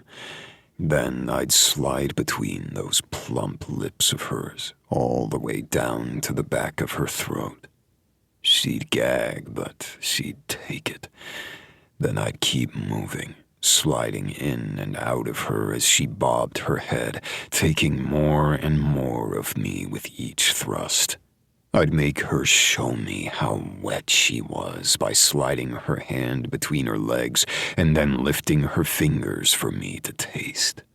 One hand would be in her hair, guiding her head as she sucked me off, and the other would be playing with her nipples, loving the way that her breasts would overfill my hands. Because Mercy had amazing tits, and I couldn't help but want to paint them with my cum. Groaning, I moved my hand faster, imagining her bent over in front of me in the shower as I slid my cock into her ass. It would be tight at first, and she'd whimper, but then she would relax, pressing back into me. My fingers would be in her pussy, my thumb over her clit as I fucked her ass, taking her as we both craved. And when she finally came for the first time, I'd fill her with my cum, licking up her spine as both of us stood in the cooling water, panting and not nearly sated enough. And at that thought, I came, spurting on the bathroom wall. I held back a groan, trying not to whisper her name so she wouldn't hear, as I had the hardest orgasm of my life, all with just thinking about Mercy. Disgusted with myself since she was in the damn house, I quickly finished my shower and turned off the water. I wrapped a towel around my waist and walked into my bedroom to get my clothes. Mercy stood there, eyes wide as she traced every inch of my bare and wet chest. When her tongue darted out to lick her lips, I couldn't help but smirk. Need something? Then her gaze went lower, to where my recently sated dick was now hard once again, tenting my towel, threatening to peek out. Well, I want to ask about your tattoos. I grinned and looked down at the dragon inked on my side from Leif, my cousin, and then the tree that had been hollowed out, filled with jagged shards of glass that Sebastian had added last year. I still have the rest of my chest and back to go, but my rib cages are done. Thankfully. That had to hurt, she whispered. I didn't even realize we had moved closer to each other until her fingers traced along the dragon's spine. I'd groaned, swallowing hard. It wasn't easy. I've always wanted a willow tree down my spine, down my rib cage, the branches wrapping underneath my breasts, but I've been afraid. I tilted my head. Afraid of the pain or of the artist? Maybe a little of both. You know my cousins. They're brilliant at what they do, and they'll make you feel safe. You don't have to be topless for a chest tattoo, no matter what another artist might say. I learned that the hard way. I scowled, rage zipping up my spine. Excuse me? Oh, I didn't let them ink where I wanted. I wanted an upside-down heart locket between my breasts and over my heart. One that looked worn and rusted to match what when I'd lost Emily.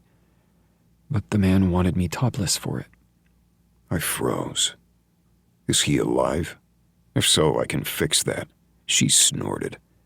I went with a different person who let me wear a shirt and made sure everything felt safe. The other guy even handed me tiny little pasties that wouldn't even cover my entire nipple. I couldn't help but look down at her bra and t-shirt covered breasts, imagining those nipples. Eyes up here, she said, snapping her fingers.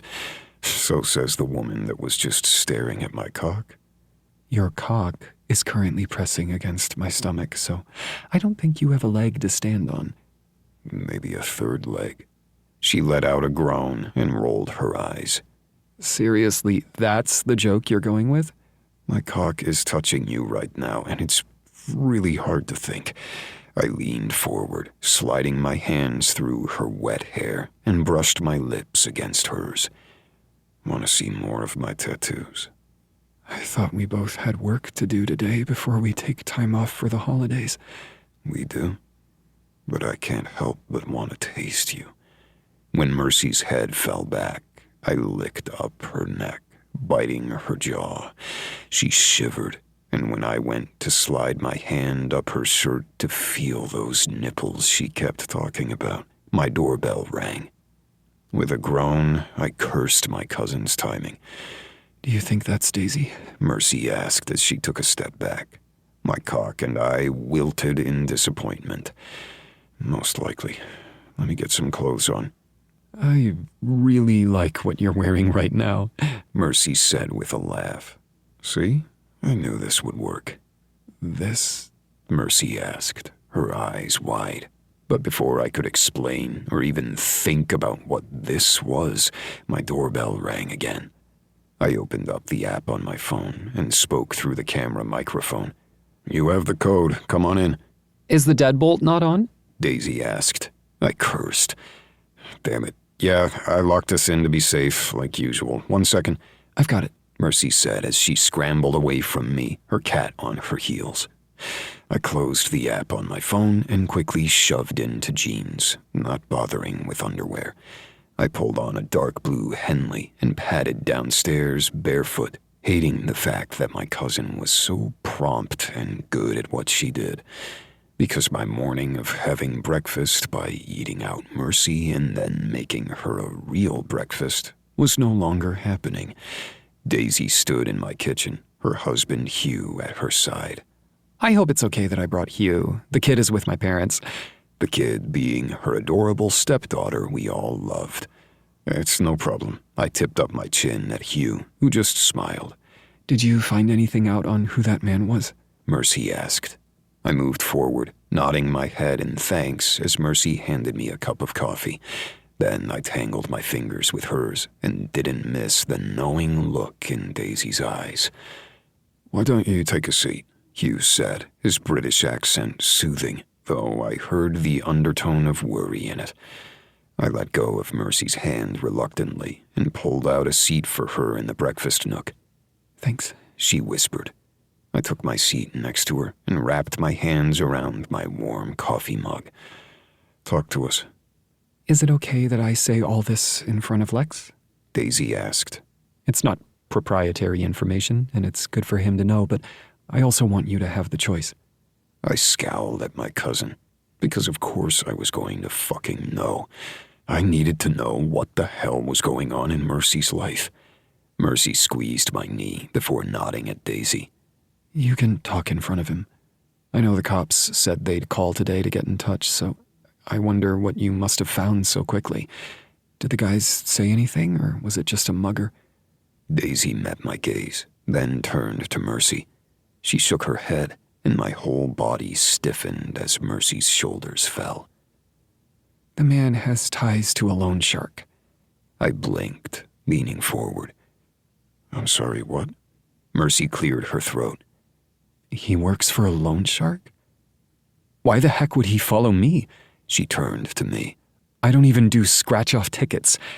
Denver isn't pristine, and there is an underworld out there.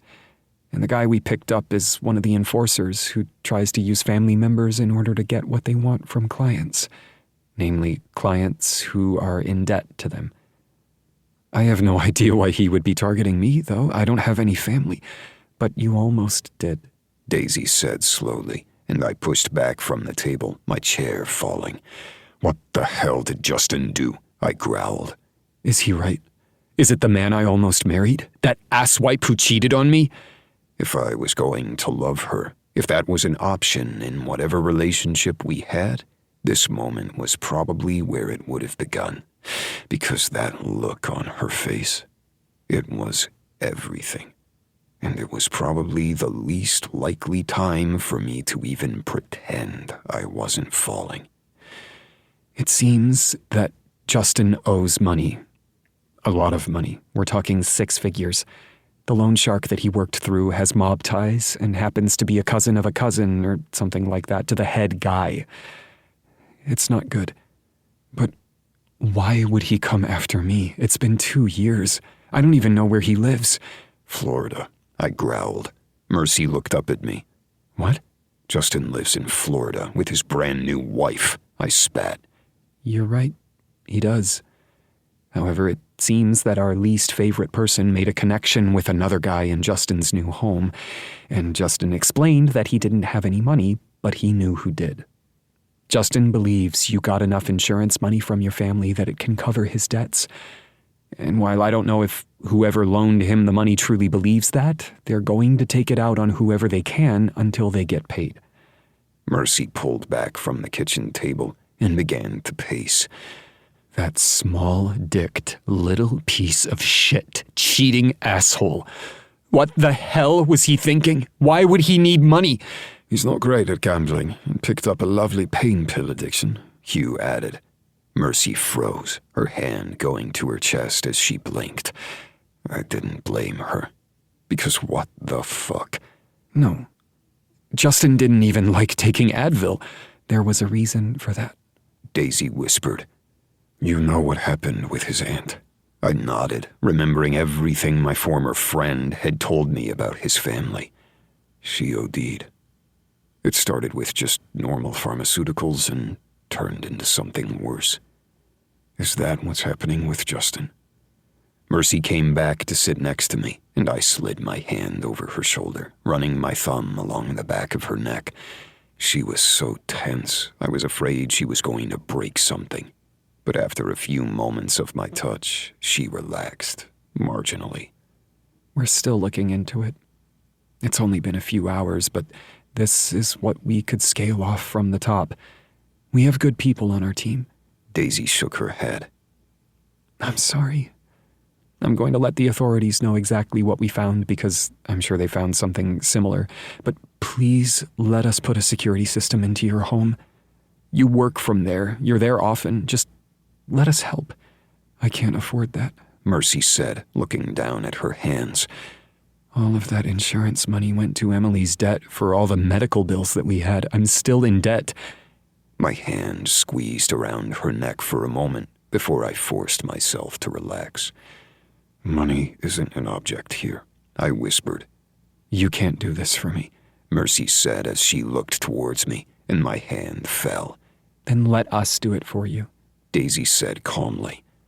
A Christmas gift from the Montgomerys.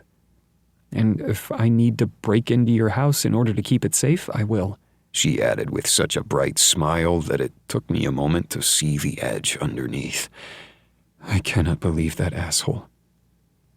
Are they really going to keep coming after me? Mercy didn't sound scared. She sounded pissed. And I didn't blame her. I'm sure the authorities are going to do what they can to make sure that doesn't happen, and so will we. I just need you to be safe for now, okay? Take the security system. It's way too much, Mercy said with the shake of her head. Don't be stupid. Let us help you. She scowled at me. And don't call me stupid. Fine, though, as long as it's from all of the Montgomerys. She was speaking to Daisy as she said it, but looking at me. So I knew exactly what she meant. We had no idea what we were to each other in that moment, no idea what would happen next. But I'd be damned if anyone put their hands on her again. Chapter 12. Mercy. It wasn't every day that you found out your former fiancé/worst nightmare owed money to a loan shark with connections. Or was it the mafia? I had narrated a few mafia romances, and it was always the innocent bystander who'd gotten in the way who ended up hurt or dead. I was not going to let myself dwell on that, however, at least in this moment, because it was Christmas Eve, and I was taking a full day off work. I was not going to dwell on the concept of my imminent doom, demise, or downward spiral. Because if I did, there would be spiraling. Justin was such a punk-ass bitch that he couldn't even stand up for himself 2 years later. I didn't know when he had stolen that money, because not paying back a bookie was pretty much stealing. If he had done it after we had ended everything, then he was truly reaching far back in time to find a scapegoat. But him and his perky wife, the woman I had trusted with my wedding, were safe and sound in Florida. And I was apparently being mauled on street corners in Denver. After Daisy had gone over everything, I had also explained to the group about the uneasy feeling that had washed over me in the grocery store, as well as the random phone calls. While I had told the authorities that, the Montgomerys hadn't known. Lex had paced his kitchen, my cat oddly pacing right along with him. At one point, Mr. Darcy had tripped Lex, but the man I was slowly falling for had merely caught himself, growled, and continued to mumble. I didn't know what the Montgomerys were planning, or how the authorities were going to fix this, but I was so damn annoyed that the person I truly did not think of often thought of me enough to throw me under a bus. And now, here I was, dwelling on it when I said I wouldn't dwell. Frustrated, I flipped my mascara a little too hard and ended up with black on my eyebrows. Son of a bitch. Here you go. I do that too many times to count, Brooklyn said as she handed me a tissue. I wiped the black smear that was slowly starting to seep into my foundation and growled. That's it. I'm just going to draw on my face and call it a day. Can we have it as a costume party for our dinner tonight on Christmas Eve? A group of us were all heading to a nice restaurant that was owned by a friend of a friend, and we're going to celebrate as couples for Christmas Eve. Later, I would open my gift underneath the tree, slightly different than when I was younger, but it would just be me and Mr. Darcy. Unless Lex wanted to stay. I warmed at the thought of that, because the two of us were sure acting like we were in a real relationship, and we hadn't even slept together yet. Yes, we had slept next to each other, but we hadn't had sex. We had been close enough a few times, but distractions and interruptions truly were the bane of my existence. No, Justin was the bane of my existence. Distractions were just hindrances. Maybe my Christmas gift would be an orgasm. That would be wonderful. I would love to know what you're thinking, Brooklyn said with a laugh. And don't worry, I'll help you get that streak right off, and we won't have to draw on your face like that one Friends episode when they went to Vegas. Laughing, remembering the ridiculousness of that particular show, I let out a breath. You really don't want to know what I was thinking. Brooklyn, one of the most gorgeous women I had ever seen, with her honey-colored hair and freckles that covered most of her face, winced. I really don't want to know about your sex life with my cousin. It really sucks when people that I've become friends with, or people that I've known all my life, start to date my family members. Because then we can't have the normal talks. I don't want to know about bedroom antics or the size of his dick. Brooklyn let out a shudder. Ugh, I can't believe I just said that aloud. Laughing, I turned back to the mirror and sighed. Thank you for the mascara help. And don't worry, I wouldn't even know what to say about that certain aspect. I mean, I think we're dating, Lex sort of alluded to it, but it's not like this whole time together has been any form of normal. Life isn't normal. That's the whole point of it. So wise. I think I heard it on a TV show once. Or I'm just making up words. Either way, I have many questions, but first, if you think it might be a real relationship, are you just going to bypass the whole it started as a fake relationship thing? I threw my hands up in the air, grateful I didn't toss the lip gloss with emotion. I have no idea. It's not like we talk, and the holidays have been busy. I mean, it's already Christmas Eve, and this is not exactly how I thought I'd spend my day. How did you think you would? Brooklyn asked with a tilt of her head. Reading a book next to the fire with my cat on my lap? I mean, it's not a bad night. Not at all. That sounds like a lovely evening. But now you have a tree, lights, decorations, and Montgomery's invading. She cringed. I can leave if you want. If you want that time, and I'll drag Lex away too. I shook my head, guilt setting in. No, I was fine being alone. I really am. I mean, now that Emily's gone, I am alone. I swallowed hard, ignoring the tinge that always hit with that thought. Brooklyn reached out and squeezed my hand. I'm still so sorry. I know that memories can be difficult, but I'd love to talk about her. That's sort of why I moved back. Because people knew Emily. I want to talk about her.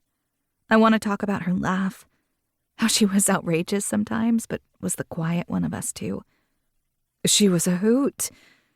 Did I tell you that one time when we were young, you were out with Lex doing something, and so Emily and I snuck up behind you guys and tried to spy on you, but instead we got caught by another one of my cousins and were chased around with paintballs. The soft kind that didn't hurt, but still. I did not know that. I wonder what Lex and I were doing. I paused. It's weird, because Lex and I were friends before, close friends. And then I started dating his other friend, and things just changed. Okay, we're going to circle back to the first part of our conversation, if that's okay. That way I can get it all out there. First off, you look lovely. We're going to go out tonight and have fun, and I'm sorry that we're kidnapping you. And you and Lex haven't had sex yet? She blurted. I'm very confused about the circular conversation, but no, we haven't. When would we have time? I don't know. When you guys were snowed in for an evening at a very beautiful resort? Well, we sort of got close. I blushed. Brooklyn grinned like the Cheshire Cat. Don't tell me all, but tell me enough. There's not much to tell, but it was close.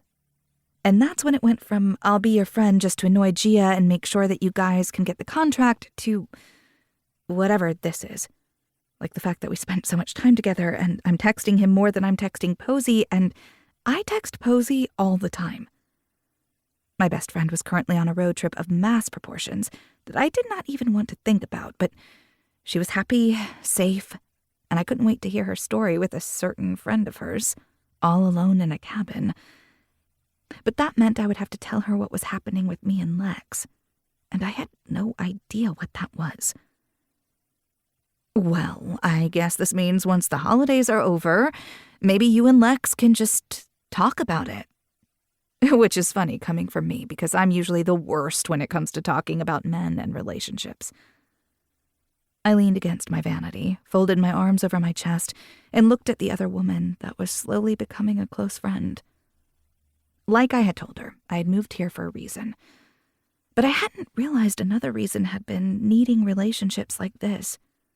I was still trying to figure out how to break out of my shell, but the fact that I could just have a moment of getting ready for a dinner while I put on makeup with another woman felt wonderful. I was like a sponge soaking up all the interactions I could get. After spending the past 2 years trying to heal and yet grieve at the same time, maybe this was me stepping into the light. What do you mean by that? I asked, shaking myself out of my thoughts. I usually date the worst guys. Not the bad boys. You know, the ones with tattoos and motorcycles. That made me laugh. Your family is the tattoos and motorcycle crowd. Too true. No. I dated the guys with the polo shirts and the tan slacks and the ones that you could take home to mom and be happy about. Well, maybe not my mom. My mom's a little more discerning than that. Brooklyn shook her head. But they never stood up for me. They were just easy. You know? You just got along. The sex was fine. You went out to dinner, and no matter what, it just was. Ever since middle school, the guys I would date would be not quite boring, but boring enough. Weak in some aspects. But Duke isn't like that? She shook her head, her whole face brightening. No. I know it's only been a little while, but he is fantastic. He listens to me. He holds the door open for me and doesn't growl when I open the door for him.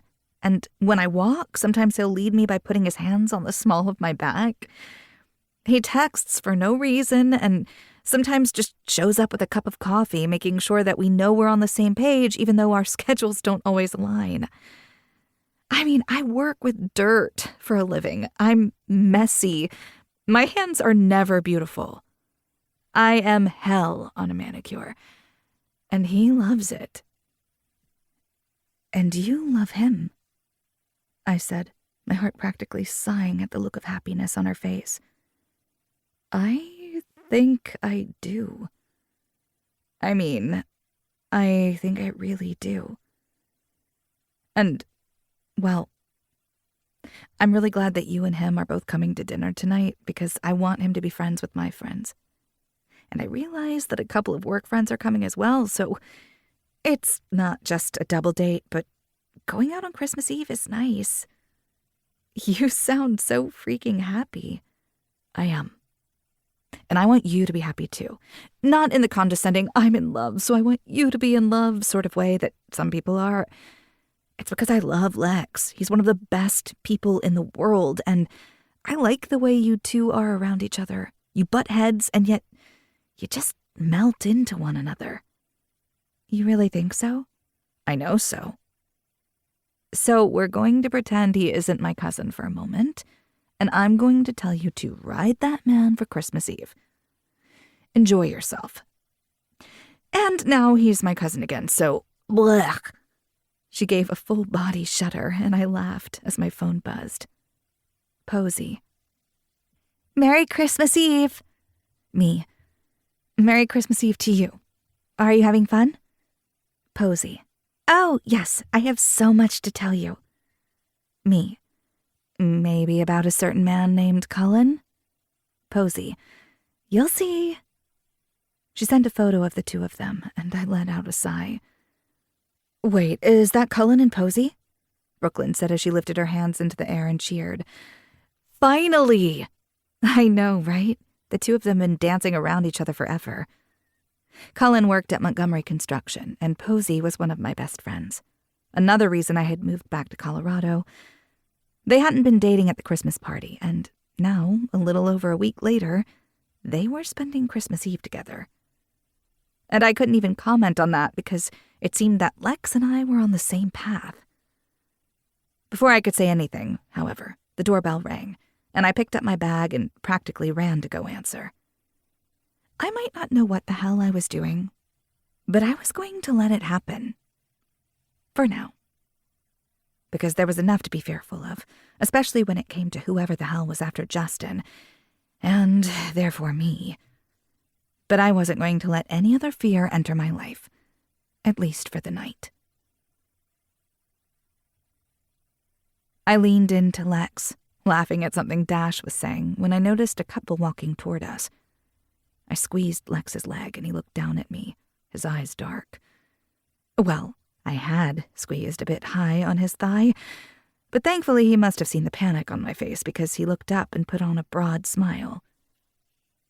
Gia and her husband walked past and waved, not saying a word, but the lines between her brows deepened as she took in the group enjoying themselves on Christmas Eve. Friends and family and warmth. And Gia wasn't part of it. Lex waved back, though the others didn't notice the couple walking past, and I turned my head to kiss his cheek. Gia met my gaze, and I wanted to growl, mine. But we were in public, and I wasn't that possessive. Okay, maybe I was, but still. Lex looked down at me once again, ignoring Gia and her husband as they walked away, probably to tell dear old Dad that the couple who wanted the contract was indeed a couple out on the town for the holidays, and kissed the tip of my nose. Neither one of our gestures were fake. I knew that. He knew that. And part of me wondered what we'd do now that the base of whatever relationship this was happened to be based on a lie. I just hoped that base wouldn't crumble. A laugh broke me out of my thoughts, and I turned back to Dash's story, immediately caught up in the warmth of the table.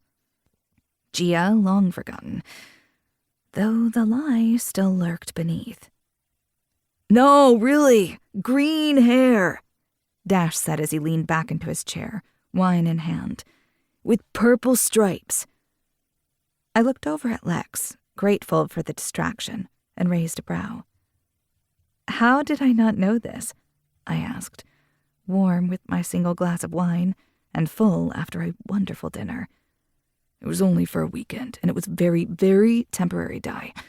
I lost a bet, and the rival colors of our college team were apparently Barney colors. Are there photos? Reese asked, his grin wide, the lines at the edges of his eyes wrinkling. I didn't know everybody at the table, but we were a party of 15 on Christmas Eve. As it was a friend of a friend's restaurant, Lexington and the others had long-time reservations, and everybody who worked here not only got double their normal rate, they all had plans later as a group to celebrate their holidays. There are no photos, Lex said primly. I don't know if I believe you, I said quickly. I'm telling you, there's none. Brooklyn looked over at me, eyes bright. You're just going to have to take his phone later. Distract him. And how am I supposed to do that? I laughed. Just show him your boobs and he'll give you anything, Dash said, deadpan, and I blushed so hard I could feel heat radiating from my cheeks. You're lucky I don't throw food in public, Dash. Lex growled. "And I thought everybody knew I was an ass man," he said so primly that I snorted into my wine. "You know, I'm learning so much about the Montgomerys, I'm a little worried," Duke said as Brooklyn leaned into him, looking so happy that I could practically see stars and hearts popping above each of their heads.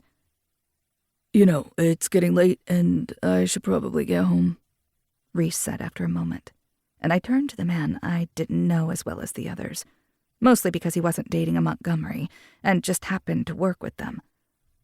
Honestly, I was surprised he'd even come tonight, but Dash had apparently dragged him. Lex ran his fingers along my arm, rubbing back and forth as little shivers slid down my spine. I clenched my thighs together, wondering why just a simple touch would do this to me. But as he looked down at me, his pupils dilated, I swallowed hard. Apparently, I wasn't the only one wondering how tonight would end. "You're right," Lex said after he cleared his throat. "Let's head out. Let the staff have this table and call it an early night. It is Christmas Eve, after all. I know we all have plans tomorrow." We all stood, said our goodbyes, and headed out to our cars. Each of us had only a single glass of wine and mostly water all night, so even though snow was slowly beginning to fall, we were all okay to get home. Reese looked over at us, then at the others who had slowly left the table, and then turned towards his car, the one parked the farthest away. "I know many of the people who came tonight were your friends, but I was surprised Reese was here," I said, voicing my thoughts from earlier. "He likes to keep his personal life close to the vest, so I don't know why he came, other than Dash probably forced him into it. My cousin's good at that." Brooklyn pretty much dragged me out, too. "Not that I'm not having fun," I added quickly. "But a quiet night at home would have been nice, too," he whispered, before brushing his lips along mine. I shivered, and it had nothing to do with the cold. But Lex pulled away anyway and led me to his truck. He helped me into it, since I was too short for it, and we headed back to our subdivision. When he pulled into my driveway, I raised a brow. "Really?" "The snow is coming down pretty hard, and I don't want you to have to walk home. Mr. Darcy misses you." This man, he just did something to me. And honestly, I was done waiting. "Are you coming in?" I asked, my voice tight. I really wanted him to say yes, but I wasn't sure if he should say no. "As long as you want me to." He paused. "And I have your Christmas gift." "Oh, I have yours too." I shook my head. "Well, let's get inside before we're trapped in here." He pulled out his phone and frowned. "A blizzard warning? What the hell?" "Snowed in on Christmas morning? Well, that's going to upset a few people. Are you going to be able to make it to your parents?" A frown covered his face before he shook his head. "We'll see. Let's just get inside first." The snow had truly started coming down in earnest, the wind turning it sideways as we made our way inside, and I shivered. I set up the new alarm, grateful Daisy had sat me down to learn each button, and let out a breath. "I am freezing," I said. Mr. Darcy wound between my legs, and I bent down to pick him up, nuzzling him to me. "You're warm. Thank you, Mr. Darcy." "I've been replaced by a cat. I knew it was only a matter of time," Lexington teased. He turned on my fireplace and then my Christmas tree before gesturing to me. "Come sit next to me." "I love that you just made yourself at home," I said dryly. "You make coffee in my kitchen every day." I blushed, shrugging. "Well, you need coffee in the middle of the day, and I don't mind making it for you. I like your coffee maker more than mine." I set down Mr. Darcy before I took a seat next to Lex. I pulled his gift out from underneath the tree and pressed my lips together, feeling oddly awkward.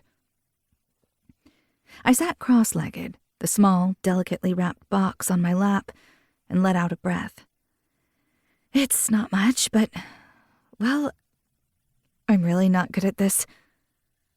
In fact, most of the gifts under the tree were for Mr. Darcy. The 2 others were gifts for me, from myself. But one was a bath bomb kit, and the other was for work, so I would be comfortable after a long day in the booth. But the fact that I even had a tree at all was a testament to the love of the Montgomerys. Mine isn't too grand either. I didn't have a lot of time, but I saw it, and I thought of you. I blinked, my throat tight as we exchanged gifts. I didn't open mine, afraid of what it would mean, a sense of urgency and nervousness compounding on one another. I guess I'll open mine first. I'm better at gifts when it comes to family than I am when it's other people that are important in my life. He shrugged as he said it, as if he hadn't just called me important, as if I was more than a fake girlfriend and neighbor. But I knew I was. Thinking that I wasn't was just living through the denial once again. He slowly unwrapped the gift, being far more careful than I thought he would. He looked up at me and shrugged. Sorry, I used to save the paper like my mom taught me. I vaguely remember that from a birthday party long ago. It's funny that we have so many shared memories, even though our lives diverted from each other so often. I was thinking about that earlier. Life comes at us fast, doesn't it? When he opened the box, though, a wide grin spread over his face. This is amazing. He pulled out a leather notebook, one with a soft and supple texture, one that I had pet far too often before I had wrapped it. This is gorgeous, babe. You had it stamped with my name. Your initials. It's a very long name, but they were able to make it work. And the Montgomery iris.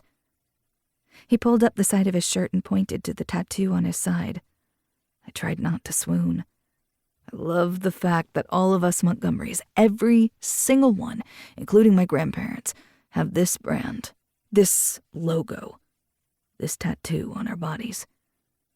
I mean, one would say it's a cult, but I do appreciate the tattoo, I said as my gaze went to his rock-hard abs.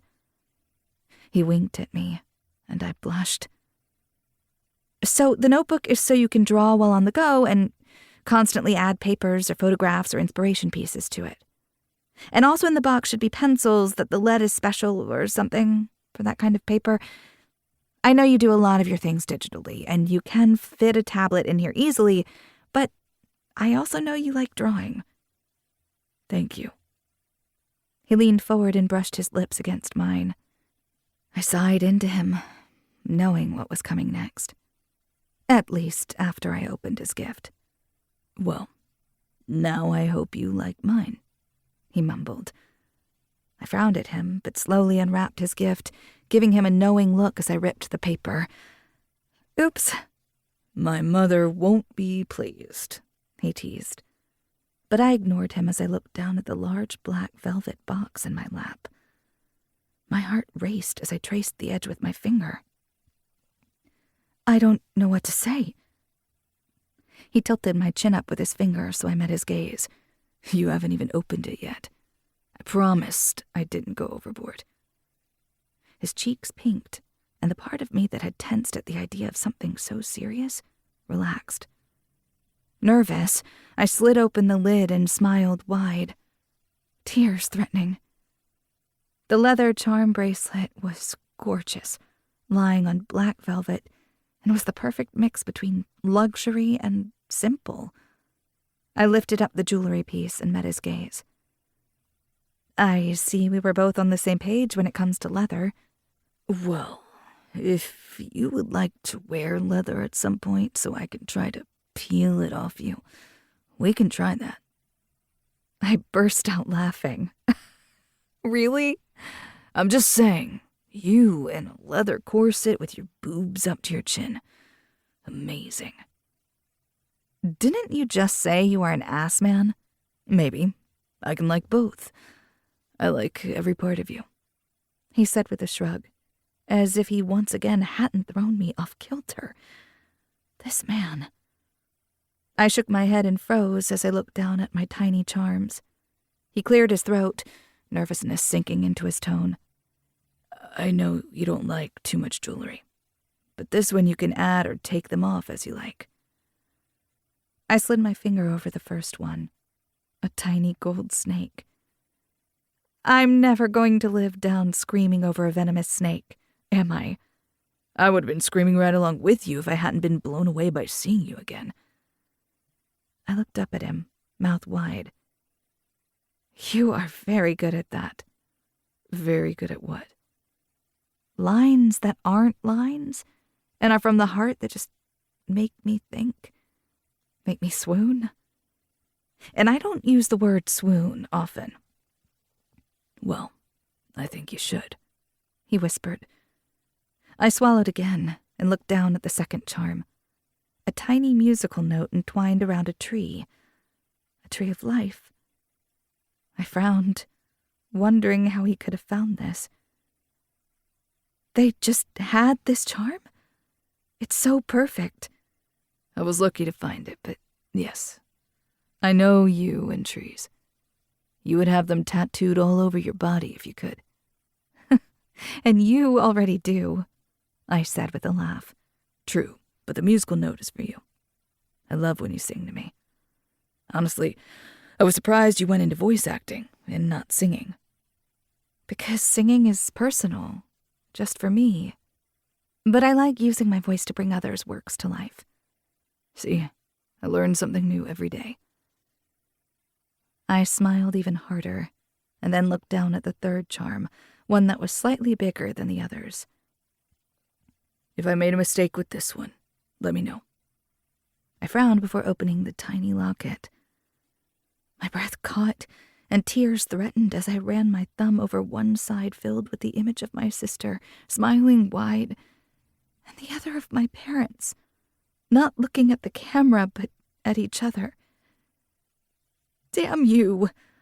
I went with practical, and you went with everything, I rasped. I'm the practical guy, and you are the one who brings in the creative part, so it's only right that we switch off on this. I think we're a mix of both. You might be right. I set his bracelet gently to the side and put it back in its case so Mr. Darcy wouldn't get to it, before I moved slowly and crawled over to him. He raised a brow but didn't say anything as I sat on his lap, wrapping my legs around him. Merry Christmas Eve, Lex. He swallowed hard, running his thumb over my cheek. I never expected you as my gift, but I don't mind it. If I kiss you now, please know it has nothing to do with being a fake girlfriend. I promise. Because when I kiss you, I don't want to pretend anymore. I don't want to pretend for Gia. He nodded before he pressed lips against mine once again, and I was lost. The warmth of the fire radiated off my back as the Christmas tree to my right blinked out of the corner of my eye. But in that moment, I was all for him. If anybody interrupts us this time, they're just going to have to stand and watch, because I'm done waiting. He growled against my mouth, and I couldn't help but smile at him. I hope they're in for a show then, I teased as I slid my fingers along his bearded chin. You're letting your beard grow. He frowned. I can stop and just shave if you'd like, though I don't think I can wait any longer. You're just going to have to deal with beard burns on your thighs. My eyes widened and I opened my mouth to say something, but then Lex moved. I found myself on my back with Lex's mouth on mine. I groaned, sliding my hands up his back. I couldn't help but arch into him as he caressed my breasts over my sweater, pinching my nipples. I fucking love your tits. I cannot wait to see them covered in my cum. Did I know you were a dirty talker? I panted as he continued to play with me. You're going to learn now. Before I could say anything, he slowly kissed his way down my body, shoving up my sweater so he could press his lips to my skin. I writhed beneath him, wondering how I was already so wet with just a few kisses. But when he tugged on my boots, I pointed my toes so he could slide them off quickly, and before I could say anything, he had my leggings and panties off too. Now my sweater was above my bra, and I wore nothing beneath. "You work fast," I said with a laugh. "I would say something about that. But now I'm just looking at your pussy and I cannot think about anything else. Damn, look at you, all swollen and wet for me."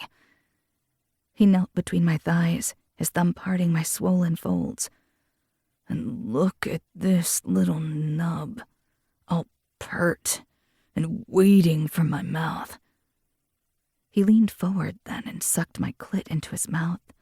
I shot up off the floor, but then he put one hand out and pressed me back down. He continued to suck, squeezing my folds and rubbing them in turn, nearly sending me over the edge. When he slid one finger inside me, teasing, I wiggled, wanting more. Then he curled that finger, pressing against that soft bundle of nerves, and I came right then and there, clamping around his finger. But he didn't stop.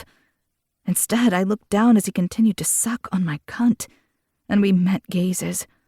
I nearly shot off again, but then he pulled out, leaving me wanting.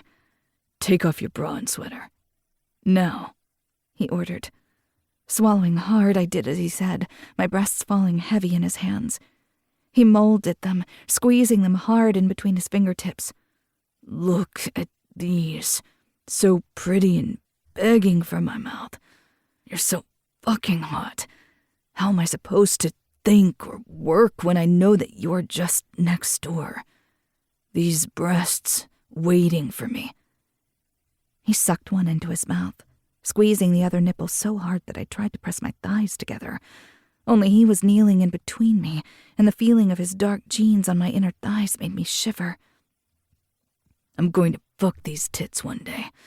And when I do, you're gonna ride my thigh and then suck my cock. What do you think?" "I think you're saying a lot of words, and I haven't seen your dick yet." Lex threw his head back and laughed before he pulled back and stood up. I tried not to blush at the damp spot on his pants that I knew had come from me, as I indeed rode his thigh, and he just met my gaze and smirked. "Damn you." "Oh, fuck you." "Oh, don't worry. I'm going to fuck you. Are you ready?" "You say that as if I'm not the one naked on the floor right now," I whispered. In answer, I held one breast and slid my hand in between my legs. My clit was swollen, the rest of me so hot and wet I could barely think straight. It didn't take much for me to nearly go over the edge. But then Lex was there, stopping me. He had shoved off his shirt and pants, and that's when I realized he hadn't worn any underwear. Damn the man. But I didn't have time to pay his cock the attention deserved before his mouth was on me again, and he was finger-fucking me so hard that the sounds were indecent. "That's it. Ride my hand. Move those hips, Mercy," Lex ordered as he knelt between my legs, sliding 3 fingers in and out of me so quickly that my dampness coated his palm and my thighs. With a gasp, I came again, my eyes rolling back and my toes curling. I tried to sit up, tried to do anything, but instead I just lay there as Lex squeezed the base of his cock. "I thought about this, while in the shower, in bed, even at work, how it would feel to have you beneath me, begging for my cock. But then I found myself the one wanting to beg for that sweet pussy of yours. Think you can do that?" "Think I can do what?" I asked, not really tracking his words. "Do you think you can take me?" Lex asked. And that's when I realized the true size of him. He was thick, long, and I couldn't help but lick my lips. He winked before he moved over to his pants and pulled out a condom.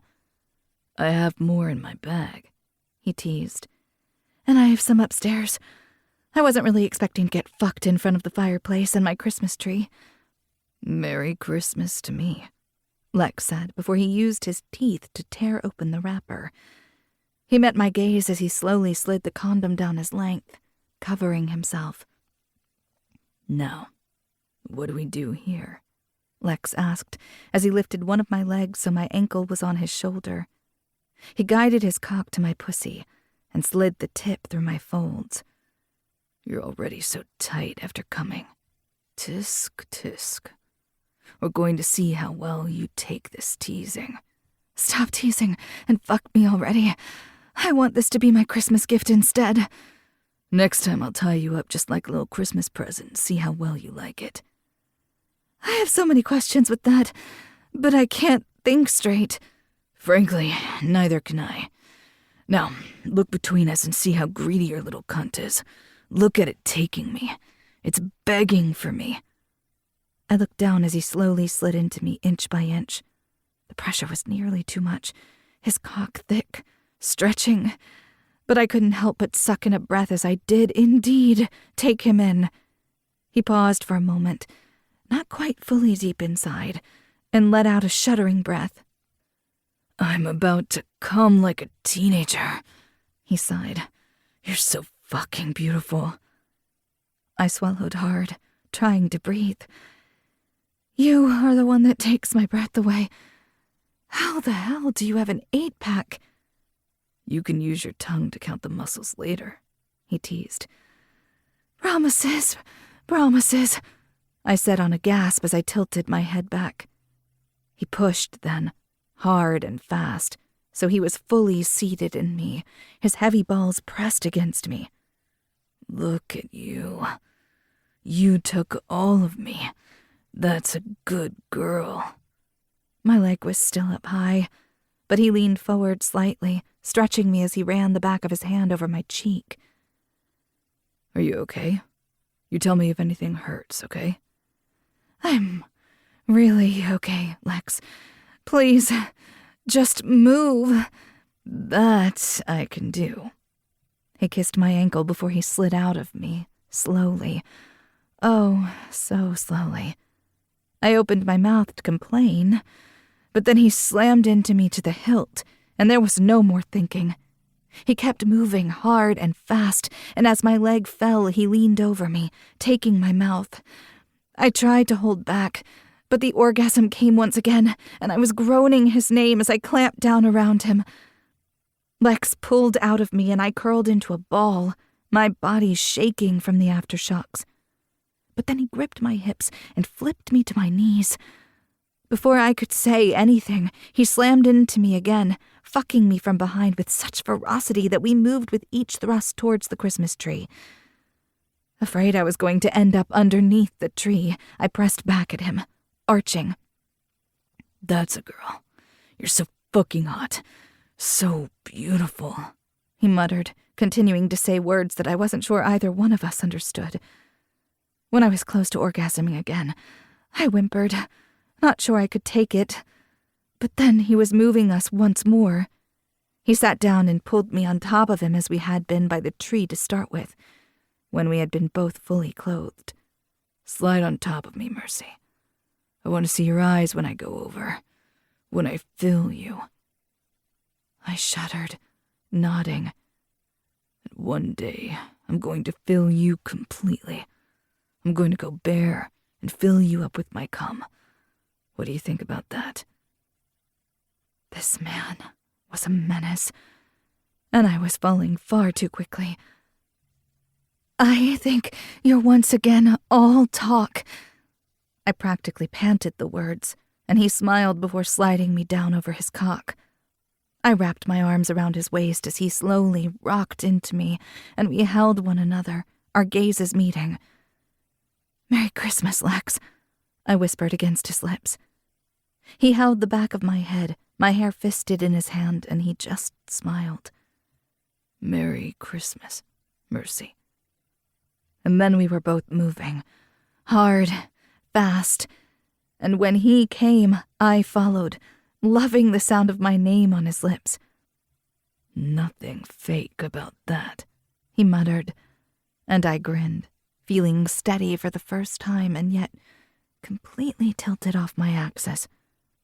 But maybe, just maybe, that was the Christmas gift we both had needed. Chapter 13. Lex. Every year, there is a certain week in which you weren't exactly sure what day it was, nor if you were supposed to go to work, relax, eat a special meal, or celebrate with family. No matter what, though, you were filled with cheese. And in this special case, you didn't even have to be a Montgomery to be filled with cheese. Okay, this is the best thing I've ever had in my life. I couldn't help but grin over at Mercy at her words. She sat cross-legged on my bed, wearing only an old button-up flannel of mine and her panties. She'd piled her hair on the top of her head with some form of scrunchie or hair tie. It wasn't really a scrunchie, I didn't think, because it had long bandana-like strings to it. Or maybe I was thinking too hard about her hair. So, do you like the cheese, the pastry dough, or the homemade cranberry chutney jam thing? I popped a bite of the homemade dish into my mouth, the buttery pastry mixing with the sharp yet buttery taste of brie decadent underneath that sharp cranberry. I'd even gotten a tiny piece of rosemary that just sent the whole bite to pure bliss. I hadn't meant to groan out loud, but I couldn't help it. The week of cheese was currently the second best thing to happen this week. The first best thing was Mercy wearing my shirt in front of me. I like it all. I mean, what could be wrong with this? It's perfection. And I can't believe how easy it was to make. It was only easy because I bought pre-made pastry. I shook my head. If we'd had the time, I would have gone through the whole process of layering and folding and chilling, but it was either do that or eat you out. I held up both hands as if weighing the options. She choked on her wine and set it down on the side table behind her. You're ridiculous. Well, you did enjoy the fruits of my labor. Considering I paid you back by choking on your cock to the point that my eyes watered, I think we're even. I threw my head back and laughed. Every time I tried to shock her, she met me word for word. If we were to count orgasms, I don't think we're even. One of the best things about being a woman is a multiple orgasm. So, in reality, there needs to be some form of algebraic equation. You know, the number of orgasms for a woman must equal 3x plus 4, where X is the number of orgasms a man has, and 4 is just a number I came up with because sometimes having to deal with men in general requires an extra little flair. And now I was about to fall in love with her. Did you just make a math joke for me? I think I just got hard again. If math is what gets you off, I'm sorry, that was the best I could do. And I'm pretty sure I got that wrong. I don't even care if it makes no sense. However, it seems that if that's the case, you may be owed a few more orgasms. Should I go get my tablet so we can write everything out? Oh, yes. And watch you accidentally show your family orgasm math. We could start a whole new thing. Write books about it. The world would want to know. I'm totally going to believe that men are going to read a book about a woman's orgasm. Some of them can't even find the clit. Really? So now we have a math textbook and it seems we need a geography one too? I asked, tilting my head. Mercy's eyes widened, but I moved slowly, taking the food tray that we had shared everything on and setting it on my nightstand. Now there was nothing between us, and I couldn't help but notice the blush on her face, and the fact that that blush slid down her chest, the peak between her open buttons, tantalizing. Now we have the beginnings of an algebra book. Let's see what I can do with geography. If this is your version of adult schoolhouse rock, I'm in. We'll have to write down everything later. And then I jumped on her, loving the squeal that escaped her lips. I had her on her back, her legs spread, my body nestled between her thighs, and felt as if I was home. We had only left her house or mine since Christmas Eve, and that was only to see my parents the day after Christmas. The blizzard had let up for a single day, as we had ended up being snowed in.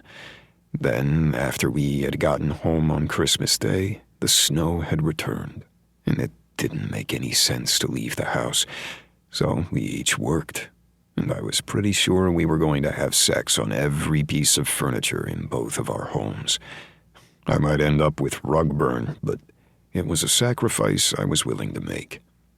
You taste like brie and croissant. Mercy mumbled against my lips. Hold on, that's the sexiest thing you've ever said to me, I joked before I deepened the kiss, tugging her hair slightly. We alternated between hard and fast and leisurely, and it felt as if we were in some form of bubble, one where whatever reality was at the end of this would hit us, but I thought I could possibly be ready for it. Or maybe it was just me wishing I was ready for it. I pushed all thoughts of what would happen after the holiday bubble burst and lifted myself to lean on one arm as I met her gaze. She licked her lips as I undid each button, letting the flannel fall to each side. Her breasts were the most beautiful breasts I'd ever seen in my life, and they were covered in my marks as I was covered in hers. I cupped her breasts, letting it fill my hand. I squeezed a few times, idly taking my time. Now, let's see. This part of geography is more of a mountainous region. Oh, really? She asked, her eyes dancing. I pinched her nipple hard between my fingers, and she gasped, her body arching. And look at that. Was that an eruption? Not quite, she said, her body shaking with laughter. I leaned over her, taking her other nipple into my mouth, loving the way that she squirmed beneath me. I lazily licked and sucked my way down her body before finding myself face deep between her thighs and grinning. Now, what do we have here? I'm pretty sure you've licked every part of me at this point, she said as she leaned up on her forearms. Well, I don't know. If I'm going to write this geography book, I better explore. I moved her panties to the side and grinned. And look at that. Somewhere new, at least for the day. I leaned forward, licked at her folds, and she moaned. No, that's not your clit there. I teased her entrance with 2 fingers before spearing her quickly. She gasped, her inner walls clamping down around my fingers. No, that's not your clit there either.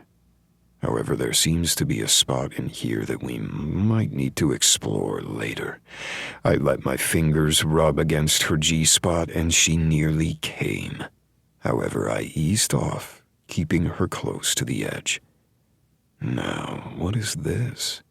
I wrapped my free arm around her thigh so I could reach around her mound and spread her for me. Now look at that. Is that what I think it is? Are you going to use that prim and proper voice all day? She asked. We do have plans later. Well, if we have plans, I better see what I can do with this. With 2 fingers still deep inside her, I used my thumb to rub over her clit. What do you think about that? Can't think, can't talk. Laughing, I leaned down and lapped at her cunt.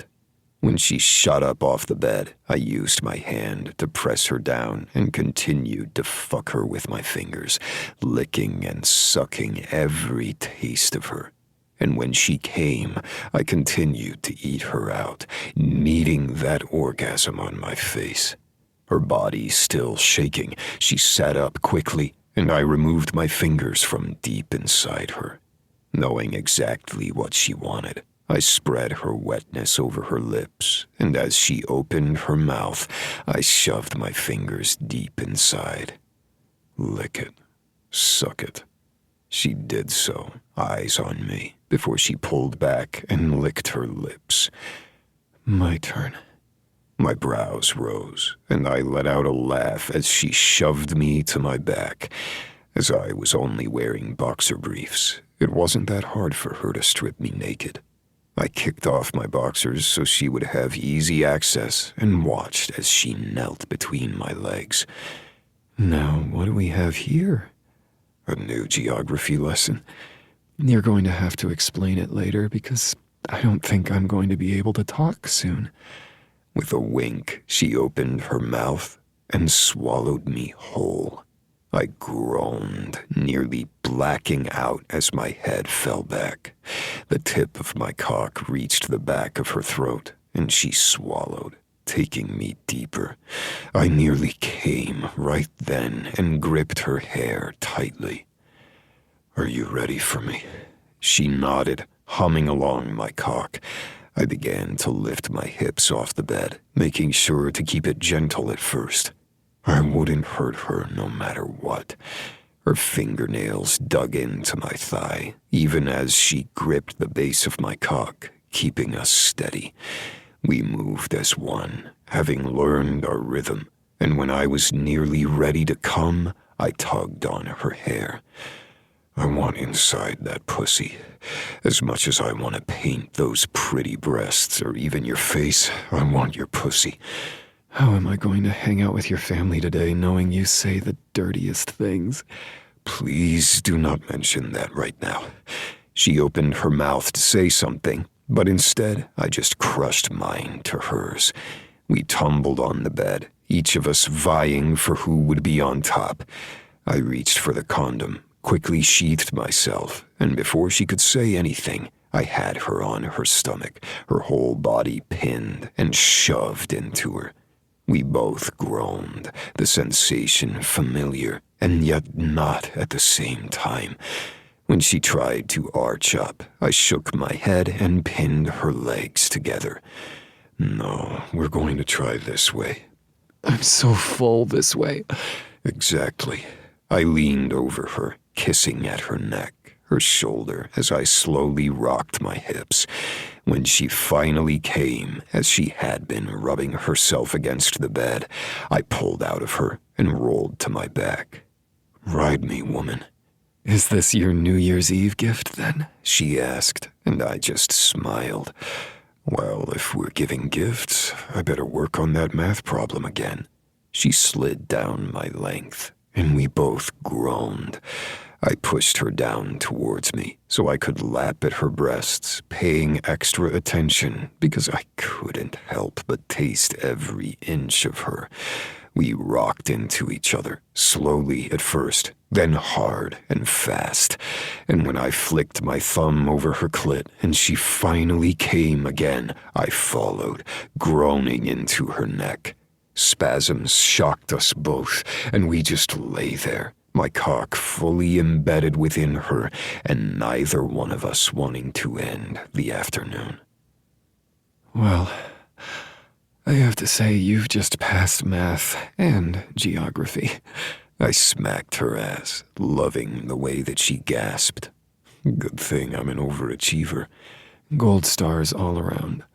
We rolled so I was on top, and I rocked my hips in and out of her, still slightly hard.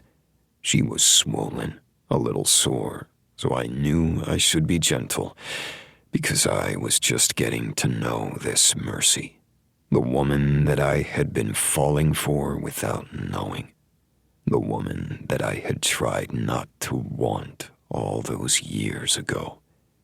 And now she was in my bed, and nothing could go wrong. Why are we back at the JW? Sebastian asked with the shake of his head. My cousin, a man fully covered in ink and piercings, didn't look like a man who would usually stand on a golf course on New Year's Eve, but we were taking a family trip for golfing, because apparently the others had lost a bet. I didn't choose it, Dash said. It was this one over here. What? I had points. This is free. I'm not quite sure why you're complaining. I like the word free, Crew said, as if the man wasn't a millionaire and could probably buy out much of the land around here. However, we didn't talk about that. Well, I can't believe that Harry fixed this. So what are your plans for the night? Sebastian asked as he watched Dash set up for a hole. Mercy and I are just going to take it easy. Look at that. You settling down? Crew asked, tilting his head as he studied me. Well, I don't know about that, I sputtered. But since you're taken, I kinda had to move on. Really? That old joke? Sebastian said with a roll of his eyes. Crew and I had never dated, though most of our family and friends had assumed we had.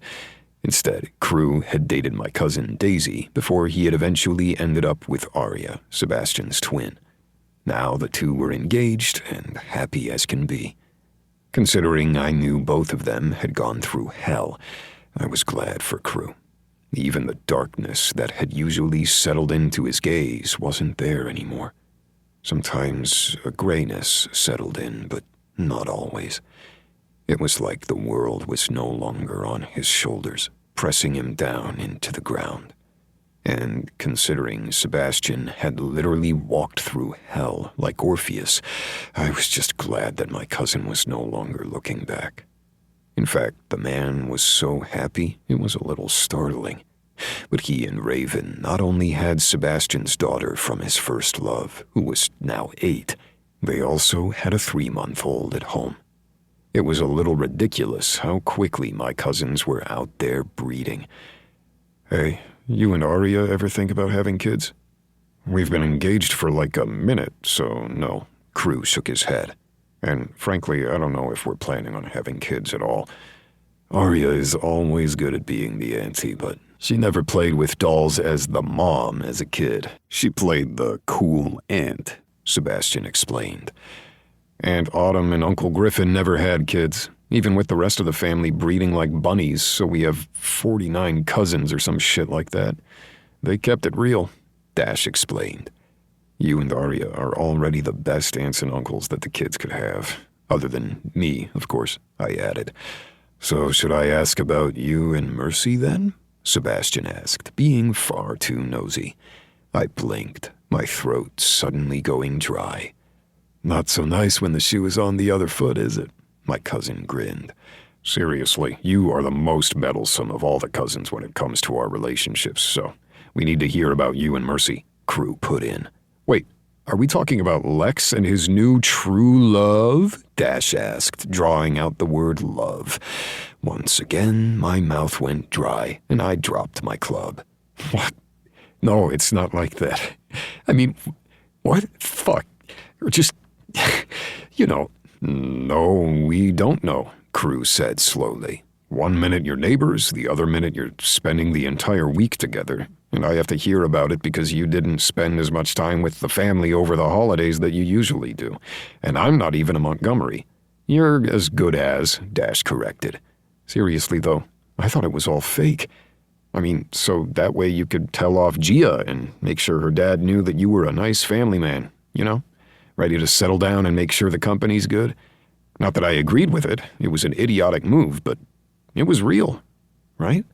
I opened my mouth to say something, anything, because I wasn't quite sure when it had gone from fake to real. Because it wasn't as if we had been fake fucking for the whole week, and even just calling it fucking seemed rude, demoralizing, because I wouldn't have gotten her that charm bracelet. Wouldn't have been thinking about her for practically all hours of the day for the entire month if it was fake.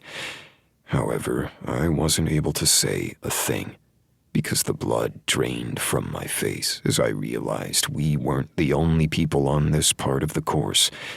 I turned slightly as Dash cursed under his breath because Gia, her husband, her mother, and her father stood there, faces stone. And Gia's bright red. Fuck, Crew whispered under his breath. And I was pretty sure that was just an understatement. Chapter 14. Mercy. I wasn't technically a workaholic for getting some work done on New Year's Eve, but it couldn't be helped. I needed to get a few chapters in and answer the dreaded email. My producer was thankfully off for the week because they were smarter than me, so when they got back, they would have things to work on and not feel rushed. Because if I did my part, everybody else wouldn't be behind with their part. It was just common sense. And focusing on work would help me clear my thoughts of exactly what had happened this past week. Because I had fallen for Lexington Wilder Montgomery. I wasn't sure exactly how it had happened. But here I was, head over heels in love with a man when I wasn't sure what he felt for me. Yes, the sex was great, but it had been a whirlwind, to say the least. It hadn't even been a month, or really, now that I thought about it, it had been a month to the day since I had been out in the partial winter weather and a snake had decided to ruin my day. And now Lex wasn't just my neighbor, wasn't merely the man who had been standing near me on one of the worst days of my life, wasn't the man who had held Emily as she had coughed up blood, the first indication that we were going to lose her. I let out a breath, knowing I wasn't going to be able to work anymore for the day. I put everything away, trying to focus on anything but Lex, but that wasn't going to happen. How the hell did this happen, Emily? She didn't answer back. She never did. Sometimes I would have those dreams where she would be sitting next to me and everybody would be talking to her as if nothing had happened, as if she had always been here, and she wouldn't judge me for being with Lex, for wanting to be part of the Montgomery family once again. She would just be part of it with me. And yet I would look at her and I would know she shouldn't be there. I would know she would leave at any moment, and if I truly believed that she was by my side, that my best friend, twin, other half was alive, then I would break once she left again. Because if she was alive in my dreams and I had given up far too early, then I had moved on and left her behind. The guilt that crept through my system every time I woke up from one of those dreams still made my chest ache. Because Emily was gone. And I wasn't sure what I was supposed to do with the rest of my life. I had friends. At least I was learning to allow myself to have friends. I had a job I loved, a house I was slowly making mine. And I hadn't expected Lex. Maybe I should have. After all, he had been such a key part of my middle school years and beyond. But once I met Justin, things had changed. I had thought I loved that man with every ounce of my soul, but it turned out I had loved the man I thought he was, the man that Lex seemed far closer to being. And how odd was that? I set the kettle on for tea, as it was oddly warm outside for New Year's Eve, but it still wasn't summer. The fact that Lex and the guys were out golfing confused me. But if that's what they wanted to do for their man time, I would let them. I knew that Brooklyn and the others had said I could hang out with them for the day, or they would come over to me, but I had wanted some time alone to think.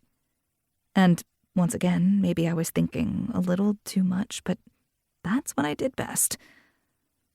My phone buzzed and I answered it, the unknown number making me frown. But these days, with so many clients and industry people that I worked with, I wasn't going to always know their number. "Hello?" I answered. "Mercy Cadell?" A deep, crackling voice asked. I blinked, not recognizing the voice. "Yes? And who's this?" "It doesn't concern you. All you need to know is that we're looking for our money, and if you don't have it by tomorrow, we'll make sure you regret it." I slid up my spine, and my palms went damp. "I don't have your money. I'm not with Justin." "That's not what he says. And well, we'll just see about that." The click at the other end of the line, followed by silence, echoed through my head as I ended the call and tried not to drop the phone with my shaking hands. I immediately texted Daisy what had happened before I pulled out my notes app and looked up the number for the detective I had spoken with. This wasn't my life. Organized crime and bookies? Threatening calls? No, this wasn't me. How could I have been so wrong about Justin? Well, maybe my judgment wasn't as great as I thought. After all, I had chosen wrong once before. And I knew Lex wasn't Justin, but for some reason, everything felt a little off. I told the detective what had happened, and though he was off duty, he said he would look into it. I had given him the number, but I wasn't sure it was going to lead anywhere. And when I assured him that my security was all in place, I was locked up tight within my home, with only my cat for company. He had offered to send by a cruiser, but I had declined it. It was New Year's Eve, and there was enough to deal with out on the roads. I was fine, I lied to myself. And Lex would be here soon, and then I wouldn't be alone. There. I was going to rely on someone, trust someone, and that was good for me. An hour passed, my tea long cold when Lex knocked on the door. I let him in, quickly doing the security up again, my hands chilled. I turned to say something to him, to tell him what had happened. But then I realized that Lex hadn't said a word to me. He just walked inside, hands in his pockets, and didn't even bother to kiss me. "What's wrong?" I asked, feeling oddly out of my depth. He met my gaze then, and the bleakness there hit me like a 2-ton truck. "Is it your family? What happened?" I asked as I moved forward. He took a step back, and a single crack reverberated through my chest. Just a slight one, not a full break. A tiny sliver that could be mended with a kind word or a touch. Only I didn't think I knew how to do that. "Lex?" "We fucked up. We fucked up so bad." He slid his hands out of his pockets and put his palms to his eyes. Alarm shot through me and I moved forward. "What are you talking about? Talk to me." "We were golfing, and we were just bullshitting around, and next thing I know, Gia and her entire family are next to us, and they overheard us talking about us being in a fake relationship." I stood there, the distance a deep cavern that I knew I couldn't cross without taking a deep breath and possibly breaking. Because he said in a fake relationship, not had started or had begun, but currently in a fake relationship. And perhaps that was just a slip of the tongue, but perhaps it was the forefront of his mind. And yet, I didn't think that was the important part to him in this moment. "What happened?" I asked, and I surprised myself with how steady my voice was. "It all blew up in our faces. Gia's dad was so fucking mad. We're not getting the contract, and, well, it doesn't matter. Everything's just fucked up." I held out a hand without thinking, but he didn't reach for me, didn't touch me. "Okay, I'm so sorry. Lex, I don't know what to say. It's disappointing, but there are other jobs, right?" "This was the job. This was the job that mattered," he said, his voice rising. I took a step back, his voice angrier than I had ever heard. "And there's no way you can fix it?" "No, because I lied. I should have just gone to that stupid event alone and used my merit and not a lie." "I'm sorry." Guilt ate at me because it was partly my fault. I was the one who lied because I hadn't wanted to let Gia have the last word, as she was hurting Lex. But instead it looks like I had done it anyway. "What are you going to do?" "I don't know. Fuck, this whole fake thing. It was a mistake." Another jagged shard, this one larger, emptier. What was a mistake? The fake girlfriend thing? Or everything? "What? No. I mean, it's not that. I'm so off. And I shouldn't have let you do this to me. I shouldn't have let this happen. My eyes widened and I took a step back. Me. Just me. I should have just ignored. He began as he paced, not listening to me.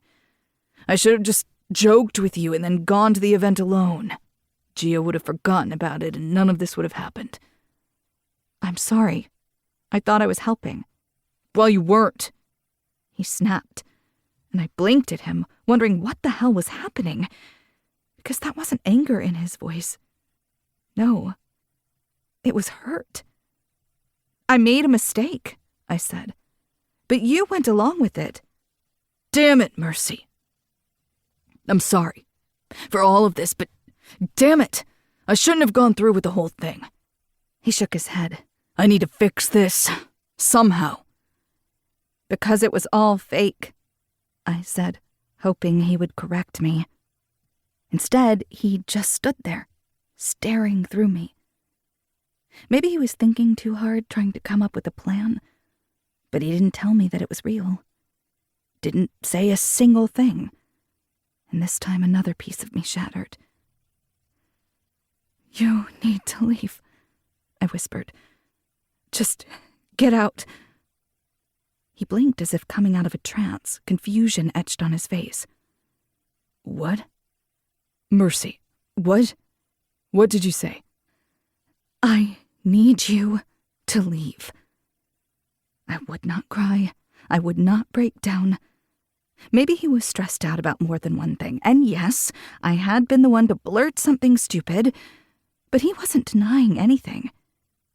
You said I did this, that it was my fault, that it was a lie. Something seemed to shift in him, and his eyes widened. That's not what I meant.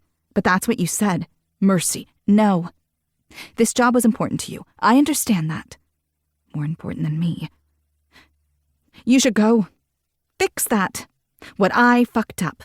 Mercy, please. I promise that's not what I meant. Just go. You clearly have a lot to think about, and I am to blame. So leave, and I'll stay here, because you need to deal with this.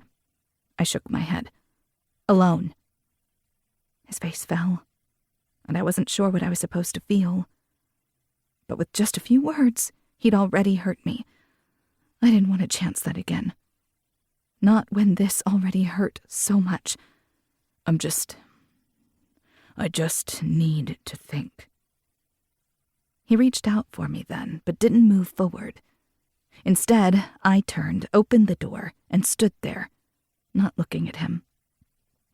Because I had been wrong. So wrong. And when he walked past me, his hands once again in his pockets, he didn't say a damn word. So I locked the door behind him, turned on my alarm, and realized I hadn't even told him that I had been threatened once again. I guess it didn't matter. He had already broken me, and I had let him. I stood there for far too long, Mr. Darcy weaving through my legs, when my doorbell rang. Part of me hoped it was him, for him to apologize, for me to do the same. And yet, when I looked through the peephole and saw Brooklyn there, part of me shattered. I opened the door and shook my head. I don't think I can be with a Montgomery right now, I said, my voice shaky.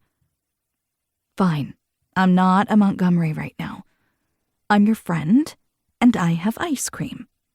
Brooklyn, I whispered, but I couldn't say another word.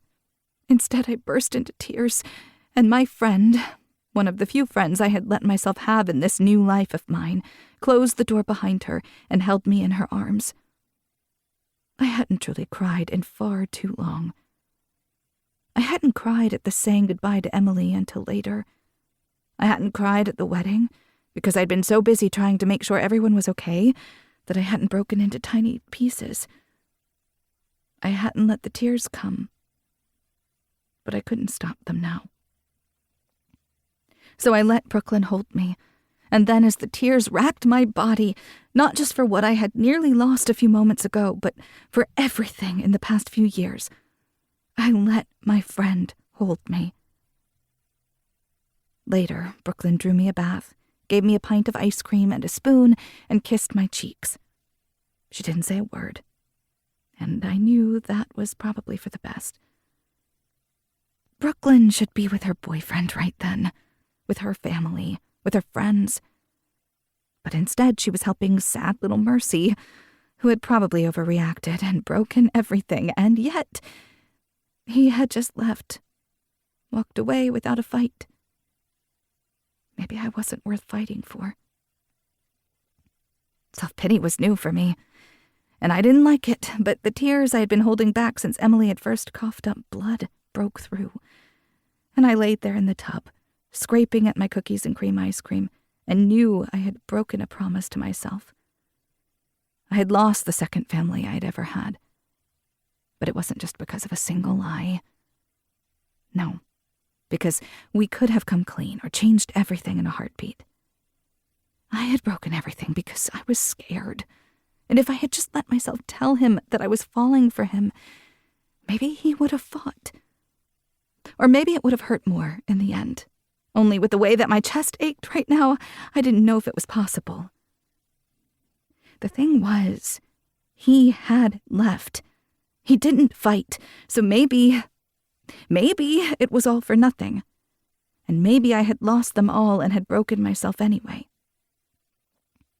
Brooklyn came into the bathroom later and sat by the tub. She held up her phone and showed me the countdown to midnight.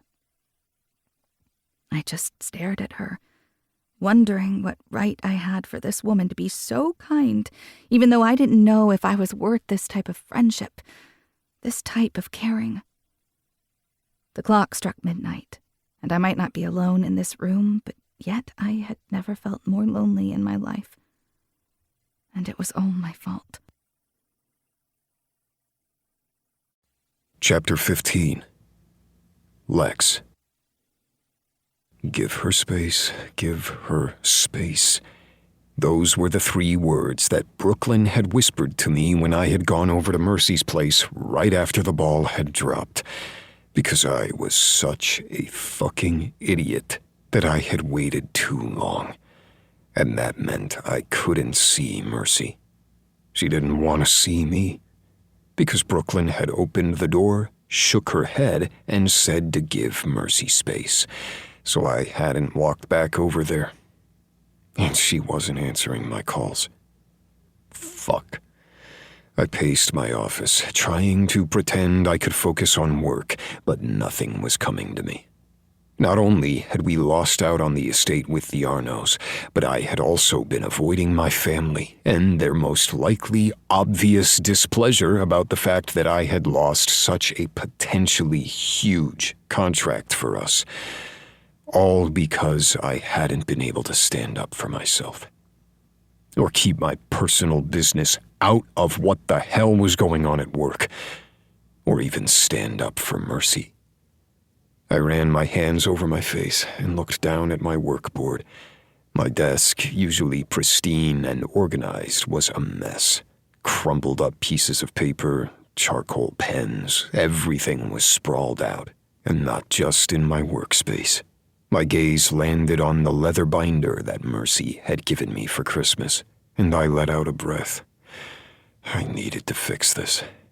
Only I didn't know how. I had always been the one who watched as others walked away from me, or broke me. Never the other way around. And yet here I was, making mistake after mistake when it came to the person that I hadn't even realized mattered the most. I was falling in love with Mercy. And in the end, it wouldn't matter, because she wouldn't be able to love me back. Not when I had hurt her. Why had I said those things? It was my fault. I was an adult. I hadn't even thought about the words escaping my mouth until it was too late. How was I supposed to fix this? I asked myself. Lex? I turned to see Jamie standing there, her face void of expression. She had her hair pulled back, her sweater buttoned up to her neck, and her outfit looking far different than she usually did. I wasn't sure what was going on with Jamie, but it wasn't as if I was allowed to ask, because I would probably be the one who fucked it up. It wasn't my place, right? Jamie, what's going on? I asked, stiffening. Was that my voice? That hollow excuse for whatever the hell I was thinking? There were so many things wrong with this, and I wasn't sure how I was supposed to fix it, let alone move on, because I did not want to move on. I just didn't know what I wanted, and that was the crux of the situation. There's someone here to talk to you. They don't have an appointment, but I figured you might want a distraction. Oh, you know who it is? My heart beat rapidly in my chest, and part of me hoped it was Mercy. Maybe she would come back, and I wouldn't feel like I was such a fucking idiot for ruining everything. A man named Mr. Burson? He said he met you at the resort. My stomach fell, and I swallowed hard. Oh, send him back. I can do that. She paused, studying my face. What is it, Jamie? I asked. I know this isn't a great time, but I might have to leave for a little bit. I blinked. What? Are you okay? What's wrong? I moved forward, unsure of what to do. Jamie was always the steady one of us. Of course, that's what they used to say about me, so what did I know? Jamie just smiled softly. Everything's okay. I just need to do a few things. Do you want me to call Leif? I asked, speaking of her eldest brother. My cousin snorted before throwing up her hands. For the love of God, every time that I need to do something that might seem out of character doesn't mean you have to call my big brother to save me. Seriously, I just need to take care of something, okay? She asked, her voice a little more energetic than it had been all morning. Okay. If you need anything from me, I'm here, though. Her face softened. I know that. Just like I know you have a lot more on your plate. We love you, you know? Jamie, I began. No. Yes, this is a place of business, but a lot of us are family. You're just going to have to deal with it. Now, I am going to let Mr. Burson back, and I will talk to you later. And with that, she turned on her heel and left, leaving me confused as hell. Maybe I would talk to Leif about his little sister, but she might hate me for it. Maybe I'd talk to Cullen, one of her other older brothers. He and I hung out the most whenever he was in town, because if something was wrong with Jamie, they would want to know. Or maybe I was just thinking too hard on it. A black man with wide shoulders, a wide smile, and an expensive suit walked into my office. I held back a frown for a moment until his name finally clicked with the face and when we'd spoken last. My brain clearly wasn't firing on all cylinders if it had taken this long. Mr. Burson, it's good to see you. I held out my hand and he shook it, nodding. It's nice to see you too, Mr. Montgomery. Call me Lexington. There's more than one Montgomery underneath this roof and it gets confusing. So I hear. We're a family business as well. Well, we have been for the past 100 years. You guys do great work in the furniture building sector. And, well, every other sector you've moved into in the past few years. My grandmother wanted to take over the world, and we're just trying to follow through. He grinned as he said it, but I had a feeling he wasn't being too hyperbolic. My family was the same way. We're just following along in their footsteps. And you're doing a damn good job. After a moment, the other man shook his head. I'm going to be blunt with you. I am not a fan of Mr. Arnaud. I blinked and gestured toward the couch on the other side of my office. Here, take a seat. That way we're not on opposite sides of a desk while we talk. Can I get you something to drink? No, I'm okay. But I will take you up on sitting down. We went skiing for New Year's, and I found out that being 40 means your body starts to wear down over time. Who knew? My lips twitched. My cousins and parents have said the same thing. He pointed at me. Mark my words, as soon as you hit 30, it's all downhill. And then you go uphill and downhill. Or you fall on your face skiing, as I did most of the weekend. He shook his head. Like I was saying, I knew you were gunning for the old Arnaud estate.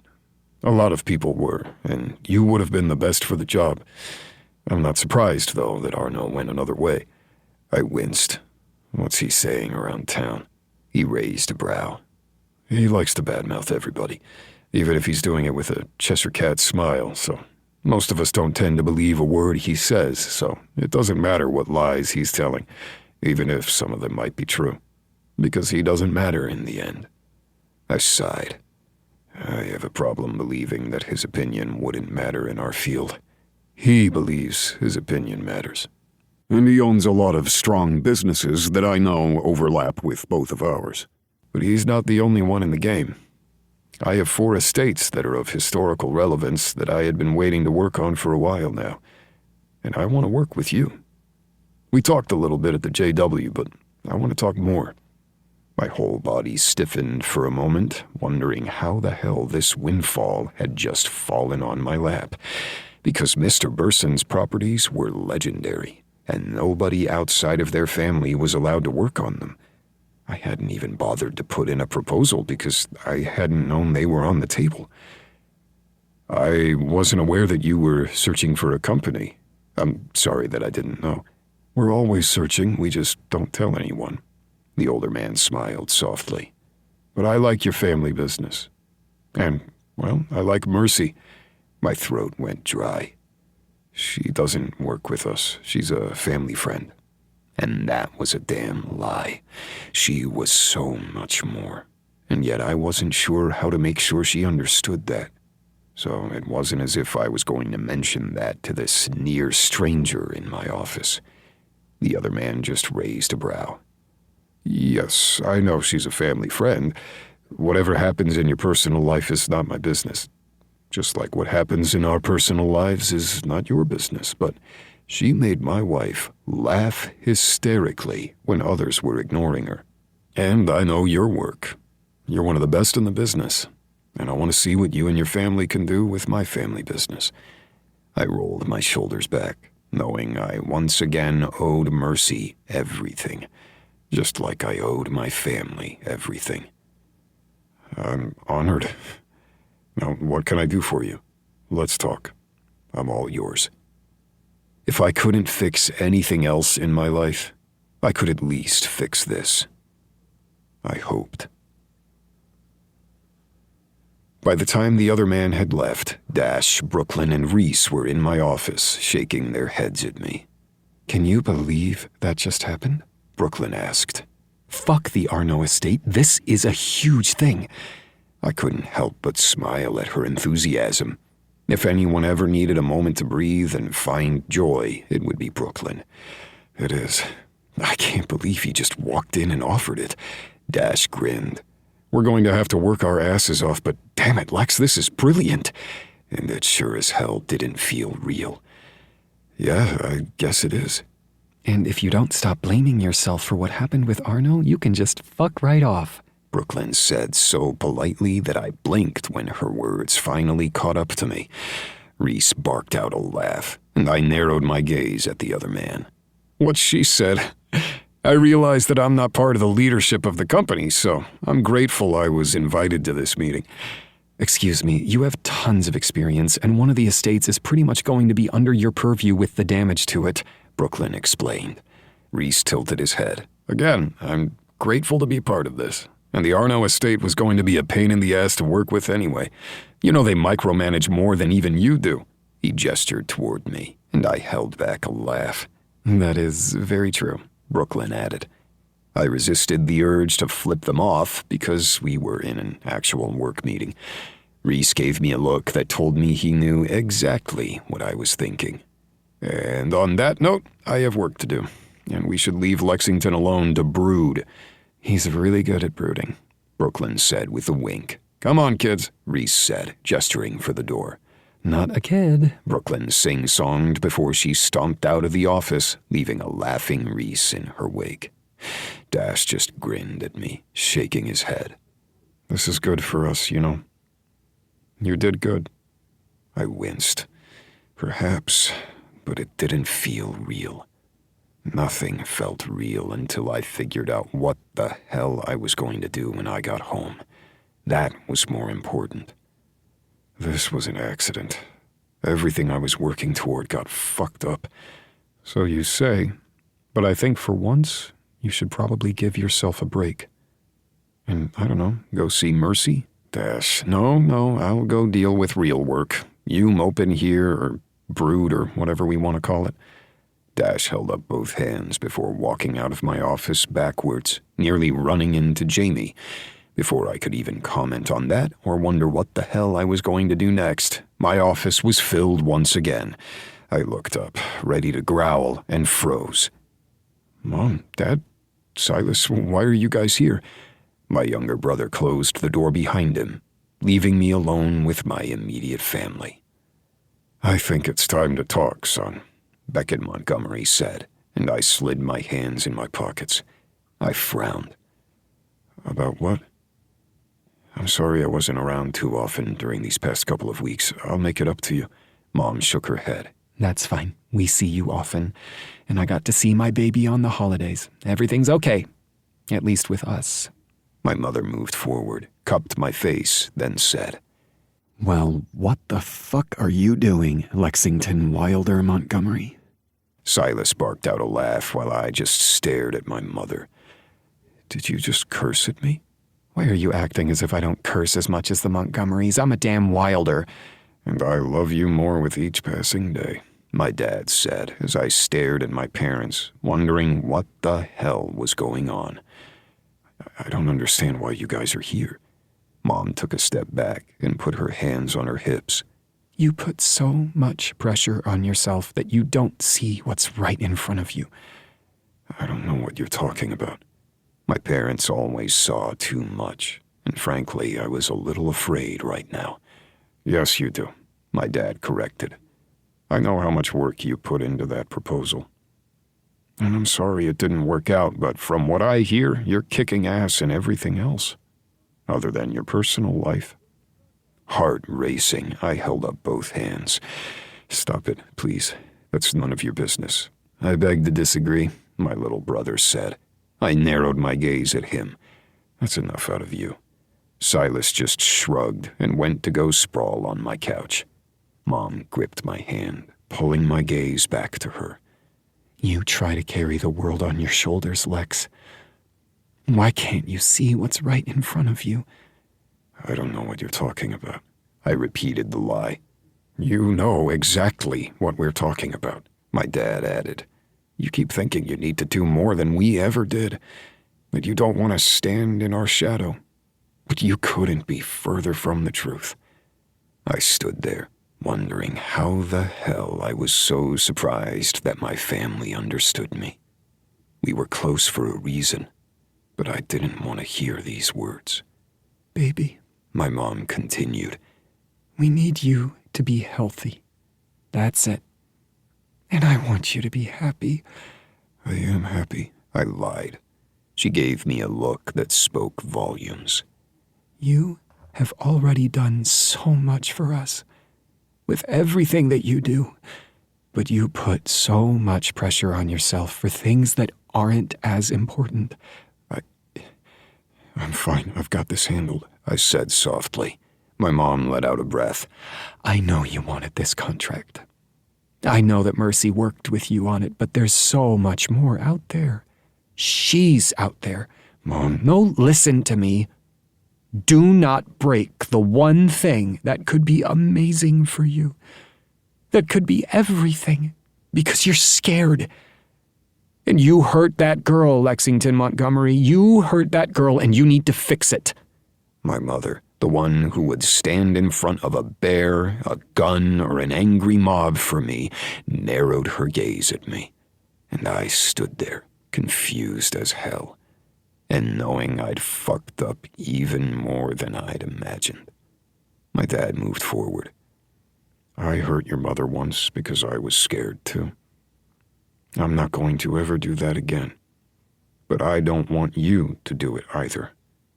Don't follow in my footsteps there. I blinked at him. What? I don't know this story. My mom rolled her eyes. Beckett, that was a long time ago, and I love you. She turned to me. Frankly, your dad might have bruised my heart just a little bit, but we both healed each other in so many ways. And we put up walls around ourselves because we put so much pressure on each other. Before your dad, I married a man who, in the end, I couldn't trust, who broke his word and broke me. But that was not your father. And you are so much like your dad that sometimes it surprises me that you don't have our genes. But baby, you are loved. You don't need to lean on the image of what you think you need to be. You need to realize who you are.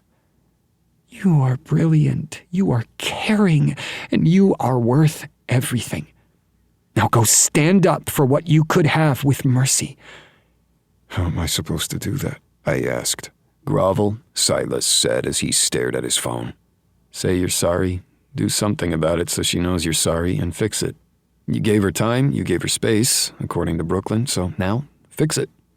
I stared at my younger brother, wondering how the hell he could think that would work, but my parents just tangled their fingers together as they leaned into one another.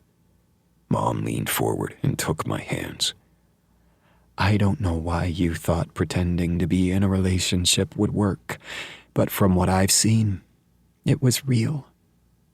The timing at first might have been off, but it was real. Make sure she knows that, my mom ordered. And go fix the best thing that could ever happen to you, my dad added. And just like that, I knew what I had to do. And I would hate myself later for it being my little brother's idea. Chapter 16. Mercy. As I finished my final epilogue for the project that had taken me through every emotion I could possibly think of, I let out a deep breath. Because there wasn't a sound from next door. Even though the holidays were over, Lex could have begun his construction again at any point. The addition was almost done. In fact, every time I had been at his home, there hadn't been any construction going on at all. The calendar from before had said there would be construction going on today, but he had kept everything silent, calm, stagnant, since I'd kicked him out of my house. I pinched the bridge of my nose before forcing myself to put everything away and get out of my booth, because I should have let him speak. Or maybe I should have said something other than to get out. I'd been so ashamed in my part of him losing that job that I had let every lash of his words slice into me. However, his words had been a mistake he hadn't meant to speak. And I hadn't called him back. I was going to today, though. It was time for me to finally fight for myself. I didn't fight for myself when it came to Justin. But in the end, that was a good thing. Not only had he cheated on me, embarrassed me, and ruined what we had, he had sent a bookie after me. I had been so wrong in my judgment before that I couldn't help but worry that I had done it again. But me placing my worries about what Justin had done on Lex was wrong. So, I would tell Lex that. If he ever came home so I could see him again. Mr. Darcy meowed at the back door, gesturing towards the catio, and I sighed, letting him out on his own. Lex put a new lock on the back door that you cannot open. Do you understand me? I need you to stay safe inside. While it's too cold for snakes, it is also too cold for you to be out for too long. My cat blinked at me as if he understood me. Or maybe that's just what I wanted him to do, and I closed the sliding door behind him. He stretched, and I resisted the urge to say, "Good stretch," and went back to his little bed. He curled up, a little black void of poof, and I couldn't help but smile. I wasn't the greatest cat mom in the world. I was still learning. But he was my everything, and I could tell from the way that he frowned at me and pouted that he missed Lex as much as I did. I was going to fix this, because there wasn't any other option, was there? My doorbell rang as I tried to think of how to approach Lex other than just going over to his house, and I froze, slowly pulling my phone out of my pocket. He stood there, hands in his pockets, looking as lost as I felt. Part of me wanted to reach out and trace his face with my fingers on the screen, but that was ridiculous. Because he was here now, and I would hear what he had to say, and then figure out what I needed to say along the way. I opened the door, heart in my throat, and he stood there, looking so handsome that it was hard for me to breathe. But that was usually the case with Lex. He always made it hard for me to breathe. "You answered," he said softly, and I nodded. "I'm sorry for not answering my phone yesterday. I was in the booth, and then I didn't know how to call you back. I just needed time to think." "I understand. I wouldn't have blamed you for never answering your door. I was such an asshole." "Maybe, but I didn't listen either." "Can I come in? I can stand on the porch if you'd like, but I'd like to come in if you'll let me." I took a step back, my heart aching. I didn't know what I was supposed to say, but looking at him, it was as if every moment that I had been trying to forget slammed back into me, and I couldn't breathe. "I shouldn't have blamed you. I know you were just trying to help with the Gia thing, and it was exactly what we needed." My eyes widened, but I didn't say anything. "Gia was trying to rub her relationship in my face. She cheated on me, dumped me, made me feel like shit, and she was trying to lord it over me. I hadn't realized how many times she had tried to do that. And you stood up for me. But, Mercy, the moment I held your hand at the JW, it was real. Everything was real to me." "I'm still sorry for lying, but you're right. It was the both of us." "And it was real, and frankly, if we would have had more time, it would have been real from the start." My eyes widened. "What are you saying?" "Mercy, I wanted you when we were teenagers. When we were out of college, I wanted you, and I was ready to ask you out and stake my claim in that growly way that we both joked about. But then Justin did it first." "So he staked his claim?" I asked, my voice dry. "And I thought you loved him." "I thought I did too. So I stepped back. And then as soon as I saw you here again, it was like I had a second chance. Only I wasn't sure how to take it, and then the facade happened first. I don't regret anything that happened, other than the fact that I hurt you." "You did hurt me. But I should have listened. I should have taken a moment to just figure out exactly what we were doing." "You didn't owe me that. You should have yelled and thrown things and called me bad names. I said shitty things, and I'm sorry." "I wasn't looking for you, Lex. When I moved here, I was trying to figure out how to live again without my twin, to be alone.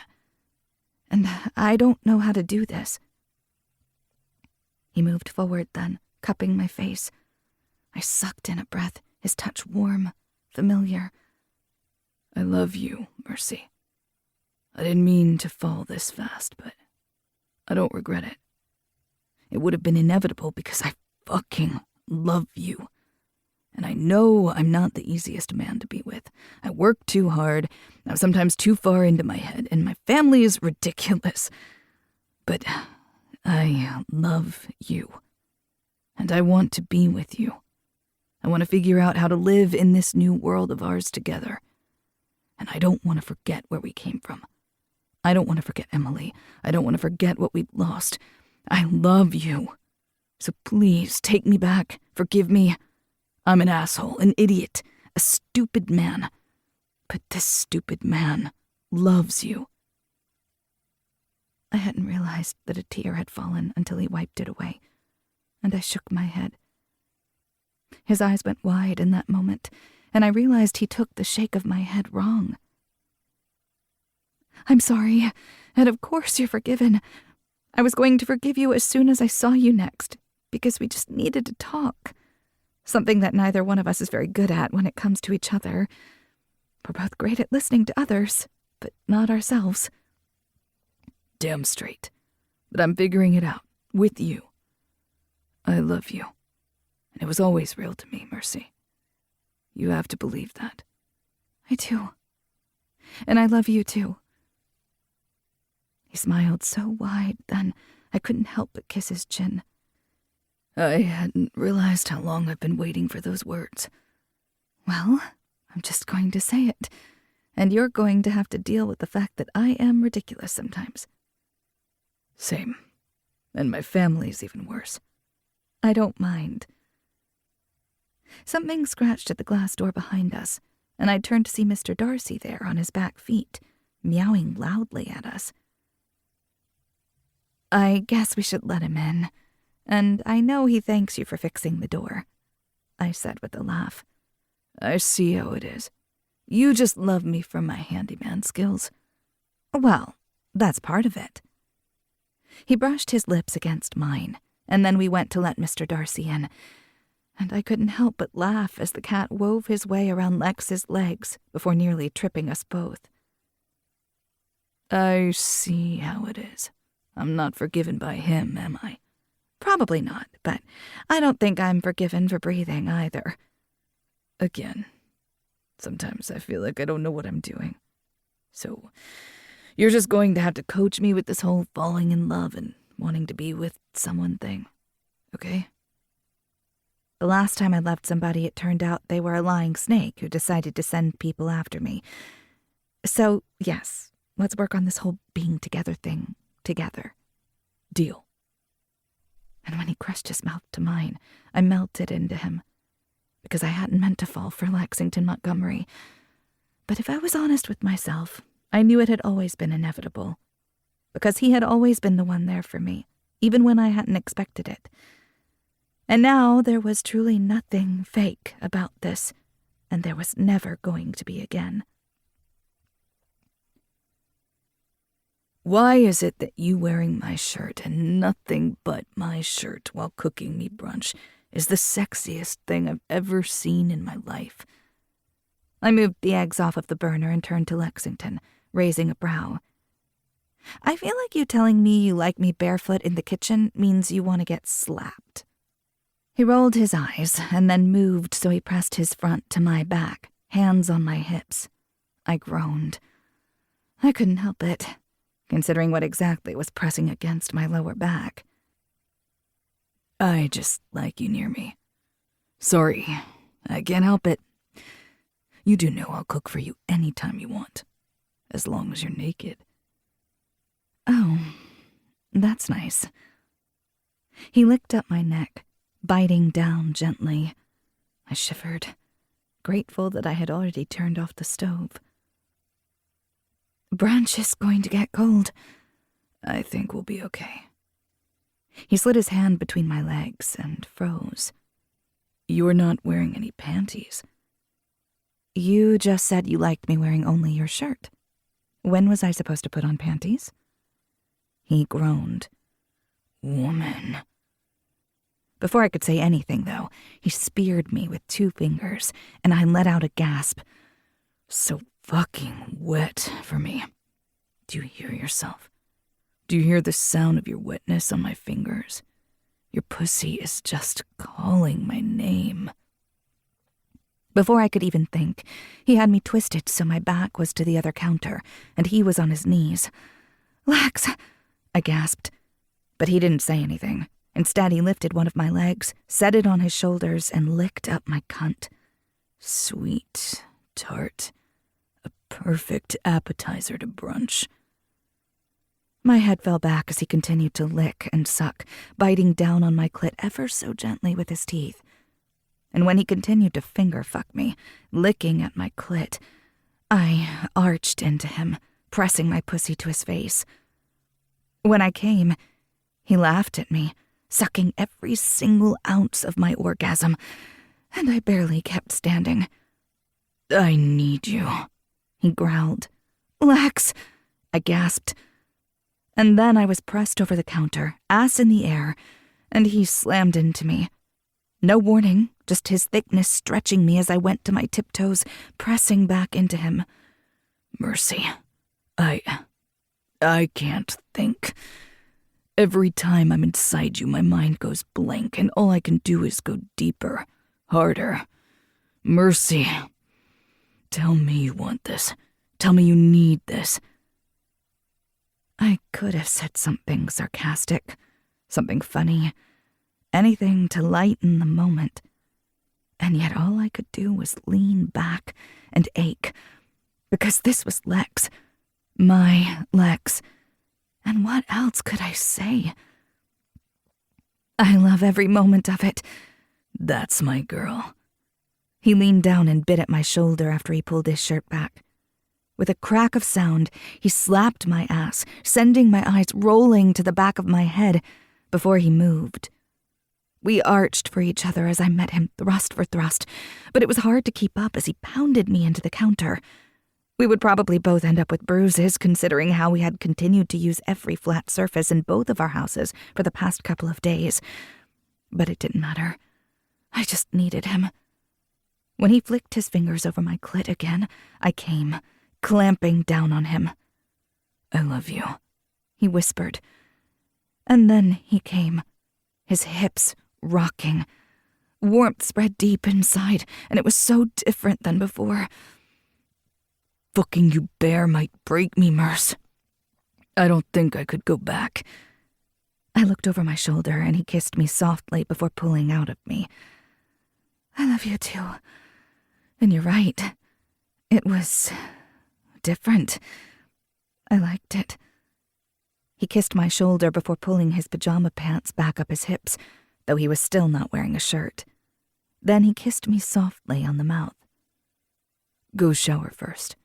If I go in there with you, we'll take forever. I'll figure out how to save brunch. My heart ached, but I kissed him once more before heading to the back of the house. Mr. Darcy finally coming out of his hiding place. He hadn't been a fan of the sounds we'd made. But things were good. I was in love with Lex Montgomery. I didn't know when it had happened, but I had a feeling that it had been a long time coming. Longer since I had been back in town. Knowing that both of us were trying to figure out how we fit into each other's lives while never letting go made everything worth it. I quickly showered, my inner thighs sore and covered in beard burn, and I couldn't help but smile. We had plans with his family later today, so we had to look at least somewhat respectable. And me being sticky with the evidence of what we had been doing all week probably wasn't the best impression. You almost ready?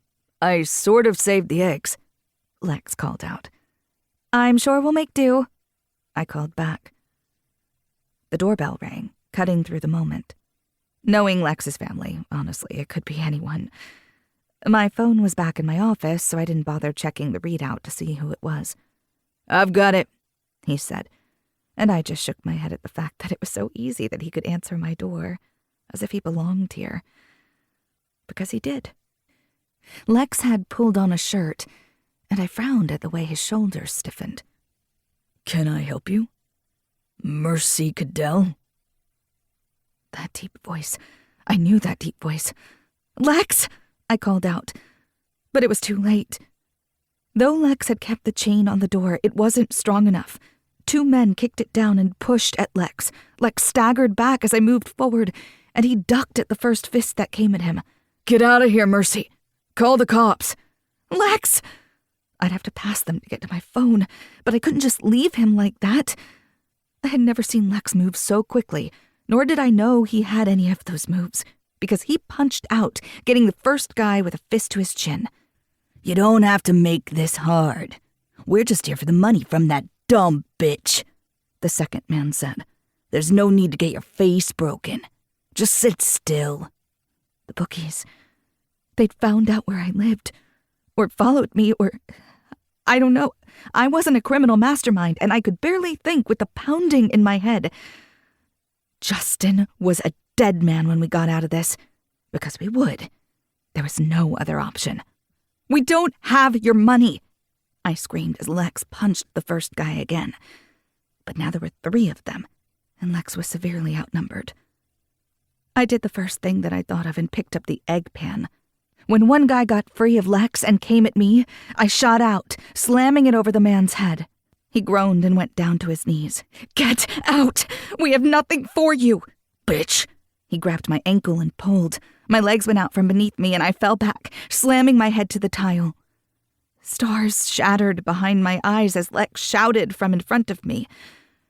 There was another grunt, a scream, and I tried to scramble out of the way, but the guy had me by the ankles and was pulling me towards him. I reached out for the pan again, but I couldn't grip it. Instead, the guy nearly on top of me slapped me hard in the face. Blood trickled from my mouth, and I kicked out, finally connecting my knee to his groin. "You're a fighter. I like that." "Fuck you!" I turned to my stomach and tried to crawl away, even as the man reached for me again. Even as I turned out of the way, Lex knocked a third guy to the ground, but grunted as another slammed into him. The knife slid through flesh, a knife I hadn't seen. It was as if time stood still as I watched Lex stagger back for a brief moment. Blood spurted, and I screamed. Lex, however, didn't make a sound. He just pushed the man backward, slamming him into the wall hard enough he slithered to the floor. Mr. Darcy jumped out from beside a corner and split his claws into the man who had attacked me. "Fucking cat," he growled, lifting his arm to slap Mr. Darcy away. I gripped the cutting board that I had finally been able to reach and slammed it over the man's head.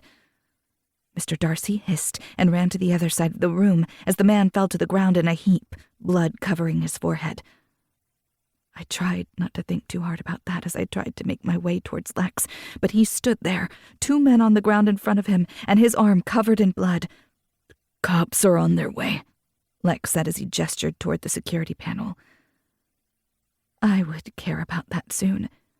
I would focus on real life as soon as I could breathe, but I could only think of one thing. "Lex, you're bleeding." He looked down at his arm and shook his head. I'm fine. But he staggered a bit, and I grabbed a dish towel and covered the wound on his arm. "Oh my God," I whispered. "Just a little lightheaded at the sight of my own blood, but hey, Mr. Darcy saves the day," he said softly as he studied my face. "They hurt you." We needed to tie these guys up or do something, but no one was moving, and I could only think of Lex in that moment. Honestly, I could barely get a thought through the chaos in this moment. "You're the one who's bleeding."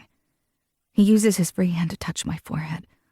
I grimaced, not realizing that I'd hit my head hard enough to cut myself at some point. "So are you." "I'm going to kill Justin," I snapped, at least as I could think of that through the fog.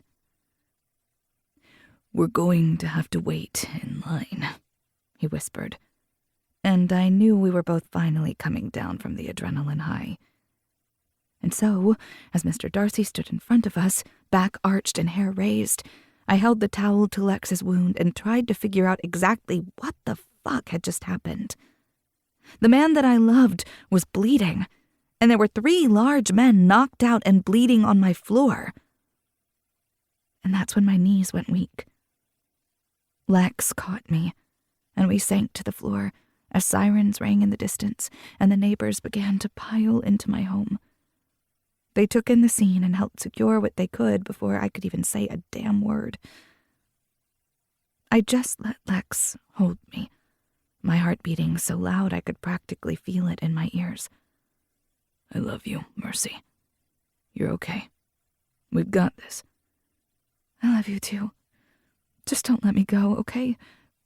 Because I think I'm going to throw up." "Deal.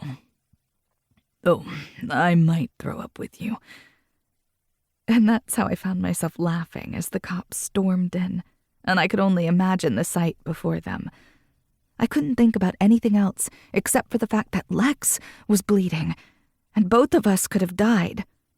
I could have lost him. We could have lost each other. and Justin was going to have to pay. But for now, we were safe. And that was all that mattered. Chapter 17. Lexington. Only 23 stitches. You're not even close to the world record for the Montgomerys. Dash leaned back in his chair and crossed his ankles, setting his feet on my hospital bed. I glared at my cousin. Is there a reason that you're trying to annoy me? You get nearly stabbed and suddenly you're all grouchy? I mean, really. Would you like me to kick him out of the room? Mercy asked from the other side of the bed, her voice soft. Dash immediately put his feet on the ground and sat up straighter. Sorry, Mercy. My lips twitched, but it was Brooklyn who spoke up next. Oh, I like this. All you have to do to get Dash to not be an asshole is to ask a woman he respects to tell him sweetly what to do. Excuse me, I love women. I'm great with women. I can't believe you just said that with a straight face. Mercy said, deadpan, and I snorted. You think I'm going to be able to get out of the hospital soon? It's not like they have to keep me overnight, right? I asked as I looked down at my newly bandaged arm. Between the time the cops had come and now, a few hours had passed. We had gone through our statements and made sure that Mr. Darcy was safe with a neighbor who'd come over with the others to make sure Mercy was safe. And the surprise on her face that others had been there to help would forever be in my memory. Mercy wasn't alone, and I'd do all in my power to make sure she remembered that. Now Mr. Darcy was safe instead of being at my house alone. Now a new crime scene. Of course, after getting to the hospital, getting through all the red tape, authority issues, and stitches, we were all exhausted. Thankfully, you don't have to stay overnight, my mom said as she walked into the room. Although the fact that I'm starting to recognize some of the nurses and staff here because of you and your cousins is truly beginning to worry me. You say that as if our generation didn't spend our time in various hospitals around the state. Dad wrapped his arm around Mom's shoulder and kissed her temple. She just rolled her eyes. Please don't scare me like that again. Either one of you. Mom went around the bed, and instead of comforting me, she cupped Mercy's face in her hands. I realize you didn't have to have stitches, and you don't have a concussion, but you're still going to have to let us take care of you. I'm sorry, you're family now, and I don't take no for an answer. I nearly opened my mouth to tell my mom to back off, but when my dad glared at me, I sat back. Mercy, however, just leaned into my mom's hold. That, more than anything, told me I'd be able to sleep at some point.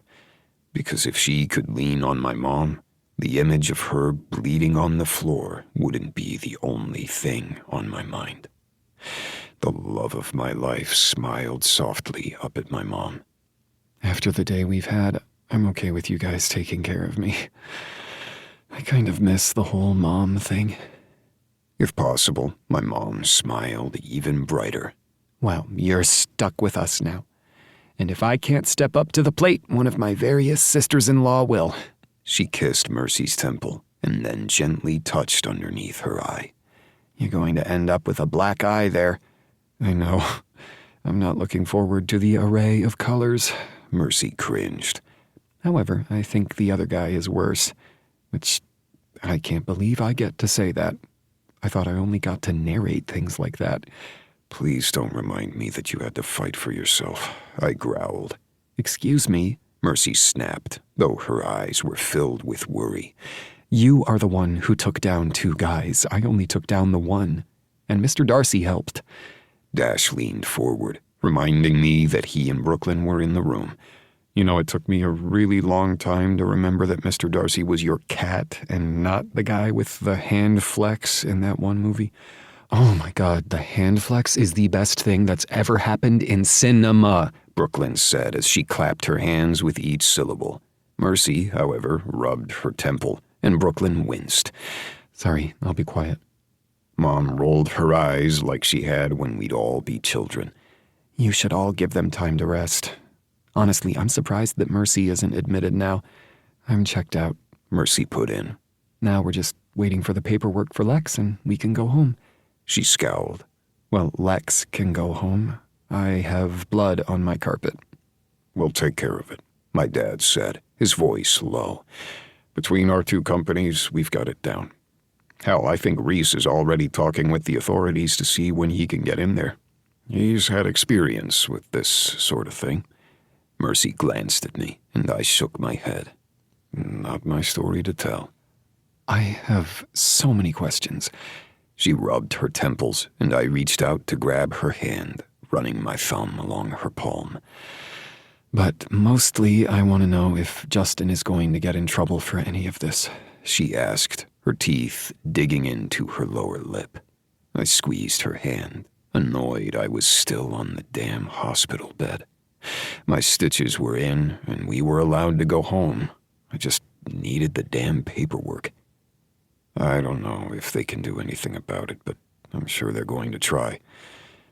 I'm not sure they really like having other people send bookies and enforcers to innocent people's homes. I scowled. And if they don't, well, it's a quick flight. Oh, we're going on a road trip? I'm in. I wonder if I'm allowed to bring brass knuckles in a suitcase. Probably not my carry-on. Dash tapped his chin, then winced as my dad gently slapped the back of his head. Dad glared at him before turning to me. We're not going to take matters into our own hands. The authorities will take care of it, and your house will be right as rain, Mercy. For now, though, you can stay with us or Lex. I'm pretty sure my son's not going to want to let you out of his sight anytime soon. Mercy blushed, and I finally tugged on her arm. Come sit next to me. I feel awkward with everybody standing around me. She rolled her eyes, but tucked in next to me. That's better. Oh, I need a photo. My mom pulled out her phone and snapped 3 photos before I had a chance to scowl at her. Seriously? This is the look that you want to remember? I asked directly.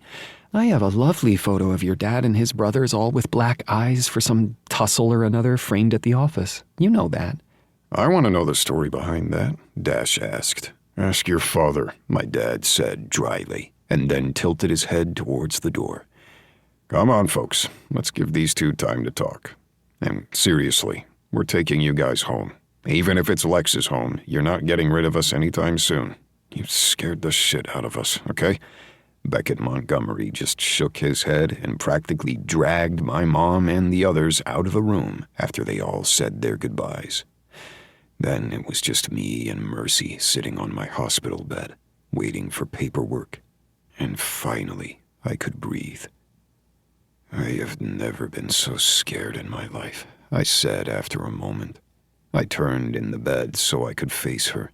I lifted her hand once more, bringing it to my lips. I pressed a kiss to her palm before we tangled our fingers and rested them on the bed. Mercy stared at me before closing her eyes. I can't believe they just broke through my door like that. I didn't know people did that outside of the movies. It was so damn scary. Guilt swept over me, and I could kick myself. All of that security, and I opened the damn door to the people after you. I could have killed you. Hey, you answered the door like we always do. You used the chain and didn't let anyone in. And we had no idea they knew where I lived. It was all so weird. Justin doesn't even have my address, so we thought I'd be safe. Even behind a chain that clearly didn't work. My door is broken, but we're okay. I wasn't going to forgive myself anytime soon. We're going to fix it. Don't worry about that. I don't care about that. You could have died. Mr. Darcy could have died. I just can't believe Justin would do such a thing. That was the part that got me too. Because that wasn't the man I'd become friends with. I didn't know what the hell I was supposed to do about that. I wanted to strangle him, though I knew it wouldn't help anyone. Neither one of us knew him. Or maybe he's just changed even more so over time. But it's over now. She sighed and kissed my cheek. Good. because I never want to see that much blood again. I looked down at my newly bandaged arm. It really wasn't that deep. It was deep enough. And honestly, I hope that man's wounds from Mr. Darcy get infected. My lips twitched. Well, I can hope that too. Your cat's a badass. And he knows that. He gets anything he wants. I guess this means I should build a catio when I finish the renovations on my home. I said it offhandedly, but I couldn't help but to keep my gaze on hers as the words spilled out. She stiffened for a moment before her face softened. I think we'd both like that. She ran her fingers over my jaw, her gaze on my lips. The holidays went by so fast. And I'm so grateful that I finally figured out that we live next door. Careful of the wound on her head, I pushed her hair back from her face. You were always the girl next door. I'm just glad that you're mine now. And I'm never letting you go. I hope you realize that. Oh, you promise? Damn straight. I mean, we fought off the mob together. You can't break that up. Was it really the mob or just a couple of bookies? When we tell the story to others, it's going to be the mob or the mafia. We're going all out. She threw her head back and laughed, her whole body shaking. Okay, if that's what you'd like. It is exactly what I'd like. So you're just going to have to do what I ask. After all, I got stitches for you. Her face shut down, and I could have kicked myself. I'm sorry, that's not what I meant. It's not your fault. No, I know, it's not my fault. It's that asshole's fault, and I'm wondering if I could borrow Dash's brass knuckles. I'm sure that could be arranged, I said with a laugh, before I leaned down and brushed her lips with mine. I love you, Mercy. I love you too. I was so afraid I was going to spend the holidays alone, wondering why the hell I had moved back, and yet I'm glad that I was wrong. Are you ready to deal with the entire Montgomery clan? You've only met a fraction of us. I think I can handle it. After all, we fought off the mob. Her eyes danced, and I wrapped my arm around her shoulder, holding her close. Because she was my forever. She might not know it yet. We might not be there yet, but I knew she was it. I had always been the man that you dated before you found your forever. And part of me knew I was running out of chances. Mercy wasn't my last chance, though. She was my only chance. And she was mine, complete with fighting off the mob and the Montgomerys. And I knew whatever happened next, we'd figure it out. Together. If we could fight off the world, we could have this moment together, where everything was real, and nothing fake could ever touch us. Chapter 18. Brooklyn. A few months later. Why do I have so many freckles? I think I have more freckles than everybody in the family combined. I scrunched my nose, staring in the mirror. My freckles had been the bane of my existence for longer than I cared to admit. It wasn't that I truly hated them, but sometimes I wished there weren't so many. They covered most of my face, not just my cheeks and nose like my siblings. No, they were on my forehead, my chin, all down my chest. My dermatologist swore I was doing just fine and it wasn't anything to be alarmed about. It was just genetics. And yet, none of my cousins had this wide array of freckles. Not even my brothers. And yes, technically they were my half-brothers, as we didn't share the same father. But still. Riley snorted at my side. You do realize that it doesn't matter what kind of freckles we have genetically. Because although I love you with every ounce of my soul, we don't share quite the same genetics. Some yes, but not all of them. I frowned at my cousin. Or perhaps first cousin once removed. I could never understand what that meant. Then conceded the point. Okay, fine, but your siblings don't have any freckles, and you only have, 3. Our dads are twins. You would have thought we would have looked a little more alike. Riley, the oldest of her siblings, just snorted. My friend, my cousin, near love of my life, we do look alike. We have the same nose, the same chin. Your eyes just happen to look gray and silver underneath some lights, while mine are boring blue. Okay, we don't need to go and comment about who has boring eye color, do we? Mercy said as she leaned back in her chair. She had her e-reader on her lap and was barely paying attention to us. Considering I knew for a fact that our cousin Lex had kept her up all night doing things I didn't want to think about, I was surprised she had any energy left to even join in the conversation. Okay, sorry. I love my eyes. I love everything about us. And I love your freckles, Riley said pointedly. And Duke loves your freckles. I blushed. That bright pink shining radiantly underneath said freckles. He does, doesn't he? Once he tried to count them all and kiss them all, and it took all night. I put my hand over my chest, that warmth sliding through me. Then once again I looked down at my left hand, at the new ring twinkling underneath the lights. I'm getting married. Married. I can't believe it. I can't believe Uncle Storm let it happen, Riley said with a snort. You know, I grew up with you guys, at least in the periphery, and I know that you guys say that your dads are all overprotective and growly, and yet I don't think so. I think they're just marshmallows. Riley and I met each other's gazes before we burst out laughing. Oh, they are, especially for their little girls. However, Riley continued, you don't tell them that. Because if you tell them that, then they get more overprotective just to annoy you. It's sort of how things work.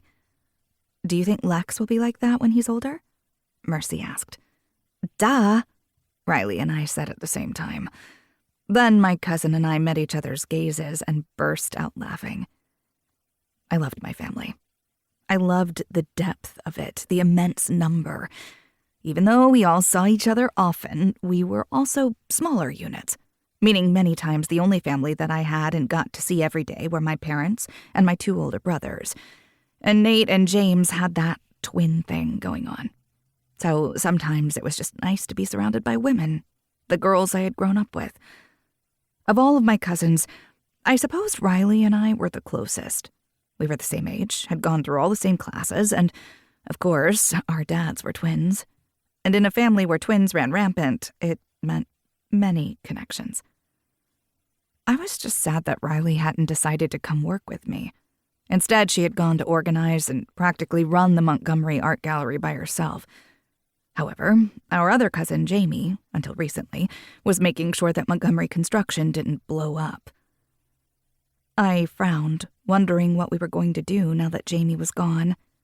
And not just gone from our job, but from the state. What's that frown about? Mercy asked as she set her e-reader down once again. I miss Jamie. And Libby, why do they keep moving to Wyoming? What's so good up there? Ranchers in tight jeans? Riley asked. And on horses, knowing what to do with their hands? And with that slight accent that doesn't make any sense because they're from Wyoming? Mercy put in. Okay, fine, that is all true. But I don't need a cowboy. I have Duke. He's fantastic. I'd grown up surrounded by healthy and happy marriages. I knew love was real, and I could scream from the rooftops that it was finally my turn. And you're getting married, Riley said as she twirled around. Her dress, a handmade piece by one of her friends, flowed around her, and I couldn't help but take a quick photo with my phone. I wasn't the photographer in the family, but could do decently well with a point and snap. So do you think Patrick's going to propose? I asked, meeting Riley's gaze. She and Patrick had been dating for a couple of years and really gelled. He was a nice guy who thought Riley walked on air. As long as Riley was happy, I'd be in Patrick's corner. The moment he broke her heart, however, if that ever happened, I'd use one of my trusty shovels and show Riley my ditch-digging skills from work. That's what friends were for. She shrugged. Maybe. We're doing great right now, though, so if it happens, it happens. I don't want to put so much pressure on it that I'm not enjoying the moment. I love him. He loves me, and we've been through so much together. I'm just happy with the way things are. Mercy stood up then and wrapped her arms around both of our waists. And I'm glad that you guys have adopted me. Being around you two just reminds me that I don't have to sit in my booth alone all day, even though I might get behind on my deadline. Deadline, schmedline, I teased. Okay. Now, do I look okay? Even with all these freckles? Stop talking about your freckles. They're gorgeous. And I'm glad you're not covering them up. I'm just glad that I can find a decent coverage foundation that has sunscreen in it that's not actually full coverage. I shrugged. I may lament my freckles, but they're me. And it did remind me that Duke loves them. Okay, go meet your perfect fiancé, and then tomorrow we start wedding planning. I know the moms are going to have fun with it. Duke's parents will probably want to say, outside of the Montgomery purview, I teased. Maybe, but we still win. We outnumber them, Riley added. You outnumber most small towns, Mercy said dryly. I rolled my eyes and finished getting ready, adding a coat of lip gloss as well as mascara, and grabbed my bag from Mercy's side table. We had all piled into her room earlier that day, and I knew that one day soon she would move next door and this house would go for rent. It was just one more change in the way that our family was growing. I was ecstatic for Lexington and Mercy, as well as Riley and Patrick.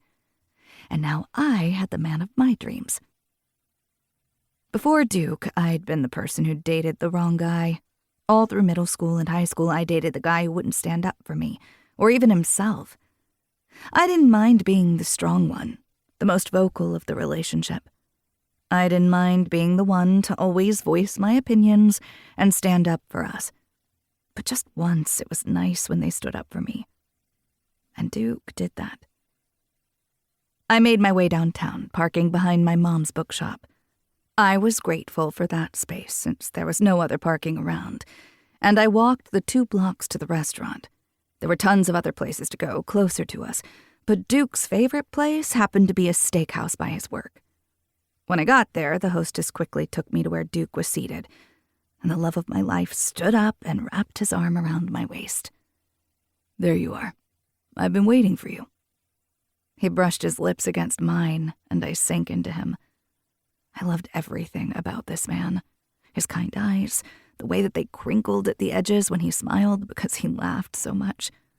I loved his blonde hair, a running joke in our family since most of the men in my life were all brown-haired, and apparently the favorite hot celebrities weren't usually blonde. However, mine always had been. I blame Legolas from Lord of the Rings when I had been a kid. It just is what it is. When Duke lifted up my hand and brushed his lips along my ring finger, right underneath my engagement ring, I blushed. I'm really enjoying my new jewelry, though my hand's quite heavy now. Duke threw his head back and laughed. That's what I like to hear. Come on, take a seat. I ordered us your favorite sparkling wine. But we can change it if you want. That sounds perfect. He knew what I liked and ordered ahead, but never in an overbearing way. I liked being able to just relax after a long day in the gardens. I did not order any appetizers because I have no idea what you want when it comes to food. Wine? I'm your man. Not so much with the apps. I fluttered my eyelashes. Considering I change my mind every single time we come here, that makes sense. And they have specials, so who knows? I settled into the booth next to him, leaning against his shoulder. Things just felt good. We had new bids at the worksite, and while my hands were covered in minor cuts, and no matter what I did, it felt like I always had dirt under my fingernails thanks to my job, I loved what I did. Everything was finally coming to fruition, all of our hard work, and all of my hopeful plans. Life truly couldn't get better than this. Well, there's a familiar face. I looked up at that rough, growly voice and rolled my eyes. "Hello, Reese." My coworker, who I got along with but sometimes couldn't stand because he was bossier than my dad and uncles, stood there with his girlfriend, Anya. They looked like they'd walked off the runway. Okay, she did. He was a little too rugged and menacing for that. "Reese, good to see you," Duke said as he stood up. "Thanks for help on that one project, by the way." "It was no big deal. Haven't seen you in here in a while." My fiancé hugged Reese, and I slid out of the booth to hug Anya tightly.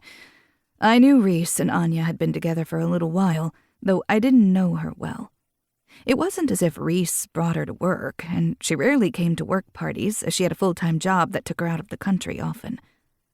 "It's so good to see you, and congratulations," Anya said as she held up my hand. "You did good, Duke." Duke shrugged, a small smile playing on his lips. "I'll have you know that I asked a Montgomery woman for help on this. I'm not going to lie about that." "That makes sense. We women know our jewelry," Anya teased. Reese blinked at me, then down at my ring finger. "I didn't know. When did this happen?" I couldn't help the bright smile on my face as I wiggled my fingers so the ring caught the light. "Yesterday. I'm surprised it didn't hit one of your group chats." Reese snorted. "I'm only involved in one Montgomery family group chat, and every time I try to leave it, somebody adds me back in. And nobody mentioned it in that one, nor the work one." I snorted. "We enjoy teasing you with family things, just because you growl a lot. And I'm sorry we didn't tell you." "Whatever. Congrats to you both. Seriously. But I have to ask, how many family group chats are there?" Reese asked. "I'm afraid to know that answer," Anya teased. "Would you like to join us?" Duke asked, and I smiled. Because even though we were celebrating our engagement, Duke was never going to let friends walk away without knowing they were welcome. "We already ate, but congratulations," Reese said, meeting my gaze. "I'll be sure to check the group chat later," he added dryly. "And just for that, I'm adding you to another one. But I'm not going to tell you when. You'll be surprised." I beamed, and he snorted. And as we said our goodbyes, Reese wrapped his arm around Anya's waist, and the two walked away, looking just as in love as ever. Reese was a few years older than me and had been in the business longer than most of the people on staff, and I was grateful that he was around. Mostly because it was fun to tease him and his taciturn ways, and because he never complained about the youths, as some other older people in our company often did. I hope it was okay that I invited them to dinner. I just know there's no more reservations for the night. I leaned over and kissed Duke softly on the mouth. "I'm glad you did. I would have too, honestly. This place has great food, and they're good people." "You know, I was jealous of him when I first met him." I nearly choked on the wine that the waiter had brought. "What? Why?" "Because he's this ruggedly handsome guy who can lift most anything at a construction site, and is overprotective with everyone that he works with. I don't know. I just got jealous." "I should feel flattered about that, right?" I asked, confused. "Maybe. Or maybe I was just a little insecure when we first met." "You have nothing to be insecure about. We're getting married, and I can't wait. Reese is, well, he's way older than me, so I never thought of him that way, you know? Not quite a lie. A girl could fantasize, but Reese wasn't in the age range I dated, so it wasn't a problem. And the old man would never think of me that way." I held back a grin at calling him an old man and knew I'd have to do it in person later. Duke leaned forward, kissing me again. I can't wait either. By the end of the night, I was exhausted, wrung out by one of the best evenings of my life, and I had slept through my alarm the next morning. Duke had left, leaving behind a little note on my pillow. Just a post-it, a J with a heart next to it. I kissed the note softly and set it on my vanity next to his other sticky notes. He was always doing that, leaving me little notes. And one day I was going to collect them all and make some form of art project with it. More than likely, I would ask Riley to help. She was far better at that than I was. I sent him a quick text to tell him good morning, and I loved him, and got on my exercise bike to work off any extra energy. Today, my mom and the girls were coming over, and we were going to start wedding planning, and I would also invite Duke's sister and mother for next time. Today, though, was just family, and I couldn't wait for Duke's family to be mine. After my workout was finished, I showered and made my way to the kitchen to have an afternoon coffee and lunch. My timing was a little off for the day, and I was glad I didn't have to work. I'd been out far too late with Duke. But it was the start of our new lives, and I was so freaking blessed. My doorbell rang at that moment, and I skipped over to it, wondering if my mom was early. "Chelsea, it's good to see you," I said as I wrapped my arms around Duke's sister. She didn't hug me back, but then again, I was a little more exuberant than her. "I'm so excited about the engagement, aren't you? I mean, we're going to be sisters," I said, practically dancing on my toes. That's when I finally noticed that Chelsea hadn't spoken, hadn't said a single word. Instead, I looked at her puffy eyes, the way that she stood there, her skin gray, and my smile fell. "What's wrong, Chelsea? Is it your mom? Is it Duke?" I asked. But if it was Duke, I would know. After all, I was his fiancé. Somebody would have called me if something was wrong. His sister wouldn't just be at my door. Maybe she didn't want the wedding to happen. Oh, God, was this going to be one of those times where Duke's family finally told me what they truly thought about me and want me to break up with him? My chest tightened, and I watched as Chelsea's lips thinned before she let out a breath. He's gone, Brooklyn," Chelsea croaked. I tilted my head, an odd buzzing sound filling my ears. "What? Who's gone? Come in and sit down, Chelsea, you're scaring me. Let me get you some water." But Chelsea flinched as I reached out to her, and I stopped moving. "Chelsea, who's gone?" I asked, the urgency in my tone frantic. "Duke. He's dead, Brooklyn. Duke's dead." And I have no idea what she said after that, or even what I did, because I stood there, the sun glinting off the diamond in my engagement ring, and I watched as the world fell around me. This was supposed to be my happy ever after. This was supposed to be our everything.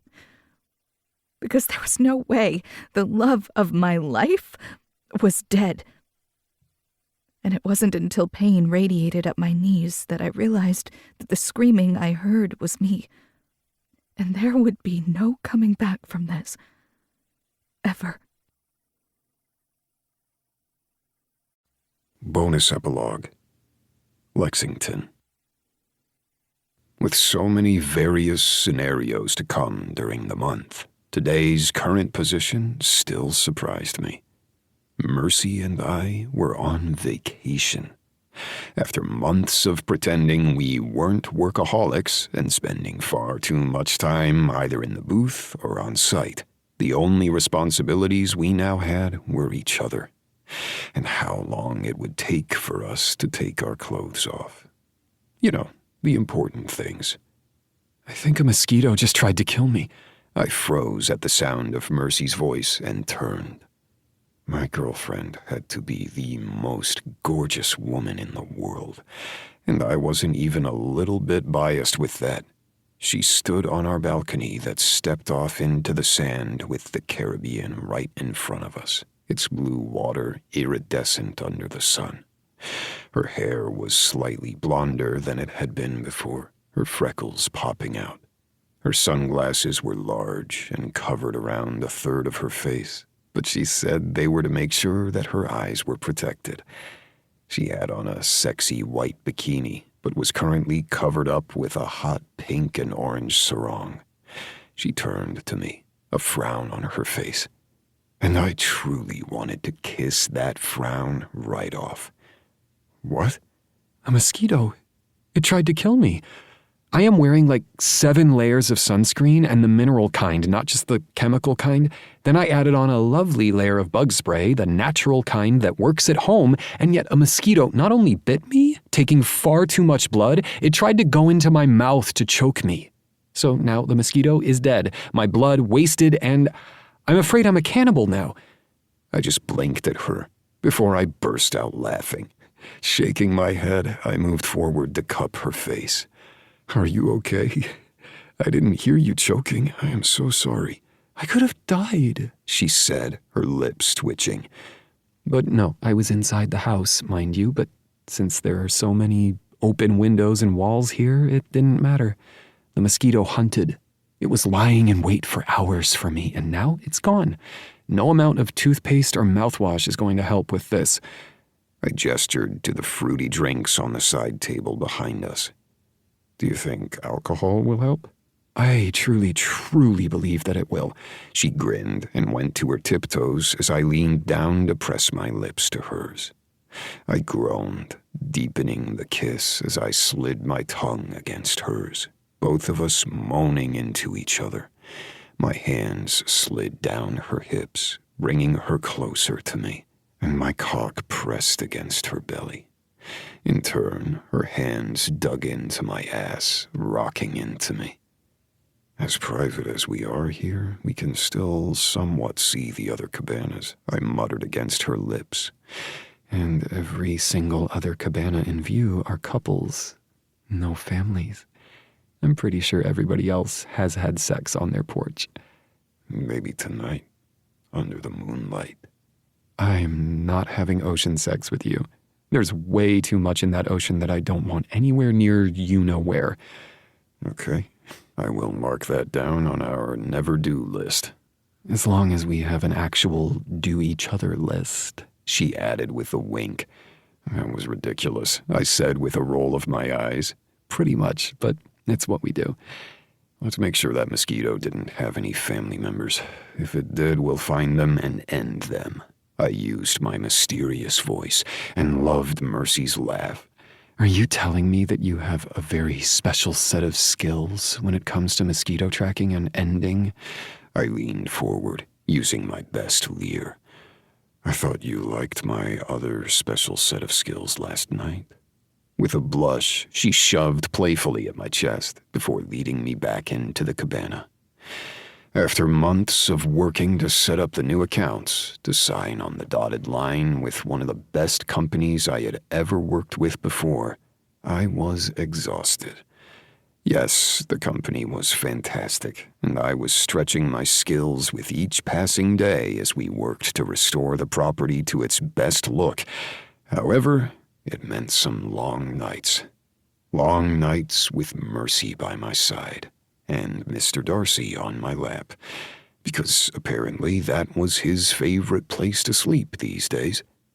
Despite the fact that he had a perfectly nice cat bed in my room now, or rather, our room, because Mercy had finally agreed to move in with me, since my house was newly renovated and slightly bigger, and she happened to be dating someone with access to ways to ensure that her new recording booth was top of the line. Mercy had not only won an award for her latest book, but was now traveling more often for book signings and events where she could meet the people who listened to her books. And I got to go along as her assistant sometimes and watch the way she would blush from head to toe. I seriously had the hottest girlfriend. For now. I don't see any other mosquitoes, I teased as I moved around the room. Of course you don't see them. They're lying in wait for me.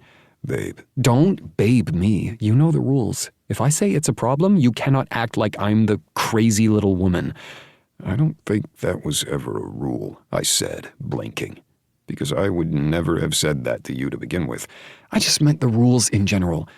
However, let's go get those fruity drinks. I don't want them to get gross out there. They are under a protective covering, but yes, let's go. I let her tug me to the back deck again, and we drank our fruity drinks and watched as the waves beat against the sand. Tomorrow is snorkeling day, right? We're going on a catamaran? That's the goal. The weather should be perfect for it. Not too choppy, and there will be sun, but it's not the hottest day of the year, so neither one of us will fry to a crisp. I mean, we're both probably the palest people that we know. I don't know, my brother could probably outpale us, I teased, speaking of Silas. Well, now we'll be the mostly lobster-esque, maybe tan versions of ourselves when we go back. She leaned her head against the headrest and sighed. I don't even like talking about going back. Can't we just move here? I bet you could use those special set of skills to build me a recording studio out here. I lifted my sunglasses and studied the area. We could probably make that happen. But then you'd want to come out and watch the waves more often than not, and you wouldn't get any recording done. And I don't think they really need you to help make these cabins any better than they already are, because I'm in love. There's always room for improvement, I teased. But you're right. I don't think we could work here. Maybe we can retire here. That sounds like perfection. Only 80 more years, she said with a laugh. By the time dinner rolled around, we were slightly buzzed, but not too badly, since we had been keeping hydrated with actual water throughout the day. And I was excited to finally do what I had been thinking about for months. My throat ached, my hands were sweaty, but it was time. At least I thought it was. Maybe I was wrong. Maybe I was so wrong that this was going to be the worst mistake of my life, and I was going to run away screaming. What's wrong? She asked as she pushed the plate of oysters to me. I thought you wanted these. No, I do, I said as I ate an oyster quickly, nearly choking on it like she did the mosquito. She gave me an odd look, but I swallowed hard and used champagne to wash it down. Good, I mumbled. It is good. It just looks disgusting. I know, and these are supposed to be an aphrodisiac or something, I mumbled. Darling, I don't think we need that. However, I'm happy with the oysters, and we're getting fresh fish for dinner. What more could I ask for? Yeah, what more? I whispered. Then I swallowed hard and tried to focus on the here and now, because the later was coming quite soon. When we finished dinner, we walked hand in hand down the beach, while each of us held our shoes in our other hand. The moonlight danced across the waves, and the sound of each droplet of water hitting the sand nearly lulled me into a peaceful existence. Of course, I knew what was in my pocket, and could barely breathe. Are you going to tell me what's wrong? I thought we were enjoying this whole relaxation thing. Are you stressing about work? You're welcome to call the family. You know I've been checking emails because I'm my own boss, and it's not like I can take a true vacation. We always have to double-check for emergencies. You're right. And no, if there's an actual emergency, the family will let me know, but I'm trying to take time off.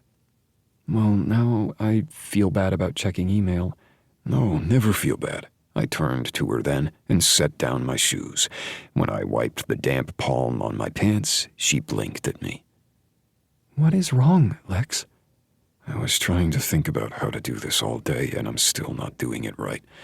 When she froze, her body so stiff I felt as though if I touched her she would fall down, I continued. I love you. You know that, right? Of course I do, she chirped out. I loved you for far longer than I care to admit. I wanted you for even longer, but I told myself long ago that we were better off as friends. Because we both know that our lives are far more twisted and complicated than others.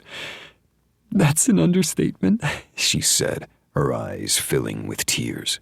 I kept going, afraid if I stopped, I would never start again out of fear or nervousness. When I saw you there next door, that snake slithering towards you, and both of us ready to scream. You weren't ready to scream. She cut me off. Oh, yes, I fucking was. I was only trying to act all macho and strong because you were there. You didn't even know it was me. I knew it was you the moment I saw you on the ground. It wasn't that I was going to try to save any girl. I had to save the girl. I shook my head. Not that I'm being sexist and you couldn't save yourself, but I think you're going off on a tangent here. I know what you're saying. She teased. Oh, thank fuck, I said with a laugh. You should know that I love you. I loved our journey, even though it is honestly one of the craziest rides I could ever be on, but I wouldn't want to be on it with anyone else. I also know that you've been here before, that you've trusted someone and watched them ruin a wedding before. And I don't want that to be your only memory of the ever-afters, promising yourself to someone. So I'm doing this now, for you, for us. I knelt on the sand, trying not to feel like I was an idiot just then, and pulled out the emerald ring. I love you, Mercy. You have always been part of our family, even if you might have thought differently. I want you to know that you are ours forever. And I want you to know that Emily will always be there with us. We'll never forget her. I want you to be family. I want you to be mine. So marry me, Mercy. Be my wife, and let's have a wedding that is all us, and where I promise not to run off with the wedding planner, I blurted, and could have slapped myself. Not the most romantic way to propose by bringing up being left at the altar, but I was a Montgomery, meaning sometimes I just lived with my foot perpetually in my mouth. Mercy threw her head back and laughed, looking like the goddess divine under moonlight. I think we're going to have to make sure we add not running out on each other during weddings as part of our vows, but yes, I love you. I want to marry you, Lex. Are you ready to be a Montgomery? I asked as I stood up and twirled her around. I'm a little afraid, but not of you. Never of you. And then, with her in my arms, her legs dangling in the air as we spun, she crushed her mouth to mine, and I was lost. And when I slid the emerald ring with the delicate band on her finger, I finally let out the breath I had been holding since I had found the perfect ring with my dad. Because, of course, my dad had helped. He had found the perfect ring for Mom, after all. I should warn you, you're becoming a wilder, too. I have a lot of names. I don't mind. Although, I don't know if I want to get the tattoo. She teased as she pressed her finger over my ribcage where my Montgomery iris was hidden like a puzzle piece. You don't have to, I promise. We're not a cult. You all keep saying that, and yet I don't believe you. Where would you want me to have the tattoo? She teased, and I looked down her body and swallowed hard. Well, I guess I should take off all of your clothes and see exactly where it would fit perfectly on you. And preferably, I'd use my mouth. You know, just as a sensory thing. Totally. That sounds like a plan. I picked her up in my arms, twirled her around, and carried her back to the cabana, where we decided her tattoo, if she chose to get it, would be in a very personal place. Just for us. After all, I knew anywhere the ink touched her body would be the perfect place. Because she was mine, and I was hers. And seducing my fiancé, that was the perfect way to end our first vacation, but not our last. This has been Last Chance Seduction, a Montgomery Inc. Legacy Series novel. Written by Carrie Ryan.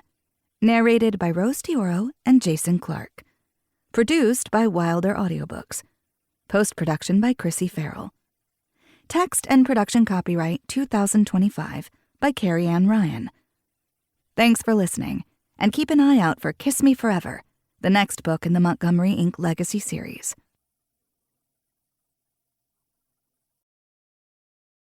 Audible hopes you have enjoyed this program.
That her eyes were protected. She had on a sexy white bikini, but was currently covered up with a hot pink and orange sarong. She turned to me, a frown on her face, and I truly wanted to kiss that frown right off. What? A mosquito. It tried to kill me. I am wearing like 7 layers of sunscreen and the mineral kind, not just the chemical kind. Then I added on a lovely layer of bug spray, the natural kind that works at home, and yet a mosquito not only bit me, taking far too much blood, it tried to go into my mouth to choke me. So now the mosquito is dead, my blood wasted, and I'm afraid I'm a cannibal now. I just blinked at her before I burst out laughing. Shaking my head, I moved forward to cup her face. Are you okay? I didn't hear you choking. I am so sorry. I could have died, she said, her lips twitching. But no, I was inside the house, mind you, but since there are so many open windows and walls here, it didn't matter. The mosquito hunted. It was lying in wait for hours for me, and now it's gone. No amount of toothpaste or mouthwash is going to help with this. I gestured to the fruity drinks on the side table behind us. Do you think alcohol will help? I truly, truly believe that it will. She grinned and went to her tiptoes as I leaned down to press my lips to hers. I groaned, deepening the kiss as I slid my tongue against hers, both of us moaning into each other. My hands slid down her hips, bringing her closer to me, and my cock pressed against her belly. In turn, her hands dug into my ass, rocking into me. As private as we are here, we can still somewhat see the other cabanas, I muttered against her lips. And every single other cabana in view are couples, no families. I'm pretty sure everybody else has had sex on their porch. Maybe tonight, under the moonlight. I'm not having ocean sex with you. There's way too much in that ocean that I don't want anywhere near you-know-where. Okay, I will mark that down on our never-do list. As long as we have an actual do-each-other list, she added with a wink. That was ridiculous, I said with a roll of my eyes. Pretty much, but it's what we do. Let's make sure that mosquito didn't have any family members. If it did, we'll find them and end them. I used my mysterious voice and loved Mercy's laugh. Are you telling me that you have a very special set of skills when it comes to mosquito tracking and ending? I leaned forward, using my best leer. I thought you liked my other special set of skills last night. With a blush, she shoved playfully at my chest before leading me back into the cabana. After months of working to set up the new accounts, to sign on the dotted line with one of the best companies I had ever worked with before, I was exhausted. Yes, the company was fantastic, and I was stretching my skills with each passing day as we worked to restore the property to its best look. However, it meant some long nights. Long nights with Mercy by my side, and Mr. Darcy on my lap, because apparently that was his favorite place to sleep these days. Despite the fact that he had a perfectly nice cat bed in my room now, or rather, our room, because Mercy had finally agreed to move in with me, since my house was newly renovated and slightly bigger, and she happened to be dating someone with access to ways to ensure that her new recording booth was top of the line. Mercy had not only won an award for her latest book, but was now traveling more often for book signings and events where she could meet the people who listened to her books. And I got to go along as her assistant sometimes and watch the way she would blush from head to toe. I seriously had the hottest girlfriend. For now. I don't see any other mosquitoes, I teased as I moved around the room. Of course you don't see them. They're lying in wait for me. Babe. Don't babe me. You know the rules. If I say it's a problem, you cannot act like I'm the crazy little woman. I don't think that was ever a rule, I said, blinking, because I would never have said that to you to begin with. I just meant the rules in general. However, let's go get those fruity drinks. I don't want them to get gross out there. They are under a protective covering, but yes, let's go. I let her tug me to the back deck again, and we drank our fruity drinks and watched as the waves beat against the sand. Tomorrow is snorkeling day, right? We're going on a catamaran? That's the goal. The weather should be perfect for it. Not too choppy, and there will be sun, but it's not the hottest day of the year, so neither one of us will fry to a crisp. I mean, we're both probably the palest people that we know. I don't know, my brother could probably out-pale us, I teased, speaking of Silas. Well, now we'll be the mostly lobster-esque, maybe tan versions of ourselves when we go back. She leaned her head against the headrest and sighed.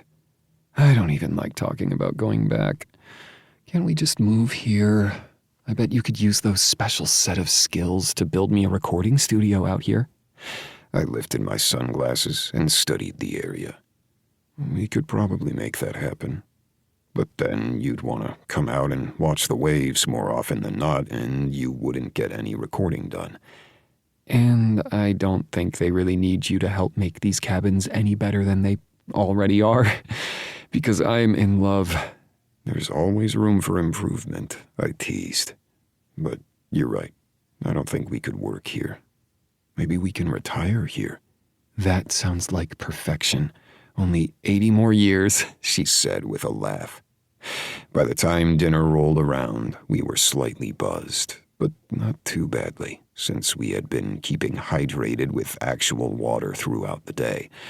And I was excited to finally do what I had been thinking about for months. My throat ached. My hands were sweaty. But it was time. At least, I thought it was. Maybe I was wrong. Maybe I was so wrong that this was going to be the worst mistake of my life, and I was going to run away screaming. What's wrong? She asked as she pushed the plate of oysters to me. I thought you wanted these. No, I do, I said as I ate an oyster quickly, nearly choking on it like she did the mosquito. She gave me an odd look, but I swallowed hard and used champagne to wash it down. Good, I mumbled. It is good. It just looks disgusting. I know, and these are supposed to be an aphrodisiac or something, I mumbled. Darling, I don't think we need that. However, I'm happy with the oysters, and we're getting fresh fish for dinner. What more could I ask for? Yeah, what more? I whispered.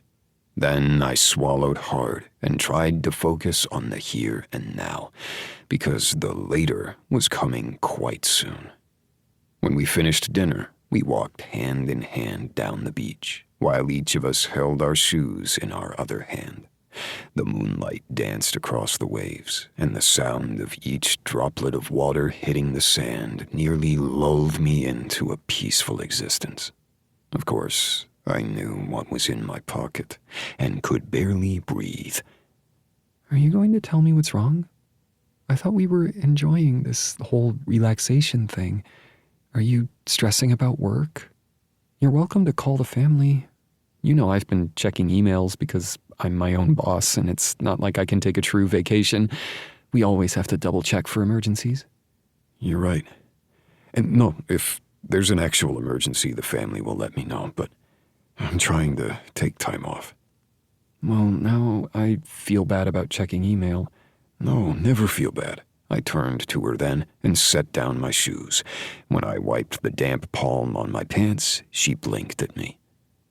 What is wrong, Lex? I was trying to think about how to do this all day, and I'm still not doing it right. When she froze, her body so stiff I felt as though if I touched her she would fall down, I continued. I love you. You know that, right? Of course I do, she chirped out. I loved you for far longer than I care to admit. I wanted you for even longer, but I told myself long ago that we were better off as friends. Because we both know that our lives are far more twisted and complicated than others. That's an understatement, she said, her eyes filling with tears. I kept going, afraid if I stopped, I would never start again out of fear or nervousness. When I saw you there next door, that snake slithering towards you, and both of us ready to scream. You weren't ready to scream. She cut me off. Oh, yes, I fucking was. I was only trying to act all macho and strong because you were there. You didn't even know it was me. I knew it was you the moment I saw you on the ground. It wasn't that I was going to try to save any girl. I had to save the girl. I shook my head.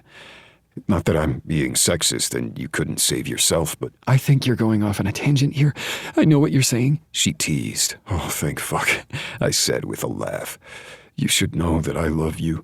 I loved our journey, even though it is honestly one of the craziest rides I could ever be on, but I wouldn't want to be on it with anyone else.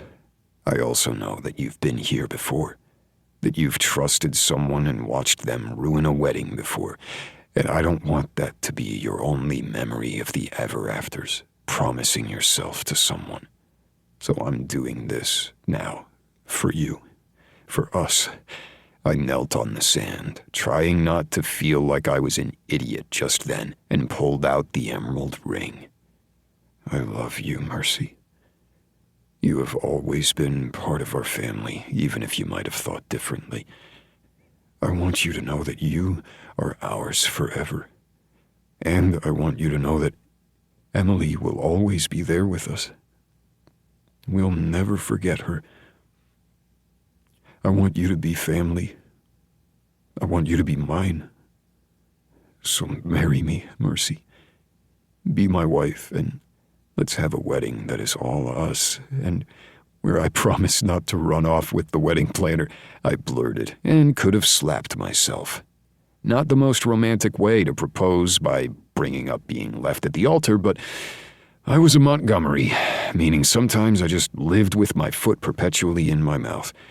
Mercy threw her head back and laughed, looking like the goddess divine under moonlight. I think we're going to have to make sure we add not running out on each other during weddings as part of our vows, but yes, I love you. I want to marry you, Lex. Are you ready to be a Montgomery? I asked as I stood up and twirled her around. I'm a little afraid, but not of you. Never of you. And then, with her in my arms, her legs dangling in the air as we spun, she crushed her mouth to mine, and I was lost. And when I slid the emerald ring with the delicate band on her finger, I finally let out the breath I had been holding since I had found the perfect ring with my dad. Because, of course, my dad had helped. He had found the perfect ring for Mom, after all. I should warn you, you're becoming a Wilder, too. I have a lot of names. I don't mind. Although, I don't know if I want to get the tattoo, she teased as she pressed her finger over my ribcage where my Montgomery iris was hidden like a puzzle piece. You don't have to, I promise. We're not a cult. You all keep saying that, and yet I don't believe you. Where would you want me to have the tattoo? She teased, and I looked down her body and swallowed hard. Well, I guess I should take off all of your clothes and see exactly where it would fit perfectly on you. And preferably, I'd use my mouth. You know, just as a sensory thing. Totally. That sounds like a plan. I picked her up in my arms, twirled her around, and carried her back to the cabana, where we decided her tattoo, if she chose to get it, would be in a very personal place. Just for us. After all, I knew anywhere the ink touched her body would be the perfect place. Because she was mine, and I was hers. And seducing my fiancé, that was the perfect way to end our first vacation, but not our last. This has been Last Chance Seduction, a Montgomery Inc. Legacy Series novel. Written by Carrie Ryan. Narrated by Rose Dioro and Jason Clark. Produced by Wilder Audiobooks. Post-production by Chrissy Farrell. Text and production copyright 2025 by Carrie Ryan. Thanks for listening, and keep an eye out for Kiss Me Forever, the next book in the Montgomery Inc. Legacy Series. Audible hopes you have enjoyed this program.